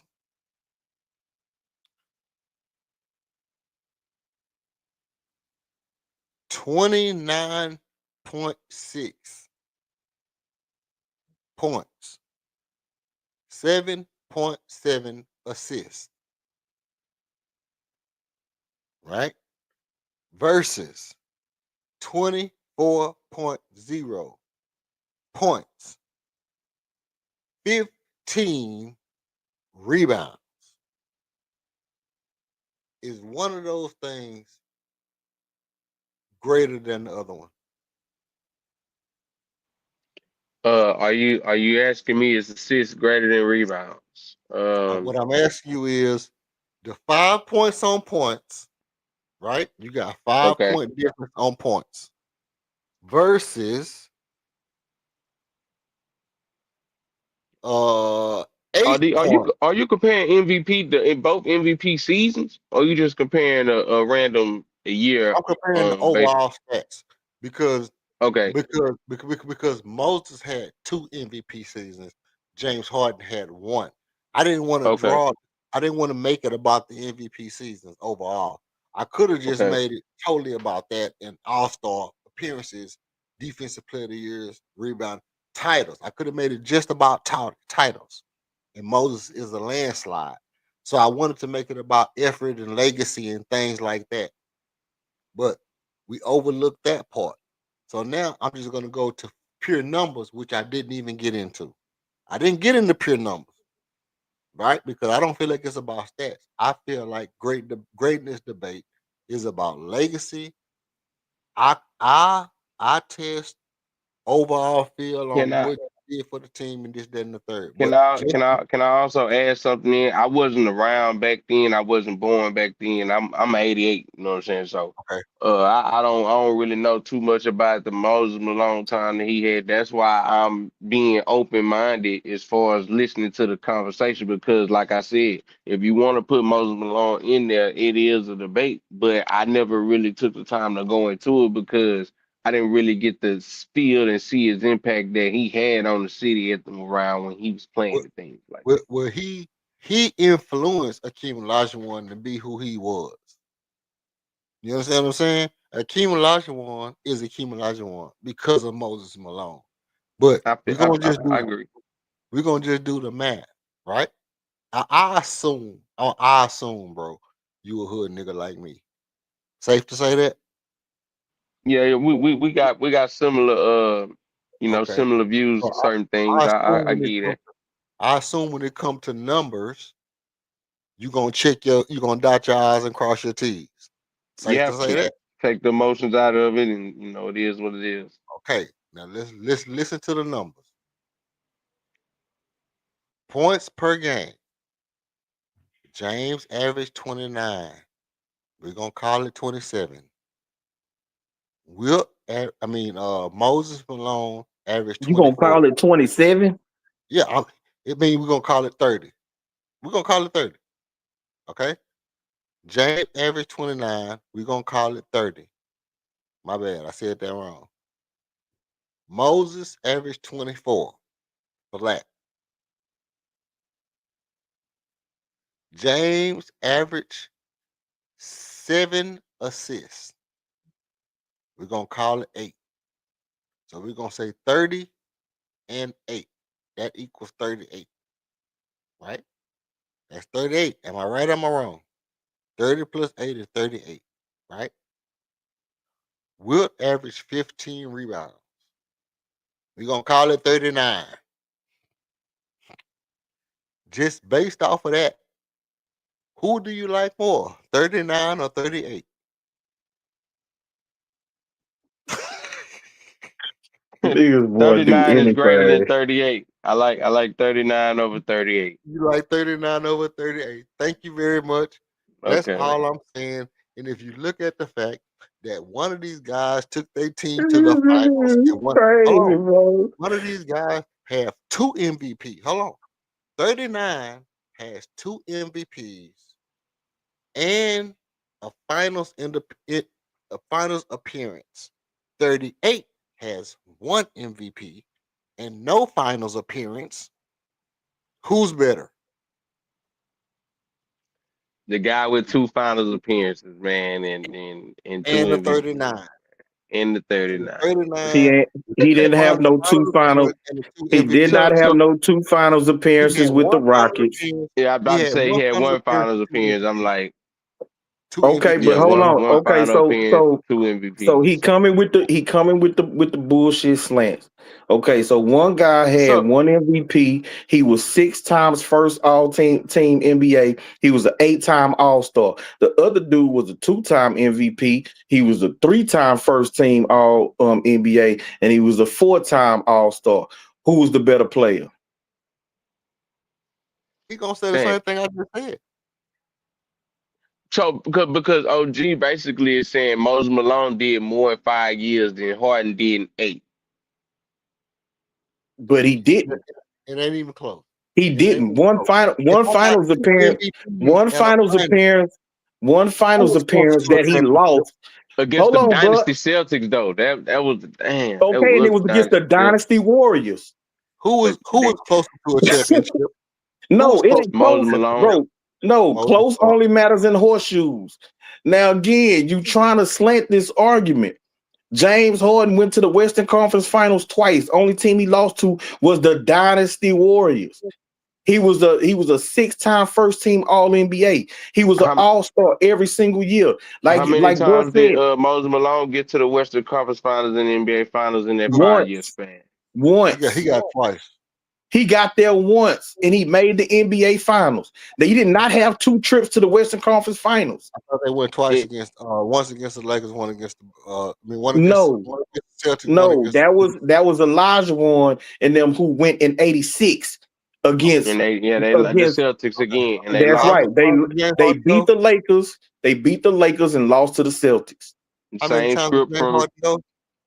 Moses Malone went to the conference final. He went to the finals once. That was in the same How year. many times did Harden go?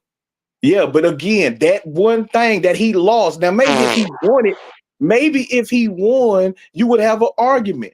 But him going to the NBA finals one time and losing is not better than the dude who brought this team from obscurity to It being was a never in legit contender. obscurity, He bro. had 2 trips to the Western Conference Finals. He got better all-time numbers. He was first team All NBA more. He was an All-Star more, and he got one less MVP. Busy, busy. You see what I'm trying to tell you about some of these did old school cats, man? what You was the see how state he of the team when Moses Malone got to the team? hold on, okay, let me tell you. When Moses Malone got to the team, we was a under 500 team. Because we were still in San Diego, right? We was in San Diego. We was just coming over. People didn't believe that the Rockets could be a franchise that could compete in the market, right? Moses Malone had to put this team on his back and prove that Houston was going to be a legitimate franchise, right? He still he still was under 500 until they came over. They merged, and Moses Malone and Kevin Murphy got them over 500, right? And they made people realize that H Town was a legitimate market for basketball. When James Harden came, the team was never under 500. He came to a team that was already above 500. We tried Trevor Ariza. We tried Kevin Martin. Yeah, we was Those guys mediocre didn't work. And then because we we just found got to the James playoff Harden. Right. And we found James Harden. because And we then Now, lost to see, Kobe. now this how fast he lie. The I'm year not that he lying. got to the Rockets, yes, you are. The year he got to the Rockets, they was 49 and 33. The year before that, they was Above 500. 500. They was They was 500 the year no, they was before. two over 500. They was two over 500. That's right. So they wasn't a under 500 team. Over They 500. We was they above made they 500 both years. huh? We was over 500 both years before Harden got here. Hold on. Yes. We were I'm, we I'm, were not hold on. under 500. When when So Ro- when Moses came in, we was under 500. He put the team on his back, him and Kevin the Murphy and the Rudy year Johnson, the year and before James Harden came, we the made this the year city hold a on, basketball town. bruh. The year before James Harden came here was a shortened season. We was 34 and 32. The year before that, we had not made the playoffs. The year before did not make the playoffs. The first year he got here, we went 45 and 37. Moses Malone came to a team that was 500 and he lost. And we, let me see, didn't make the playoffs. Eastern Conference first round, Eastern Conference semis, lost in the finals. That was his last year in Houston. No, or was it the next year? One, What year two, Harden? What three, year four, Harden got five. traded to the Rockets? That was in 2012. Yeah, we was 34 and 32 in the shortened season. We went 43 and 39 in the season before, so we was over 500 the season. The 2 years were 2010, 2011. And we was Yeah, but 42 I and 40 in said 2009, 2010 because we lost to Kobe, I what I think. said is we didn't make the playoffs in none of those years. 42 and 40, 43, 39, 34, 32. We did not make the playoffs in none of those seasons. The Okay. first year he got here in 2012, 2013, we won 45 games and we made the playoffs. And we made the playoffs every single year that he was with the Rockets. Made it to the Western Conference Finals twice.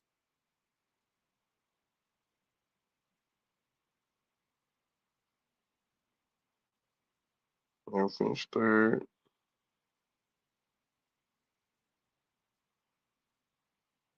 In his first 3 years, first 4 years, well, 3.5 years was with Kevin McHale.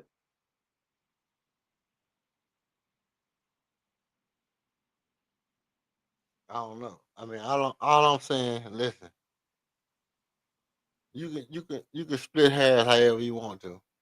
You can split hairs however you want to. The skill level, the overall talent between Harden and Jalen Green is so far apart. Now the overall talent between Harden and Moses Malone is so close. It's closer than it is between Harden and Jalen Green. Yeah, it ain't Why got is nothing to that do with important? talent and skill No, level. why is that important? Let me tell you why it's important. Why it's important is because when you start talking about the best, we're talking about talent. Now, when we switch over to No, we're greatness not. of an organization, no, listen, when we talk about talent, when we talk about best, we're talking about talent. When we switch over to No, we're not. greatness, we're talking about value to an organization. And the value to an organization not only is contingent upon your skill set, it's also contingent upon your legacy. It means in crunch time. How do you perform in crunch time? How do you perform when somebody needs you to perform? How do you perform in the hardest moments as opposed to the easiest moments? And this is where I feel Calvin Murphy, Robert Ory, Clyde Drexler, Moses Malone, Kenny Smith, Mariner Maxwell, Matt Butler, Scotty, everybody beats James Harden. Everybody. There's not one Houston Rocket you can say, when I expect this shit to go down, when I expect this shit to pop off, when I expect this shit to get real, I'm going to take James Harden over Matt Butler.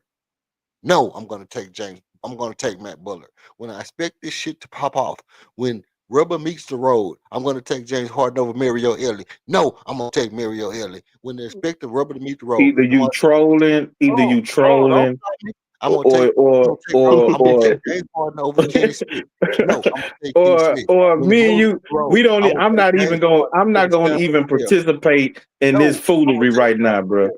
When the rubber meet the road, I'm gonna take James Harden over Robert Ory. No, I'm gonna take Robert Ory. When the rubber meet the road, I'm gonna take James Harden over Carl Herrera. No, I'm gonna take Carl Herrera. When the rubber meet the road, I'm gonna take James Harden over John Barry. No, I'm gonna take John Barry. When the rubber meet the road, I'm gonna take James.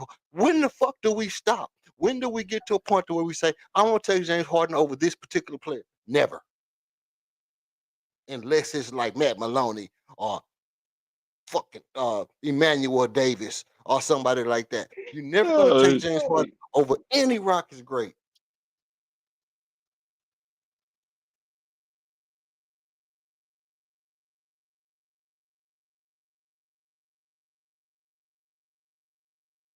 hold on a Talk to second. me. Huh? Beezy, do you feel me? King, do you feel me? I'm No, not participating in this foolery, man. man, don't stop, bro. I'm Tell not me, am participating. I I'm wrong not or am I right? participating. Who is it that you're gonna take James Harden I'm over not when Hold the on, you participating. road? say I'm not. John Barry over James Harden, bro? I can't participate in that, bro. When the I'm He rubber said, meet laughing the and bro. going He road, up. said I Carl can't do it. Herrera. when Carl the Bear, rubber meet bro. the I'm road, sorry, bro. I can't, man. You say I'm not John done. Barry, I'm bro. not I'm done. sorry. I'm not doing it. I'm not doing it. He got it. You want to win that bad, bro? You got it. Oh, You man, got it. You got it. You got it, Val. I even give you Mario Elliott. I give you Mario Elliott. You said Carl. You said Matt Bullock. Man, come on, man. Like you know what? Ooh, that was good. But nah, man. I do. I am looking up. I am looking up this time, and you know, when he got there, the Rockets did make the playoffs. They made the playoffs the whole time he was there. Basically, first round conference semis. He never made it past the conference semis with the Rockets, though. They said he got to the finals that 1 year. 2 years. Yeah, nah, he made it to the finals in 80, 81, and they lost in the first round Oh in yeah, yeah. 82. Oh yeah. I thought you were talking about. I thought you were talking about Harden. Yeah, yeah, Harden. No, I'm talking about Malone. Malone, Yeah, yeah. he only got to the first round in the conference semis one time. He got to the first round twice. He got to the finals once. And Yeah, that's what I said. if you want to He count only made it to the 76, conference finals one time. no, actually, Moses Malone made it twice. He made it in 76, 77, and he lost in the finals in 80, 81. So he went to the conference finals twice. He went twice. Yep, 76, 77. Uh, yeah, 76, 77. He was on that roster with Rudy Tomjanovich. No, he wasn't on this team. Oh yeah, he was Moses Malone. Yep, he was there with John Lucas. Uh, yep, John Lucas, Tom Janovich, Calvin Murphy. Damn. Well, Hold on, let me see something. yeah, I'm looking at it right now. Reference, basketball reference. They lost in the Eastern Conference final. They was in the Eastern Conference back then. This is the Yeah, Eastern yeah, Conference. They did the Western Conference in 81, 82. So that's when they got to the first round. But it says here they would lost the Eastern Conference Finals. They lost conference finals in the first round, and they lost in the conference series. Then they got to the finals in 80, 81. They must have switched them to the Western Conference in the next year. So if you want to be technical, you basically got to the Eastern Conference Finals twice. No, exactly. Exactly. That's the exact point. Moses Malone and Calvin Murphy, But 2 years before that, they had got to the Eastern Conference semis. bro. But they came 2 years in before he on a got there, team. so They They lost. so he came They in lost. basically on a joined. team He that basically was joined the playoff team. no. They came in on a team that was below 50%.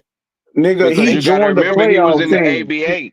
He didn't join that team in 75, 76. He must have left because he was on that team in 74, 75, but he was not on that team in 75, 76, and then he came back in 76, 77. and okay, they got on the team when it was below 50%. Yeah, but they was still a playoff team. They had just made the conference semis. Calvin Murphy and Rudy T was already on that team. Mike Newland was already on that team. So he joined the playoff team. As a rookie though, bro, he wasn't no. He He was didn't. not a rookie. He He was was not like a a year rookie, out of bro. being a rookie. He won Rookie of the Year. Because he played in the ABA. He played in the ABA. He never That's officially right. played in the NBA. And Yes, he that's what he wasn't, won Rookie of the Year with the ABA for Utah. He ain't win no Rookie of the Year in the NBA, he fam. wasn't there in 73, 74. They didn't make the playoffs in 75, 76. For some reason, he was on the team and then he left and came back in 76, 77. Which is my point. My point is, are we talking about skills or are we talking about legacy? If we No, only because I talking don't, about hold on, I legacy, don't see him on this roster either. Let me make if we sure. only talking about legacy, okay, let's say we only talking about legacy. If we only talking about skill, what can a person actually do? He's not on this roster that when they made to the they lost in the Eastern Conference But semifinals listen, in 74, 75. He but wasn't on listen, that team. listen. The That's what I'm question is, saying. no, but And he listen, joined them 2 years later. listen, They had the same listen, roster. He listen. joined the Could playoff But they team. missed the could playoffs in 75, no 76. So technically Yeah, they I wasn't a seen that. listen, playoff team. no technically, no technically. Well, that's Could not Okay, they had a technically. That's playoff that's not roster. a. That's not a. They no had a Okay. listen, playoff roster then. no listen. Could he do what he could do before he got to the Rockets? Could he still do it? Then that's skill. That's skill. That's not legacy. That's not impact on a team. That's not the fundamental feeling about how fanatics feel about you when you wear the jersey. That's not I have loyalty to the name on the back rather than the name on the front. That's not commitment. That's not love. That's not passion. That's not drive. We talking about skill. It's could he do whatever he could do? He could do that shit when he was in Utah. He came here and he continued to do it. When we talking about James Harden, when we talk about oh he the best, we talking about skill. We're not talking about loyalty. We're not talking about whether he contributed to the name on the back rather than the name on the front. We're not talking about none of that. My whole entire point is just that. That's my whole point. When we talk about James Harden, we separate his skill, offensive skill set. We separate his offensive skill set from everything else correlated to basketball. But when we talk about somebody like Moses Malone, then all of a sudden everything comes into play as to why he's not what he was, other than the skill set, where he was. Oh, he wasn't in Houston at this point in time. He wasn't in Houston when he won a champ. Same thing with Robert Orr. He wasn't in Houston when he won 5 championships. He only won 2 in Houston. Now all of a sudden he's not the greatest Houston Rocket ever.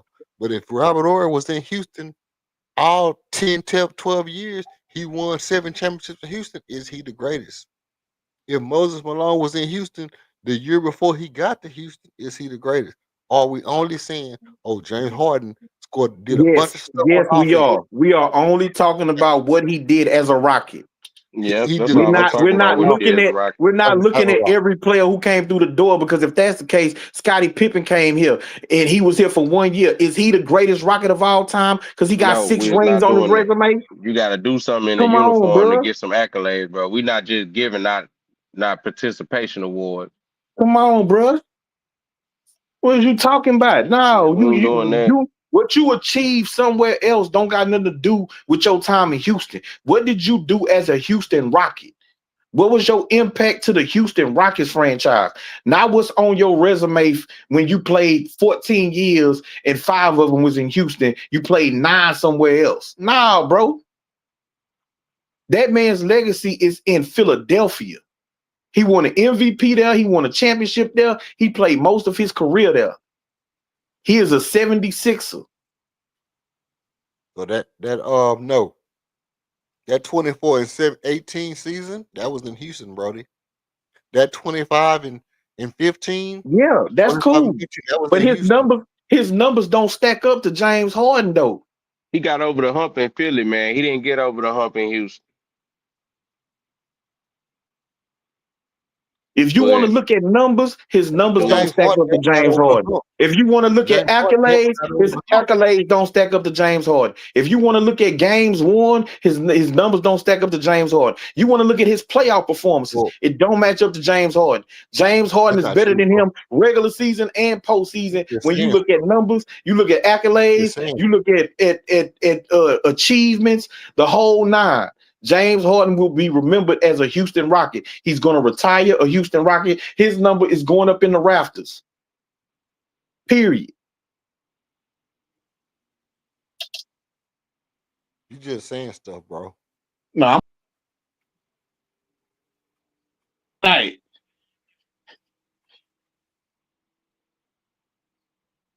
You just saying stuff, bro. Because that's funny. That's what he said. That's crazy. No. The whole point of it, bro, I don't care what you say, man. You can tell me anything. Y'all keep jumping up. Like you always say, I debate with emotions. Nah, y'all debate with emotions, bro. My money, Mo, Mo Beasley. James Harden does have more playoff points than Moses Malone by a nice little margin. He No, he's but that's not bro. the point. He I That's think not the he point. He might be first all time for the No, he's Rockets. not. No, he's not. Hakeem Olajuwon's with 3,700. Harden only got Playoff Oh, points? 2,400. Yep. Okay. Okay. Okay. Moses well, Malone got 1,089. yeah, but he left as a Houston Rocket. But the point is that Moses Malone left. He didn't leave because he said, "Hey, I'm gonna leave because the shit ain't working." This ain't no emotional argument. We ain't finna get It's into the not. mo. There you It's, go. You it's trying to tap not. into people's emotions. I'm not. I'm not. I'm just making the Yes, point. you are. You trying to I'm tap into people's no, emotions, no. bro. What I'm saying is, if you're gonna hold Moses Malone not being in Houston as an argument against what the fuck he can do, No, I'm whether I'm in saying Houston I'm or talking Florida, about what he did while he was. Nah, hold on, bro. Nah, bro. Cause hold on, you putting words in my hold on, mouth, EF. You putting hold words on, in my hold on, mouth. That's why I hold on. jumped Let me in. land my plane. Let me land my plane. Whether you're gonna hold what somebody can do because of where they're at as part of their skill set, I don't agree that that's an appropriate way to judge a player. Because whether I'm in Houston or Florida or New Orleans or New York or Belize or Canada or London or Hackney or Australia, I still can do what I can do. Yes, but that's a different What debate. you're doing, That's a hold on, debate. hold on, That's a hold on, hold on. debate. No, Don't cut that's a me off. debate Don't cut for me off. all Don't cut me time. off. If you want to debate Harden versus Moses Don't cut me off. Malone all time, Let that's me a land my different plane. argument. Let me land my plane. Let me Hmm. land my plane. Your argument is this. Your argument is because a person is in a different place. It changes his skill set. And then what you do is you say James Harden is the best in Houston because of his skill set while he was in Houston. And I'm saying that just because James Harden's skill set while he was in Houston is a 10 offensively, it doesn't mean that another person who had a 10 skill set in rebounds and an 8 in offense and a 7 in defense while he was in Houston is less than James Harden only because he was here 3 less years because of where he was at. This nigga, bro. He I don't still was know. he still had an equal Can I skill give set my when he reasons was why I give somewhere it to else. Harden? Can I give my reasons why I give it to Harden? Okay, let me say this. He still had an equal skill set no matter where he was at. Go ahead, take off. I say, man, Harden with peak dominance from 2015 to 2020. Harden was one of the most unstoppable players in the game. This man averaged 30 points 3 straight years. You know what I'm saying? This man was a 2018 MVP, finished top three in MVP voting 5 times as a Rocket, man. Like that means something, and that means something. Longevity, man played 9 years. He's the second all-time leading scorer and first in assists. Come on, man. He gave us, bro. He was a contender, almost every contender status for a decade. You know what I'm saying? Like he's second in playoff scoring. He, you know what I'm saying, reached the Western Conference Finals twice. You know what I'm saying? Like he gave us legendary battles that's modern day. You know what I'm saying? That everybody can, you know what I'm saying, relate to and see that it happened. You know what I'm saying? I just I feel like he just really took over. And even though he don't have the final appearances, you know what I'm saying, they lost to the best team arguably ever, man. You know what I'm saying? And even with Moses Malone winning two MVPs and reaching the finals with less talent, he did reach the finals with less talent. I will give Moses Malone that. But Harden has a longer run, modern dominance, and bigger overall impact, dog. It just gives him the edge, man. It gives him the edge. Now, if you want to argue Moses Malone, you do got a good argument for it. But for me, that's like I say, man. Harden is the second best Rocket, man. This is the last thing I'm gonna say on Point, this debate. I accept all that. Because EF then frustrated me to no end with this. This dude is steady trying to change this debate. I never said nothing about skill set, but he want to bring up skill set. I never said nothing about nothing else outside of the second best player in Rockets franchise history. Now, if you want to debate Moses Malone versus James Harden on an all-time list, on the top 75 list, that is a completely different debate. We're talking about what they did with the Rockets, and now you want to try and tussy slide up out of it because the numbers and the accolades don't add up. At the end of the day, numbers, accolades, dominance, impact is all with James Harden. I'm not gonna debate it no more. I'm tired of the tussy sliding and the moonwalking and the James Brown dancing all around and away from what we was initially debating. And anybody can go back to the beginning of this live and understand what this debate was really about. I smoked him on this debate already. And so since then, he's been doing everything he can to get any type of a win that he feel like he can get. So I'm done with it, fam. You got it, EF.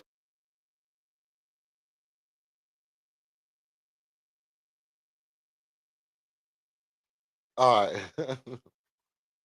Hey, my thing is this right here. I appreciate everybody for coming. I appreciate King for showing up to the debate. Money could have ran. Money could have ran, but you know, black folks, we feel like we can argue with anybody. Why? Because all of us have lived with at least 2 black women, and we've had to argue. You live with a black woman, you feel like you can argue with anybody anytime. Right. So, so Tuesday sliding. No, listen. So I appreciate King showing up. I know that that's what you call it? What you call it when somebody have like trauma? You have blunt force trauma. We all got blunt force trauma, man. We just men out here who feel like we can debate with anybody at any time about anything. In no stretch of the form of the imagination, do I feel like King missed my point. But money was not gonna let up. Even though my point is valid. Guess what? His point is valid. His point is valid. I'm the kind of person that I'm gonna tell you when somebody make a good point.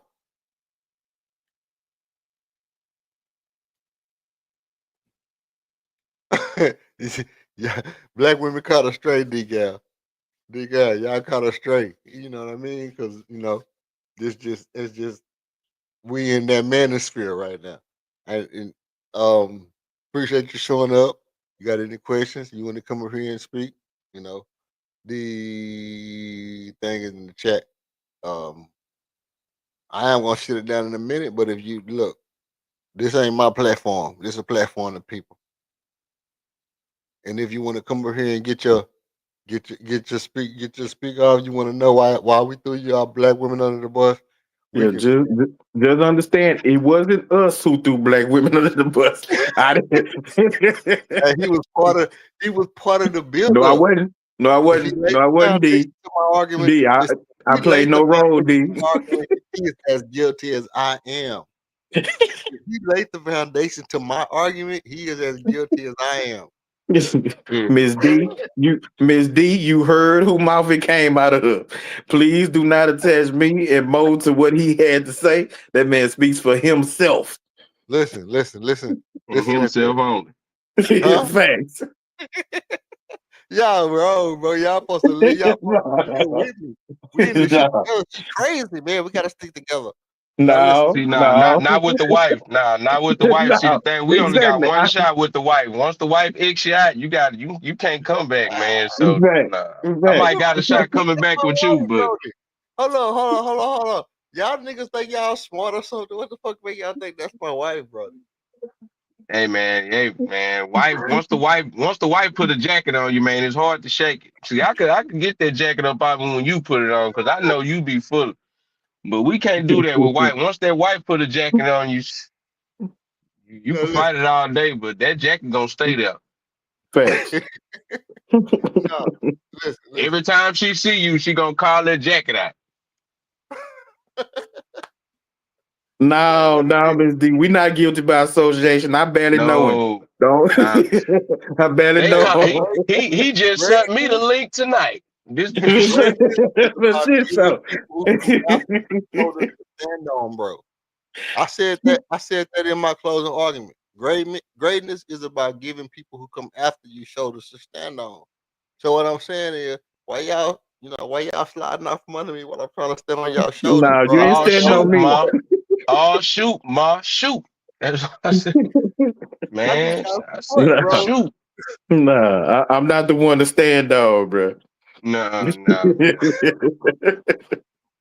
I need I y'all got a support. bad back. I ain't the one to stand on. We can't start the week off like this. See, that's what we're not finna do. We got other obligations. Right. Nah, this Yeah, real. so we You know what I'm saying? Hey, we in this together, man. Crazy, man. We gotta stick together. Listen, this all I'm saying, bro. Listen, I get what y'all saying. I'm not gonna hold none of that against y'all. I feel the overall perspective, you know, and we'll have this conversation. The reason why this conversation is important because it's gonna define things coming up in the future. Like we hear people talk about LeBron and Jordan, or LeBron and Kobe and Will and Kareem, and all this stuff gonna come up. It's gonna trickle down, and then when you um how you say when you magnify it, or you stretch it out and you break it down into into different layers, you look at it and you're gonna be able to look at it in aspect of how it applies to the Rockets going forward. Going forward. Um we hey did we did give the rating system. This was the rating system. The the rating system was like first, second, third round. The open arguments wasn't judged. The open arguments was just to let you know what position they was arguing. What was their actual argument supposed to prove? From when the time clock started, it was round one and round two, and then the closing. You can grade it. You can rate it first round, second round, third round, based off of the challenger versus, you know, the champion. So I'm the champion, Nah, he ain't and no he was champion. It was the it was the visitor versus the host. well you ain't no you ain't no champion. We ain't doing that. and so if you say 3-1, that mean 2-1, that mean he won two, I won one. If you say 1-2, that mean he won one, I won two. You say 3-0, he won three, I won 0. 0-3, he won 0, I won three. You can put your thing in there. And I could have just did a poll as to who won the most rounds, you know. But I mean, I know if you actually listen to the debate, he won round one, I won two and three. That's a lie. That's a That's really lie. high. Bro got smoked on all 3 rounds. And I think anybody who go back and listen to him, you gonna see he got smoked No, all 3 rounds. And that's the reason why for the last how long this live been going on? 4 hours? For about the last 3 hours, he been trying to get a win I in got this the debate. win is already over, Like bro. I know, I already beat you, and you've been the reason you keep going back to it is because you trying to salvage a win that you have yet to get. Hey, this nigga is one of the most entertaining niggas on YouTube, bro. I'm Oh, keeping he's it one of tall. he I'm one of keeping it hey, tall. You've been trying to salvage a bro, win for easy. the last three Watch hours, this. man. yeah, man. Hey, you want to learn how to be a method actor? You want to learn? How you do that? How you do that? Watch what King do. King is the perfect method actor. He's really able to absorb the character that he's playing in and make you believe that that shit makes sense. Nobody Mm, can do that better than King, brother. You mm. really believe this dude think he won? Do you believe he think he won? Do I think King won? I have No, to no, look no, no. because Not do you think he won. Do you believe he think he won? yeah, I think he feel like he presented a good enough case because I mean It ain't hard to be honest. It's not hard to debate Harden as the second best Rocket clear cut. That's not a hard debate It to. absolutely is, bro. Now I'm learning y'all something because this is what I'm telling you. This He's still ain't just trying a to get a debate. win. Nate, No, I'm not. he's gonna I'm try not. to get one I'm against you, not. bitch. I'm not. I'm not. I'm saying this ain't just a debate. This is um this is a presentation on mental gymnastics, not mental masturbation, but mental gymnastics. So I'm not only doing the debate, I'm also teaching y'all how to debate going forward because I love the art of the That debate. bitch. Okay. Listen, clear cut, clear cut. If somebody say black people always, do it matter what they say after that? No, because they said always. Mm-hmm. So when the question says clear cut, do it matter what I say after that? Nah. It don't matter because No, it's never clear cut. wait. Hold on. Say that again. If you say Question clear cut, says, when the question says clear cut, does it matter I what I mean, say there's after? no debate.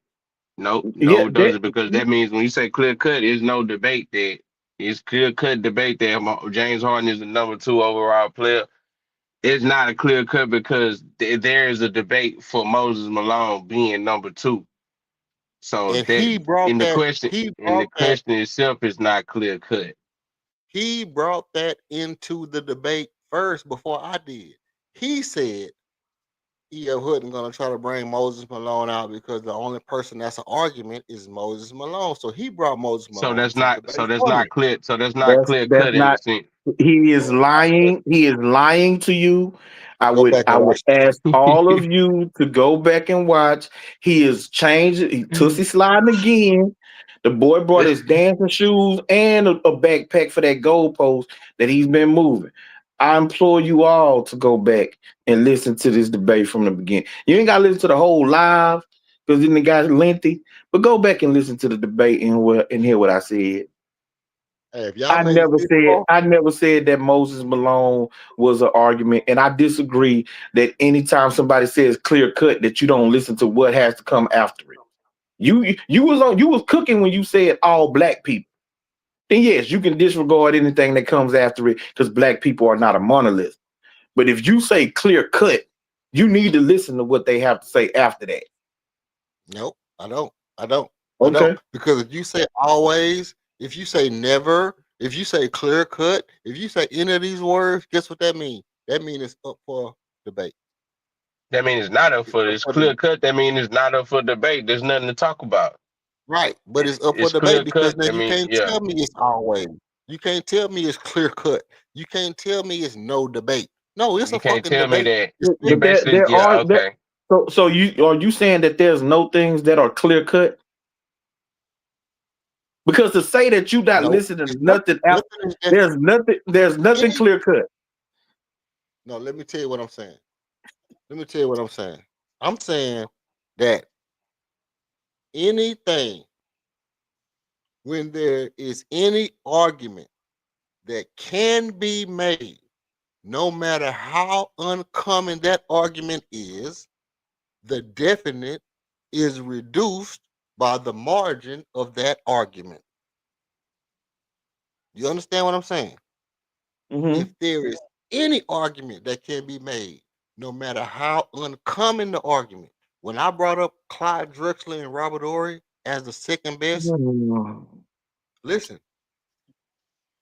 how uncommon that argument is, the definite of James Harden being the second best is reduced by the margin of the argument that Robert Ory might be the best. And as I told you before, people argue anything. There are people who argue that oxygen is not real, that gravity does not exist. There are people who literally argue that gravity is not real. So if someone say clear cut gravity exists, are you not listening to it? Is that not a true statement that gravity does exist? I'm gonna listen to the debate. I'm gonna listen to the debate and who made the best point. What I'm gonna say is, let me tell you what I'm gonna do. I'm gonna tell you how I listen to debates. They say gravity don't exist. Let's say you and Mo Beasley arguing gravity doing. I'm gonna listen to the debate and I'm gonna say who made points that won their round. That's it. I don't care about what I think is a fact in my own psychology. I'm not basing it off of my own belief in my own psychology. I'm basing it off of these two people were presenting their arguments. This person had a premise that he prefaced his arguments on. This is his preface. His preface was based on it's clear. His preface was based on it's not clear. I'm based boom, boom, boom, boom, boom, and I'm gonna listen to it and I'm gonna say, okay, round one, he proved his point more than he proved his point. Round two, he proved his point more than he proved his point. Round three, bam, bam, bam. That's my round three. So I'm gonna tally up my marks. I'm gonna tally up my marks, and I'm gonna say that's who won the debate. It's And so simple. what if you're ignorant about what they're debating? How do you If decide I'm ignorant, who to believe and who not to who, believe? who, who shit Or was the whose freshest? argument or whose argument was the best to you? Whose argument? Who made the? If I don't know shit about the argument, let's say it's about Gravity. um.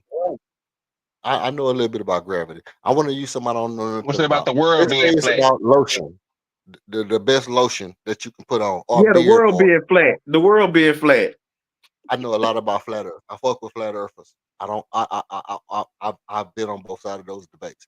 No, I want to use something that I don't know shit Hold on, about. wait. Just real quick. So you think that the world is flat, or you believe it's possible? No, no, I don't believe nothing can be flat. I don't believe anything is flat. So if you want to debate, that's what I'm saying. When you debate me, So in the your world mind, is is that flat. a clear cut argument? Who me? Yes. That the world, nothing can be flat. No, that the No, that world's the not world flat. isn't flat. I listen. If somebody want to debate me that the world ain't flat, I'm gonna cook you because nothing is flat. No, But I'm if asking someone, you, if a is it person, a clear cut? Is it a clear cut is debate that a clear argument? cut statement? Is that a Yes, is clear that cut a clear statement, cut statement debate, that the argument? world is Hell, not flat? No, it's not. See this nigga here? No, it's not. It's not. But would I debate you if Oh, if you're gonna ask me, if you're gonna say, if you're gonna tell me I'm gonna debate you that the world is flat, I'm gonna say I'll debate you. And if you're gonna say I'm gonna debate you that the world is not flat, I'll debate you. Either way, pick which side you want me to debate on, okay, and so I'm you just like arguing then. no. What I'm gonna tell you is you don't know shit. Yeah, because if you're gonna argue against something that you know to be false or that you feel to be false, and you just arguing it just to argue it, you just like to argue. No, I'm not gonna no, argue yeah. something. I'm not gonna So argue what? something that I know is false, but I'm gonna argue in favor of something that I know is false. no, So is no. there Because anything clear cut that you know for a fact that's clear cut that you won't argue about? yeah, it is.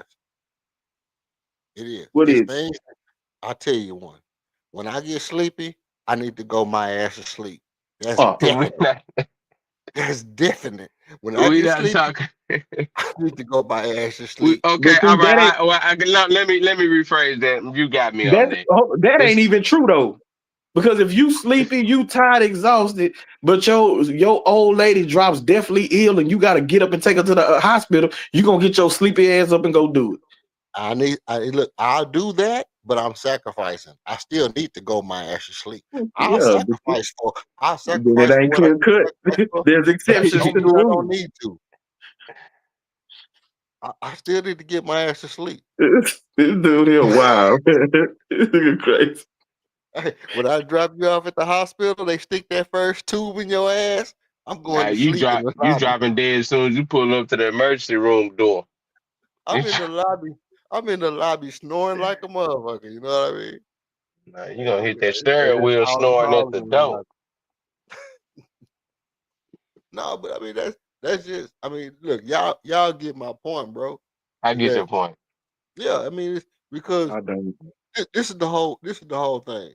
When people talk about the greatest, they talk about Jordan is the greatest. Me and King come on here and we have a debate about is Jordan greater than Bill Russell? Well, if Jordan ain't greater than Bill Russell, is he better than Bill Russell? Well, is Jordan better than Wilt Chamberlain, or is he greater than Wilt Chamberlain? Mm. So now you have the dynamics of semantics coming into play, and so how you pose a thing becomes semantics. And when you able to set up that narrative to um kind of shun a person's greatness so you can exalt another person in their greatness. I think myself personally that we do an injustice to the culture and to the sport. Why is that important?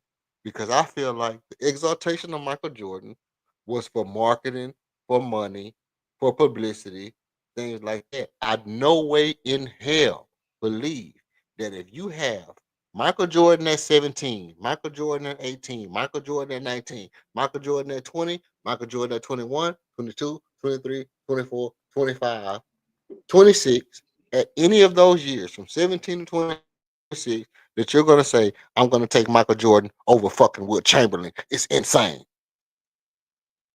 It's insane to think that. It's insane to think that this guy who runs this, who lifts that, who jumps this, I'm going to take a 6'6" dude who got cut at 18 over a dude that was already scoring 55 points in the professional league at 17. Yeah, You can't but dictating who's the best or who's the greater doesn't stop after 17, 18, 19, and 20. It's throughout the extent of their careers, what they was able to accomplish, the heights they was able to reach. That's how you end up determining who's the better, who's the greater.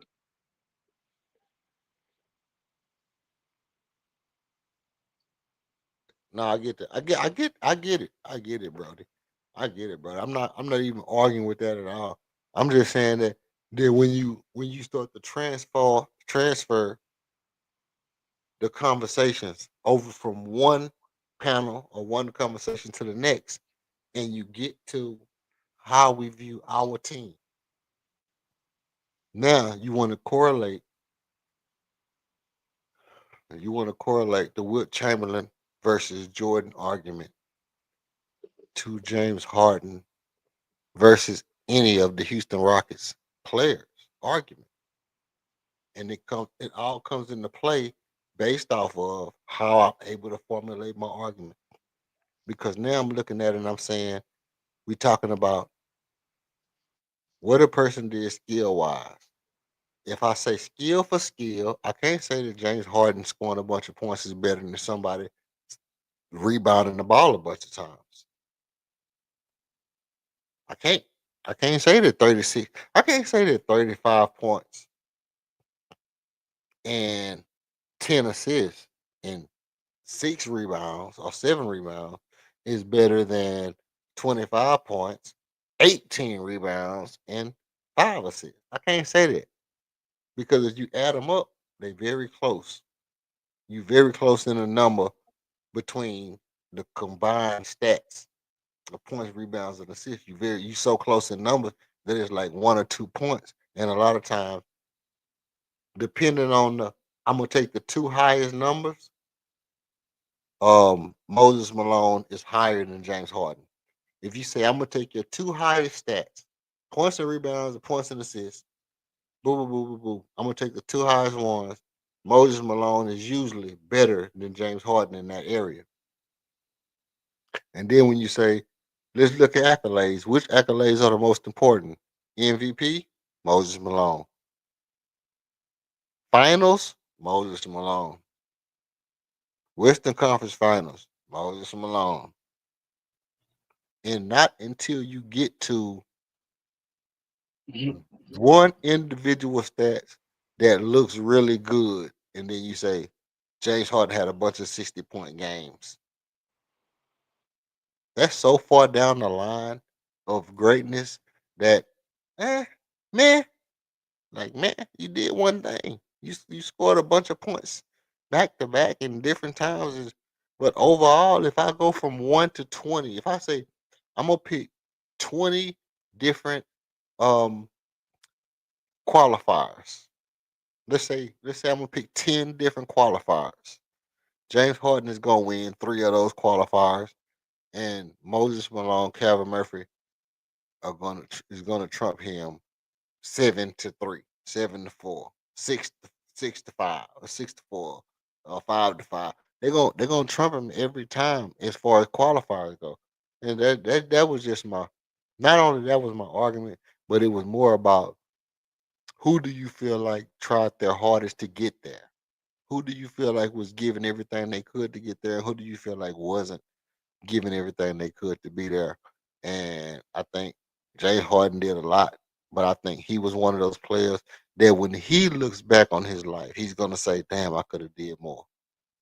I could have did more to get there." Like Shaq, sometimes people say like Shaq look back and Shaq be like, "If I'd have had Kobe's drive, I'd have been this and that." Or da, da, da, da. I think James Harden gonna look back and be like, you know, I could have went harder. I could have went harder. One or two of those triples that I paid, maybe I could have went harder. I could have not paid her, and I could have bought me some green tea. Maybe if I'd have bought me a Monster Energy drink right before the game, um, instead of 2 shots, I'm in love with a stripper.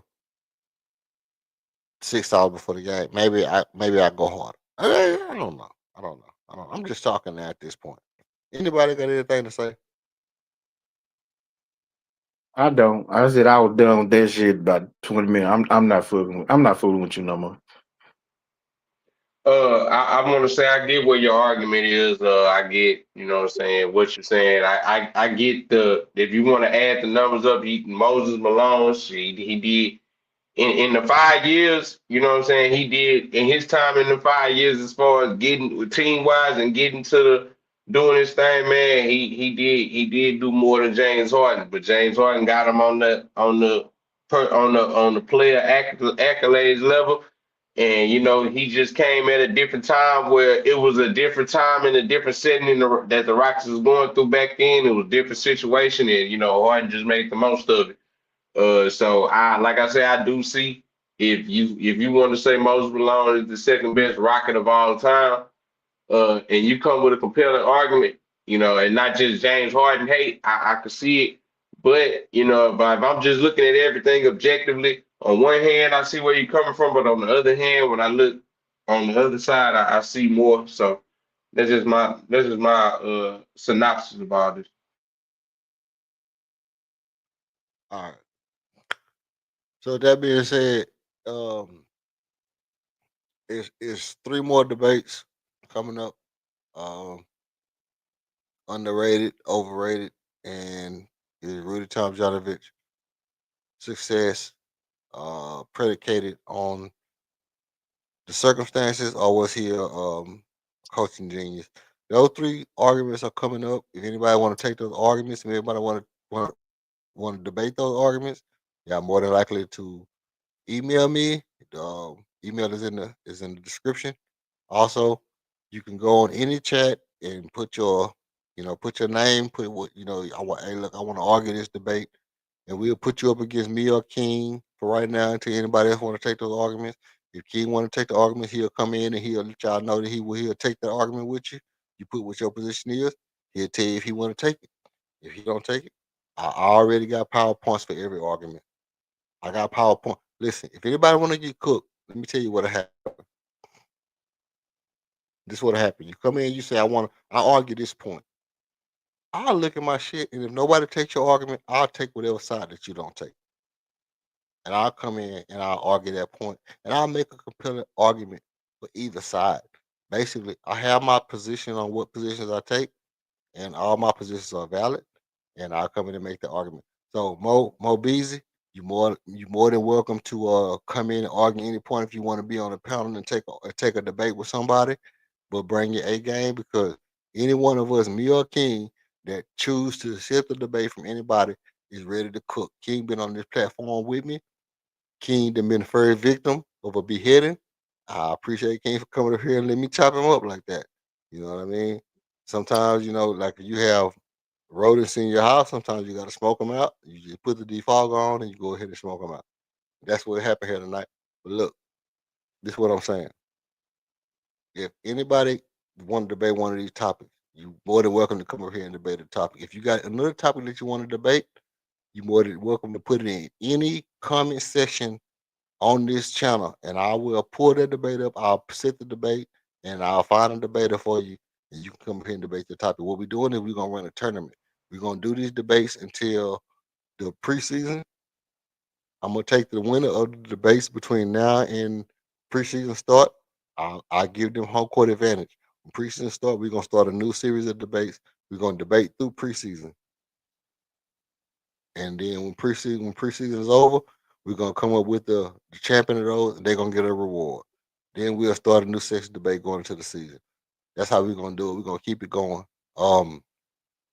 Also, I feel like it was a great debate tonight. You know what I'm saying? Um, on deck, we're not gonna call this dude king, 'cause he ain't the king or nothing Boy, over here. child. on deck, on deck did his thing, man. You know what I mean? I appreciate his prowess. He's the Rockets enthusiast, and he posed great arguments. Mo Beasley came on. I think he solidified it when I asked him those questions. And if y'all go back and listen to the stream, you'll hear what Mo Beasley said over and over and over again when I asked him a question.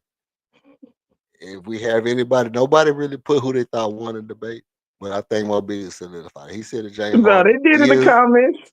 They did in the yes. comments. I swept you. I swept He you. said Don't worry about it.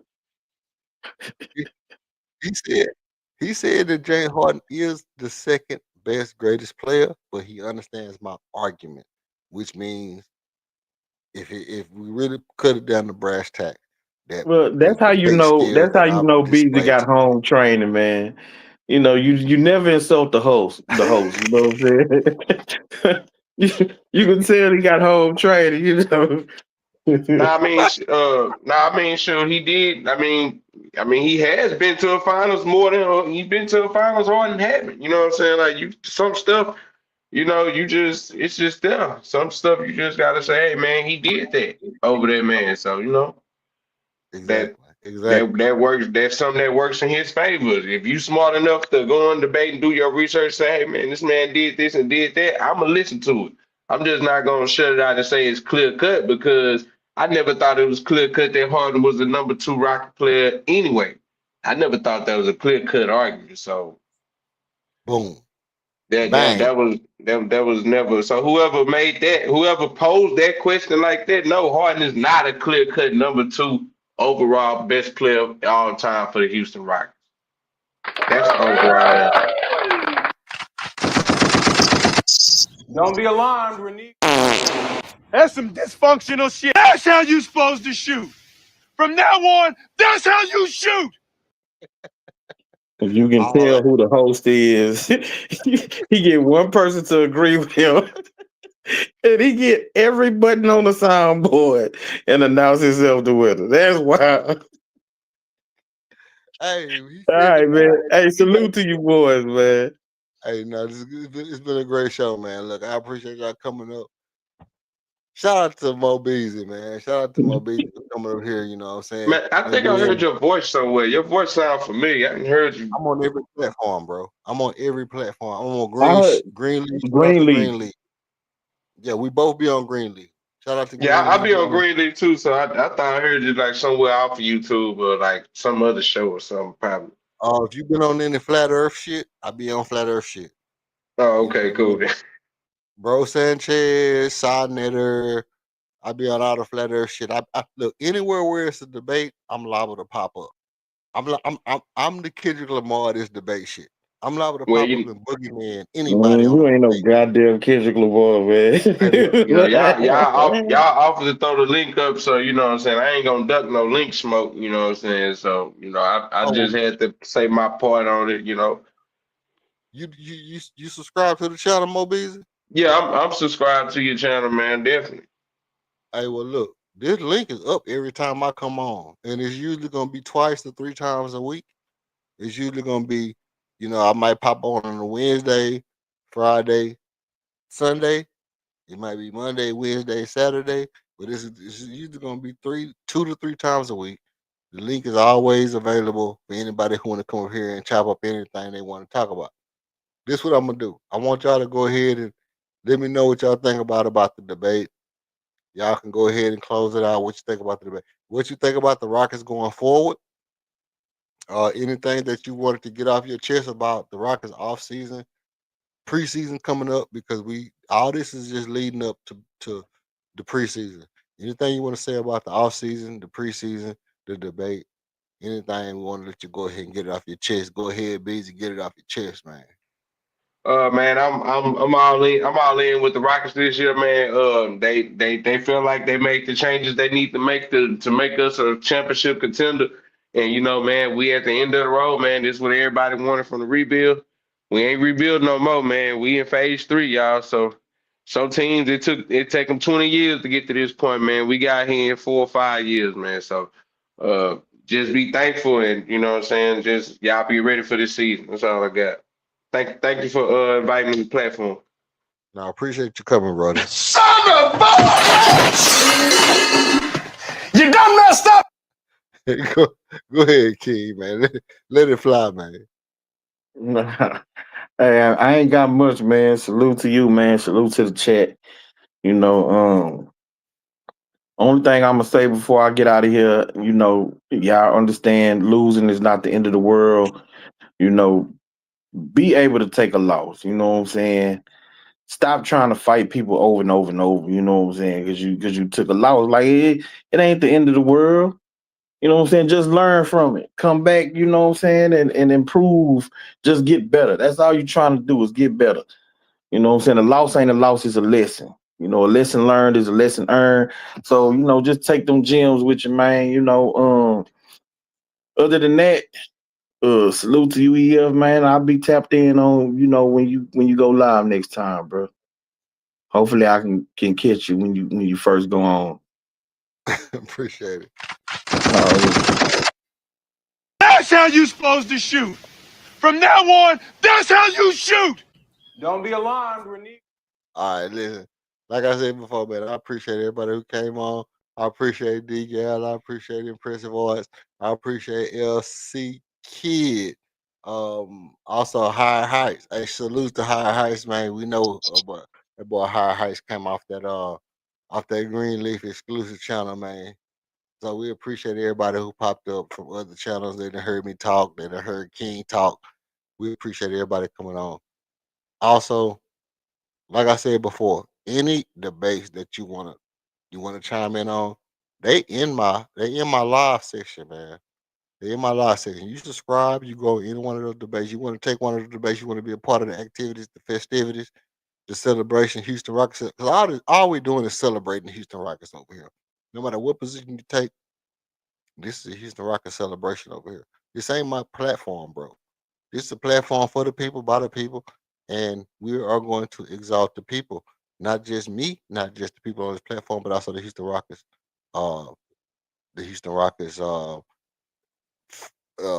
franchise, the players, and so on and so forth. So, you feel like you want to be a part of these debates, feel free to go on there and let us know that you want to take on somebody. Say, hey, look, this is the position I take. One of us on this channel, we all get notifications. If we feel like we want to debate you, whether it's King, whether it's me, whether it's Mo Beezy, whether it's Mo, whether it's Global Dialysis, D Gal, Impressive Arts, anybody, LC Kid, anybody want to debate you, we'll come on and let you know we want to debate you. We appreciate everybody who tuned into the chat tonight. We appreciate all the guests on the panel. Now, like I said before, this was an epic debate. Um, it wasn't just for me. It wasn't just for King. It was for y'all. We are going to be um, we're going to be making a point to be the voice of the Houston Rockets franchise. You understand what I'm saying? So that's a good look that everybody pulled up. It's a good look that everybody pulled up, and that's cool. I don't have no problem with it. I think everybody who did come up,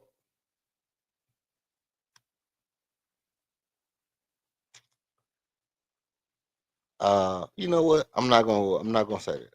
I'm not gonna say that. What I'm gonna say is that as far as we concerned,